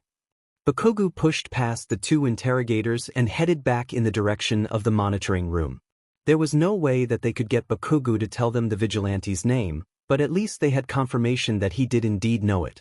Knowing that their theory was correct, but not being able to do anything about it because the one person they needed in order to prove it was refusing to cooperate was very disheartening. Shudo and Iida exchanged defeated looks before following a few meters behind the blonde. When they stepped into the building, they saw all of their classmates waiting there. Some of them had mournful looks on their faces, which they later found out was because they had failed the test. Iida went to lecture the anguished students about proper study practices while the other students began to gather around Shudo. Momo said you used your fire. Seriously? How can we compete if you aren't holding back anymore? Siro asked, slumping his shoulders. That's so unfair. Mineta cried, adding to Siro's whining. It's unlike you to change your mind on something so suddenly, Karo, Azui pointed out. Uraraka perked up at all the sudden excitement. Oh, that's right, singing. Todoroki-kun, you've been so serious about only using your ice. Did something happen to change your mind? Shudo stared blankly at his classmates, unsure of what to say. He had no intention of lying, but he also definitely didn't want to tell the full truth. The class already knew of Shudo meeting the vigilante during the Hosu incident, so it wouldn't be too far of a stretch to say that the illegal hero had inspired him during that meeting. They didn't need to know about any recent connection. There was actually something that changed my mind, he said. Well, it must be pretty important to you if it got you to do something you used to be so uncomfortable with. Kaminari had joined the conversation after Iida's lecture. What was it? Kaminari, don't be so nosy. Kirishima yelled. He doesn't need to give us a reason. We should just be happy about how much he's grown. Ah, thank you, Kirishima, but it's fine. Shudo gave him a small smile, then turned to face the rest of the class. It was 9. He said some things to me during the stain attack that kinda got me thinking about my mindset, that's all. The vigilante? Wow, I guess he had more of an impact than we thought. You did mention that he had a lot of drive to be a hero, didn't you? Jairu commented. Her words were somewhat interrupted when she playfully shoved Kaminari away from her side as he pretended to lean on her shoulder. "Oh yeah, you did say that. Hey, since you're so fond of him, maybe we can convince the school to enroll him or something." Shudo's eyes shot to Ishido as she spoke. "Do you think that's possible?" The bicolor boy asked with a hint of enthusiasm in his voice. "Well, I wasn't really serious," she trailed off, frowning regretfully at the sudden bleakness on her classmate's face. "But I guess it would be pretty cool to be in the same school as a vigilante. Who knows? Maybe the teachers will agree with us if we really try and come up with some good reasons to get him in." "I already do agree." Aizawa stepped behind the class, startling everyone in the room. He was leading the rest of the teachers into the monitoring room and had overheard the conversation without alerting anyone to his presence. The class all stared at him, eyes wide and mouths agape. They watched as their teacher calmly crossed his arms over his chest and looked at them with a slight grin of amusement resting on his lips. His eyes focused on Shudo for a moment before reverting back to his deadpan expression. "What?" The class broke the silence with a harmonious cry as all of their voices mixed. Aizawa winced at the volume of the teenagers' voices. "I'm not saying he should be in the hero course," he said, watching as some of his students' faces fell at that news. "But I do think that DMN kid needs to have a reality check about his self-sacrificial philosophy. If we let him continue with this way of thinking, he'll be dead. At least at UA, he will be supervised and taught the proper way to care for himself." "So 9 really might get into UA? That's so cool. I can't wait to meet him. When is he going to come?" Ishido asked, jumping up and down. "It's not definitive. I can't say whether or not we will be able to capture him before his vigilante work gets him killed, and even if we manage to get him, he will need to spend some time in custody for legal reasons. But I have permission from Nizu to give him a trial phase under my supervision before he serves any time. Once he is apprehended, he will join us on our training camp." "Seriously? He's seen some real action. Do you think he'll show us some moves?" Hagakure waved her gloved hands in the air, indicating her excitement. "No. If anything, he will show you the reason why being a vigilante is illogical and extremely dangerous. This kid isn't the kind of person hero students should be idolizing." "You're wrong, Aizawa-sensei."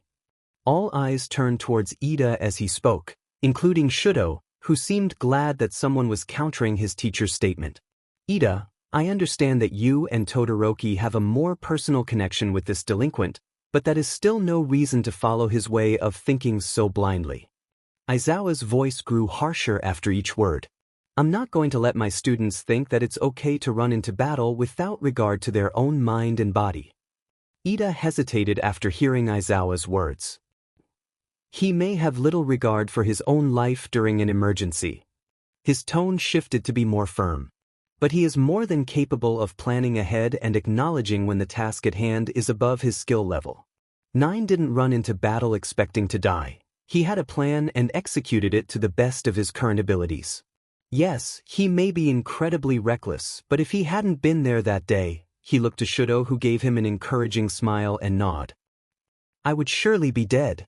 He has a lot to learn, and I have no doubt that the general department teachers at UA will teach him everything he needs to know, but even without that knowledge, he has inspired me and many others in this class." "So you're wrong, Aizawa-sensei. He is exactly the kind of person hero students should be idolizing." The class was silent. Even the teachers in the room seemed weary of speaking and had turned their focus towards Aizawa, expecting him to say something. He eyed his fellow teachers before sighing deeply and turning around to face the door. He glared down at the ground in front of him, and the large group behind him stared at his back, anticipating his response to Iida's speech. "DMN problem child," he groaned.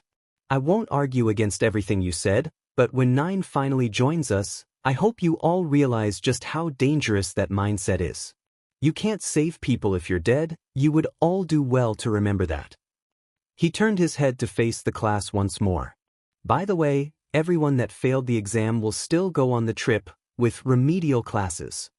He left the room with a few of the other teachers, leaving his students in complete shock. After a moment, The room erupted with the voices of excited-sounding teenagers forming small groups to gossip about the training camp and the soon-to-be new student. The only ones that stood alone, separated from the group with their own thoughts overtaking their minds, were Shudo, Iida, and Bakugo. So you think she snitched?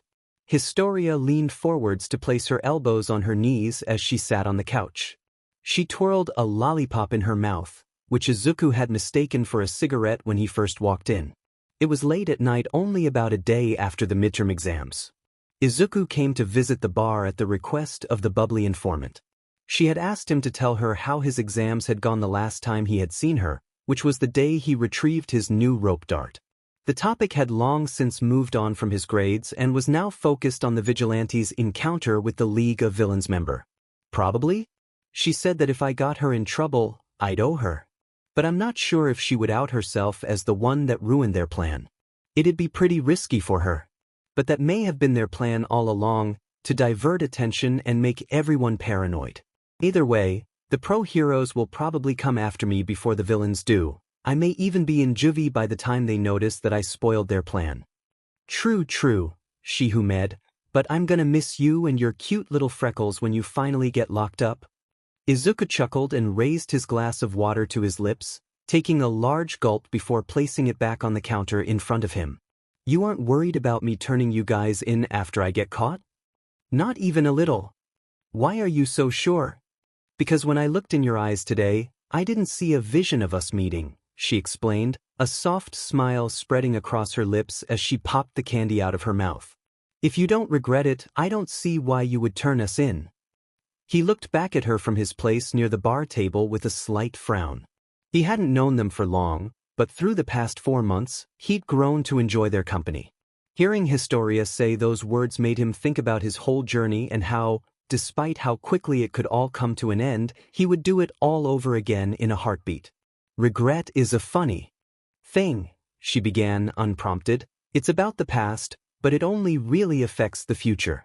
Because of this, the things people regret often change depending on their current life. But even now, when you know that all of this is going to end with you being caught, you still don't regret it. You are facing it all head-on. I should be more like you. Why do you say that? I ran away from a lot of things in my life, even good things, all because I was scared of how my decisions would influence my future. My quirk may allow me to have visions of other people's worst moments, but it also forces me to relive some of mine through something much more intense than a memory. Sometimes quirks SCK, but I couldn't imagine my life without it. Isn't that strange? Because of my quirk, I have never been very sure about my decisions, but seeing someone like you being so decisive? It's inspiring. You are incredibly strong, Izuku. He stiffened and stared at her with absolute horror at the mention of his real name. Wait. How did you dash?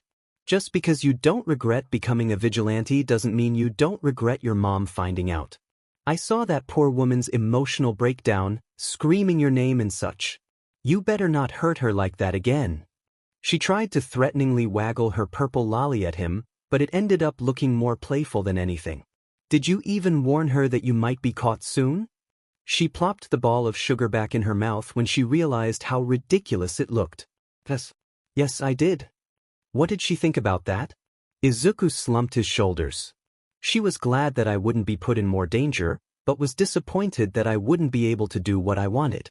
She also told me not to cause the pros trouble when they come to question me. That sounds about right, Silver Scale said from behind the counter. He laughed and focused on the kid sitting in front of him after putting away his cell phone. It's either the pros or the villains that will catch you. That's the sad truth of being stuck in between two opposing sides. So to spare your life, you better not cause any goddamn trouble. The boy winced at the old man's words. Yeah, I guess the villains might be searching for me too, huh? Especially if Toga-san was lying or the others found out. How long do you think I can run from both groups? Considering you're quirkless? Historia thought out loud, probably not long. Excuse me? Silver Scale asked sternly. Izuku tensed at the sound of the man's voice and silently cursed Historia for exposing him. Quirkless? Are you telling me that you recklessly ran into battle without any kind of secondary defense other than the weapons I provided for you? Maybe. The old man sighed deeply and buried his face into his left hand, rubbing at his eyes with his fingertip and looking at Izuku with the most exhausted expression he had yet seen. The man dropped his arms and suddenly ducked down beneath the table, rummaging through the drawers and cupboards that ran along the base of the bar counter. He reappeared a few seconds later, dumping a small pistol on the hardwood under Izuku's nose. Izuku jumped back, almost falling out of his stool in surprise. "Why is there a gun?" Izuku would have been screaming if it weren't for his stuttering. "You know how to use it?" "Of course not." "Then learn," he ordered. He pushed the gun closer to Izuku's hand and frowned when the boy flinched. "Look, I didn't want you to get into this business to begin with. You're just a kid, and both Historia and I know how easy it is to fall deeper into this stuff, so pay attention. Being caught by the pros is going to SCK, but you will at least be given a life after you've served your punishment. Being caught by the villains, though? You are without a doubt going to die." I know that. But so take this gun, and if one of those villains try to get their hands on you, you will shoot. Do you understand?" The old man's glare was intense and the atmosphere of the room hit rock bottom from his words alone. Izuku was distraught and was tripping over himself before he took a breath and became completely silent. He blankly stared at the gun, an almost pained expression in his eyes. He had trouble rationalizing the use of blades the first time he came to the bar. The thought of adding firearms to arsenal was becoming overwhelming for him, especially considering how comfortable he had gotten with knives. So comfortable, it seems, that he was able to threaten and stab people with them, even reach for it for something as stupid as a small scare. It didn't take him long to so easily slip into that kind of violence, so with a gun, Izuku could only imagine what he could do, intentionally or not. "Could I really shoot someone?" "Okay, I'll take it." Izuku reluctantly wrapped his fingers around the handle of the gun, pulling it closer to inspect it. "It wasn't a choice," Silver Scale said. "You put yourself in far more danger than someone of your age should go through. I'm not underestimating you just because you're quirkless, but there is no denying that you are more vulnerable because of that fact." There was a giggle from the couch as Historia had flopped on her side, holding her stomach tightly. She may have started choking if her comical slap of her seat didn't help in steadying her breath. "Oh, Silver, I didn't know you had another son. You're acting like a disappointed parent." "Historia, shut your mouth if you know what's good for you. You always seem to overshare everything except your own history." Silver Scale shook his head disapprovingly and went back to cleaning some cups he had left in the bar sink before he had taken his phone call. The wrinkles and crevices on his cheeks and forehead deepened as he sulked. But oversharing is my job." Izuku shifted his gaze back and forth between the other two, quirking his eyebrow at the brown-haired girl's statement. "Another? Silver Scale, you have children?" "This is why I despise invasive people," he groaned. "Yes, 9. I'm old, what do you expect? I guess I just didn't think about that." The teen smirked a little, but didn't question him any further, satisfied with the new information he had gained about the bartender. "Don't be all smug just because you found out something new about me. I also got some info about you from this little fiasco, so don't go acting all high and mighty, Izuku." "I'm not. I'm just happy you're opening up more," he explained, a warm smile still spread across his face. Izuku's bliss was quickly disrupted when he looked down to his hands resting on the table. He was still holding the gun and just from seeing it, he began to shake visibly. He swallowed and tucked the pistol into his pocket so it would be out of sight. Silver Scale seemed to catch on to the boy's uneasiness and frowned apologetically. "With any luck, you won't even need to use it. If the pros catch you, try to throw it out before they see it." "Why, thanks. If I get caught before I see you guys again, I just want to say that I'll miss you all," Izuku said. He looked around the room, realizing that Bug wasn't there and that he had been meaning to ask him for more medication. "It's too bad Bug couldn't be here. I wanted to, never mind. I wish I could say goodbye to all of you just in case." "He would hate that," Historia said. "He hates goodbyes." "Why?" Izuku turned his head to face Historia. His kid brother died and he was blamed for killing him, 'cause he was the last to see him alive. I saw it in a vision once. She had paused for a moment, smiling a little at her boss. Oops, sorry. I probably shouldn't have said that. Izuku looked down at the ground sadly. Hearing everyone's stories made him think about others that experienced similar tragedies. He recalled Historia explaining how much the past affects the future and could only think about the League of Villains members and how they ended up where they were. Todoroki's story also went through his mind in that moment, making him think of how differently the bicolor boy could have turned out. No, you shouldn't have, Silver Scale sighed. Your motor mouth is going to get you killed one day, Historia. She giggled, quickly getting over her rehearsed slip of the tongue. Well, we'll all die one day, so it doesn't really matter how. That's kind of morbid, Izuku commented. Yeah, I think it's reassuring. Izuku shook his head, trying to shake the depressing subject from his mind. He pushed himself off the stool and made his way to the back door. Anyway, I'm glad I got to say goodbye, even if all of you couldn't be here. Thank you both for everything.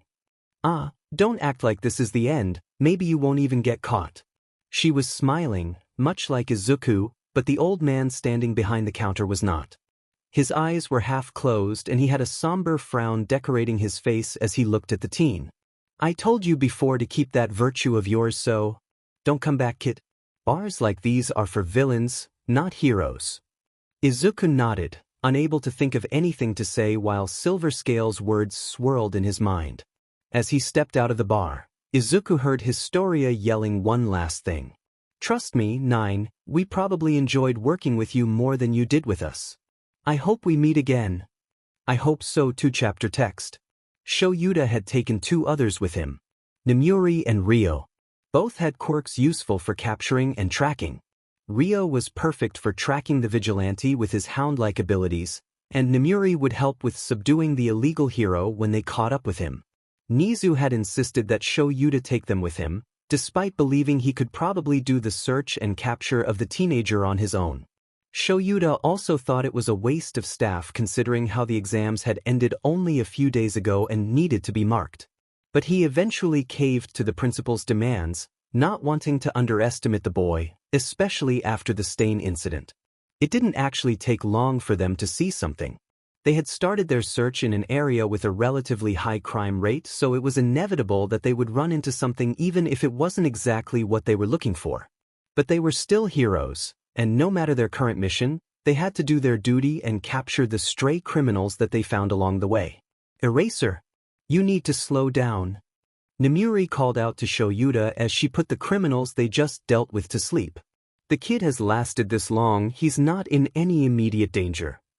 Shoyuda had started to leave the area before the purse snatchers had even been restrained and had dealt with them much faster than he normally would. He was speeding through his usual procedures so he could get the mission over with quickly. At least, that's what he told himself. In reality, he was just trying to make sure nothing happened to the kid before it was too late. There's no need to waste time on petty crooks, Shoyuda replied curtly. Ryo made a few disapproving grunts and incoherent sounds as he tried to keep up with the other hero. Nemuri soon caught up with them as well, now finished with tying up the thieves as she left them for the police to clean up. It was difficult to keep their group together, as both Ryo and Nemuri traveled best on the ground, while Shoyuda preferred whipping around rooftops with his capture weapon, so he was often ahead of the others. There was a sudden holler from Ryo, indicating that he had caught the scent of someone nearby. Shoyuda jumped down from the building so he could rejoin his group in the street and assess the situation. Ryo began to explain where the smell was coming from and the strategies they could use, but both Nemuri and Shoyuda had a hard time understanding him even after all the years of working together. They didn't need to think on it very long, as they saw a blur of green from the rooftops a few seconds later. Shoyuda immediately took chase and the others were quick to try and block the vigilante's escape route, opting to run to either side of the block. But the vigilante was much faster than they expected, and Shoyuda was the only one who had eyes on him. Eventually, Shoyuda had lost both of his co-workers in the streets while he bolted after the troublemaker. The black-haired insomniac yelled out when he saw the boy finally come to a stop on the corner of one of the buildings. He turned his entire body around to face Shoyuda after hearing his voice. They were staring right at each other, both hesitant to make their next move, as if they were in a Western-style showdown. Come quietly, kid, Shoyuta said. You're only going to make this harder for yourself. There was no way to see the kid's expression underneath the mask and goggles he was wearing, but the older man could see how he stiffened and shook slightly. Nervous, perhaps. Nine seemed to consider Shuta's proposition, edging himself a little closer to the hero and relaxing his shoulders submissively. There were a few moments that Shoyuta believed this would be the end of it, a simple, no-nonsense surrender. As a pro-hero and educator, he should have known better. The sudden scream that cut through the air seemed to come from a nearby apartment complex. It was definitely out of place and extremely concerning, but at this moment, Shoyuta was focused on the task at hand. Nine, however, had different priorities because as soon as he heard it, he didn't even bother to look in the pro's direction, opting instead to jump off the edge of the roof without a second thought. Shoyuta jumped after him as he descended. The pro was surprised to find that the teen took more caution than he thought. Nine didn't jump off the roof recklessly, he had managed to grip the metal handlebars of a balcony that was on the building across from the one he had jumped off of. It was a little farther down than the ledge that he had previously been standing on, so Shoyuta wouldn't be surprised if the boy's arms had been injured in some way from the force of his own body weight pulling down on itself. Shoyuta followed the boy down the side of the building, almost matching his speed as they both ran in the direction of the scream. Nine was incredibly fast considering he could comfortably keep up with a pro hero, and the shortcuts he took were like second nature to him, as if he had them rehearsed. It wasn't hard to figure out that this area was familiar to the boy, but Shoyuta had no time to question why, as they came upon the apartment parking lot. The teacher stopped as he saw two large villains standing near the parked cars. The taller and thinner of the two stood with a crescent moon mask covering his face, and he held a long sword reminiscent of the ones used for fencing. The other was much more muscular, resembling a sumo wrestler, and had a larger mask that formed the shape of a Koban coin, but he didn't seem to be carrying a weapon. Instead, the bigger man had an unconscious green-haired woman slung over his shoulder. Before the hero had enough time to understand what was happening, the vigilante sprinted at the two kidnappers. "Don't you dare! Get your hands off of her!" Nine's voice was dripping with a dangerous venom that was unexpected coming from such a small boy. "Mom!" Now that got Shuta's attention. Before the kid could get much closer to the villains, Shoyuta whipped his binding cloth towards him, swinging him to the other side of the parking lot as soon as it managed to wrap around the boy. He heard him grunt at the sudden movement and scream a protest towards the hero. "Don't get involved, Nine," he yelled as he released the cloth's grip from around the boy. He pulled the fabric back so he could ready himself for a fight with the two villains in front of him. He had worked with a variety of vigilantes before at the ongoing frustration of the Hero Commission, but involving family members of the victim in a rescue was extremely dangerous, even for pros. "Sorry, Eraserhead, but I'm already kind of involved." The anger in Nine's voice was still strong. Shoyuta ignored the sass and focused on the bigger villain carrying the green-haired woman. He shot forwards and threw his capture weapon at the larger man's arm, pulling himself towards him. The man didn't seem to realize what was happening, as Shoyuta easily knocked the villain down with a single kick. He caught the woman and quickly jumped off of the Koban masked man in order to get her away from the danger. He sprinted up to the vigilante, carefully placing the woman next to him. "Now you have a reason to stay here, so don't move," Shoyuta said to the boy, who gave him a dissatisfied glare. He didn't acknowledge the kid, instead turning back to face the skinnier man standing over the other villain who was now recovered and almost back on his feet. My, the slimmer man said, a strange foreign accent in his voice. "A hero? To what do we owe the pleasure?" He laughed and raised his sword to fight. The pro glanced back at the boy once more to see him carrying his mother up the stairs of the nearby apartment. He sighed as he saw the vigilante disobeying his orders, but at least he now knew where the boy lived in case something happened. He turned back to the attempted kidnappers. The Koban man was on his feet now, glancing at the other villain as he spoke in a deep voice. His dialect sounded extremely formal. "Hengetsu-sama, do you wish to fight? Retreating would provide us with better opportunities in the future.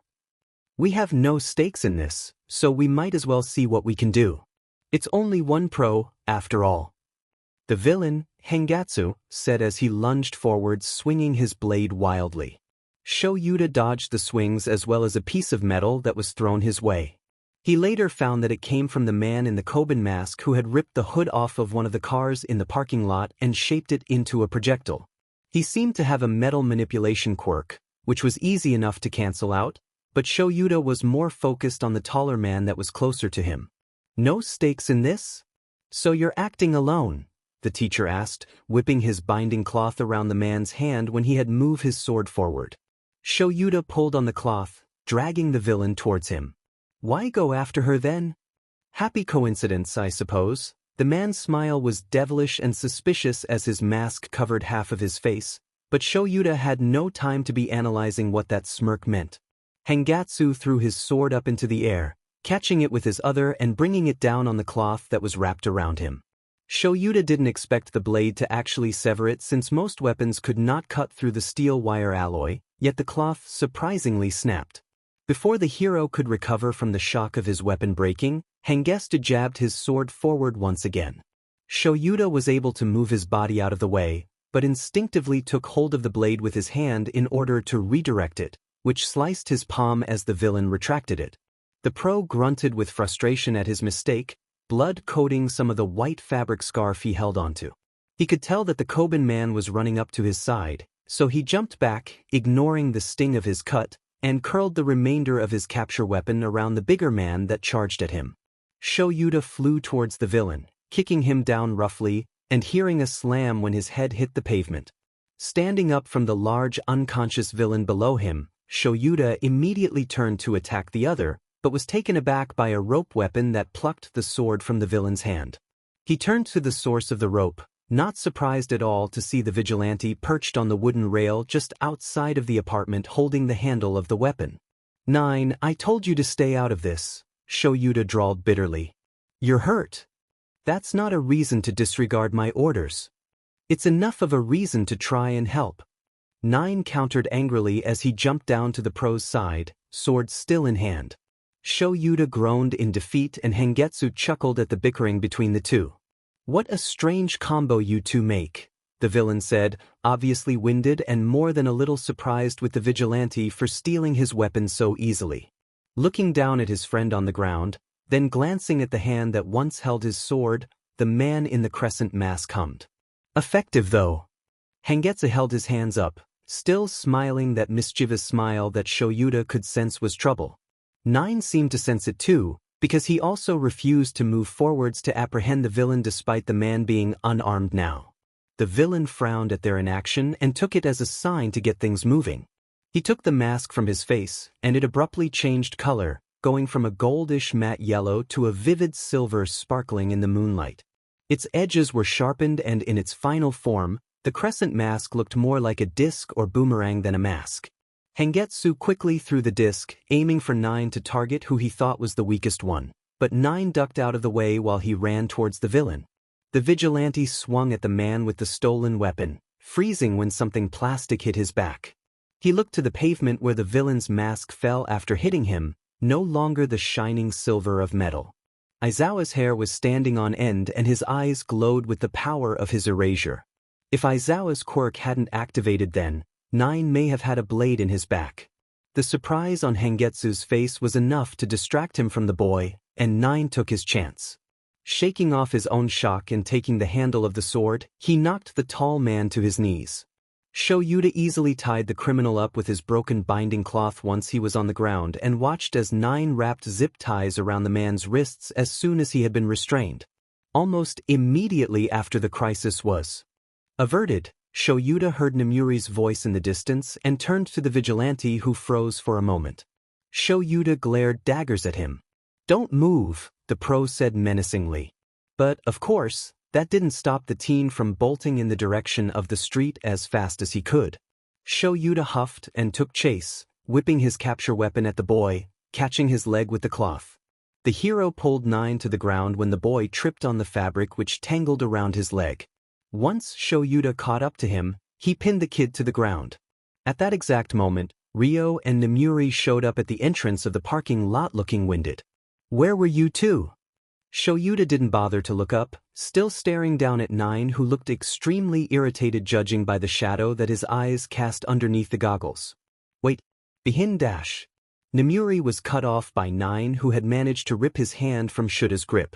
Taking what looked like a pistol out of his hoodie pocket, he shot it forwards without hesitation. Izuku was looking up at the sky above him as Eraserhead stood over him, wrists pinned to the pavement of the parking lot. He glanced at the telephone wire that usually held the bright red shoes above the area. They were gone, only the white laces remaining. This was it. This was the end of his vigilantism. The routine he had fallen comfortably into was completely abandoned. He was content with that. He knew it would happen eventually. But seeing the telephone wire without the shoes hanging from it made him incredibly angry for some reason. It was as if a part of it, a part of him, had been ripped away. All that remained was the strung-together memories of his fantastic adventure into the realm of heroism. Where were you two? He heard the hero above him say to the other pros that had just arrived. He dropped his eyes to focus behind the pro hero on top of him, and saw something he didn't expect. The larger villain from earlier wobbled behind them. He held his companion's sword in his hands and was pulling his arms back to strike the two as they lay on the ground. That sword was sharp enough to slice through the pro hero's equipment. A move of that deadly blade could kill them both. Eraserhead can't see it. He could die from this.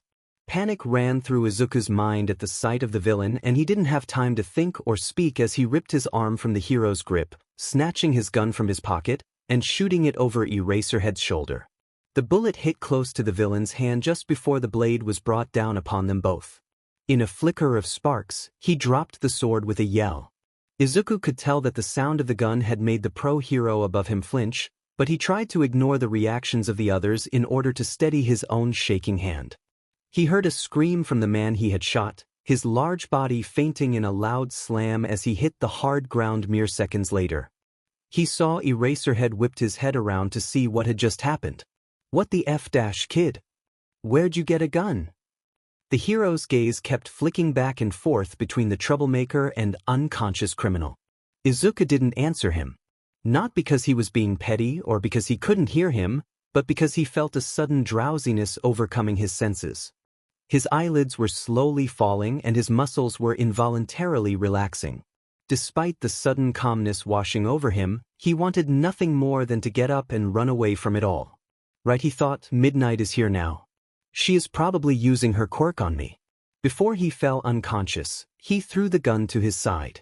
It fell only centimeters away from his hand, but at least he wasn't touching the sickening weapon any longer. He turned to face Eraserhead, who was still staring at him with a wide-eyed yet angry expression. I didn't want to use it, but I panicked and he would have killed you. Izuku had a hard time speaking through the sleep that was overtaking his body. Is he okay? If the hero had given him a response, he hadn't heard it.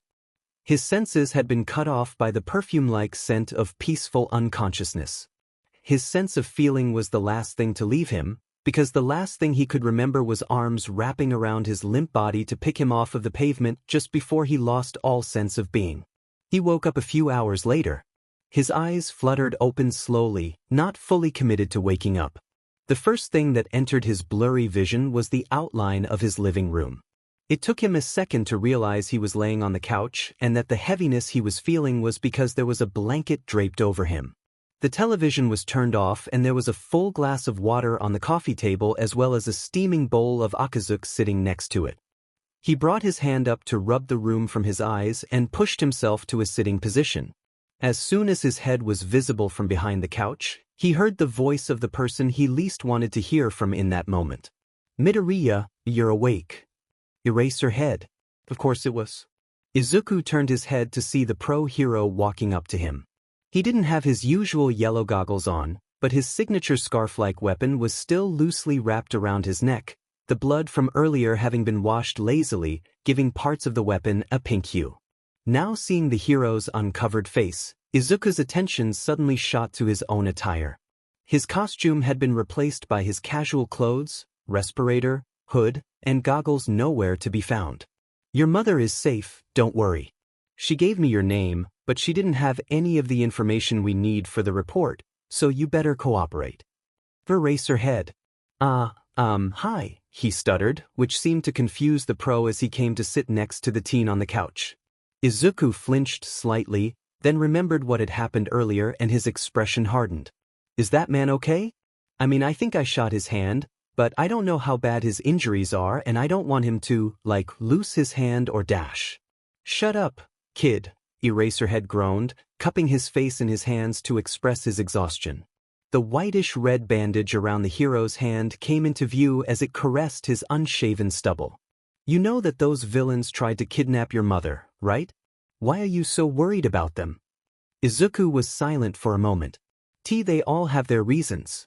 So, I don't want to judge them based on this. And I don't want anyone to be hurt or die. The hero sighed at the cliché-sounding answer. Fine.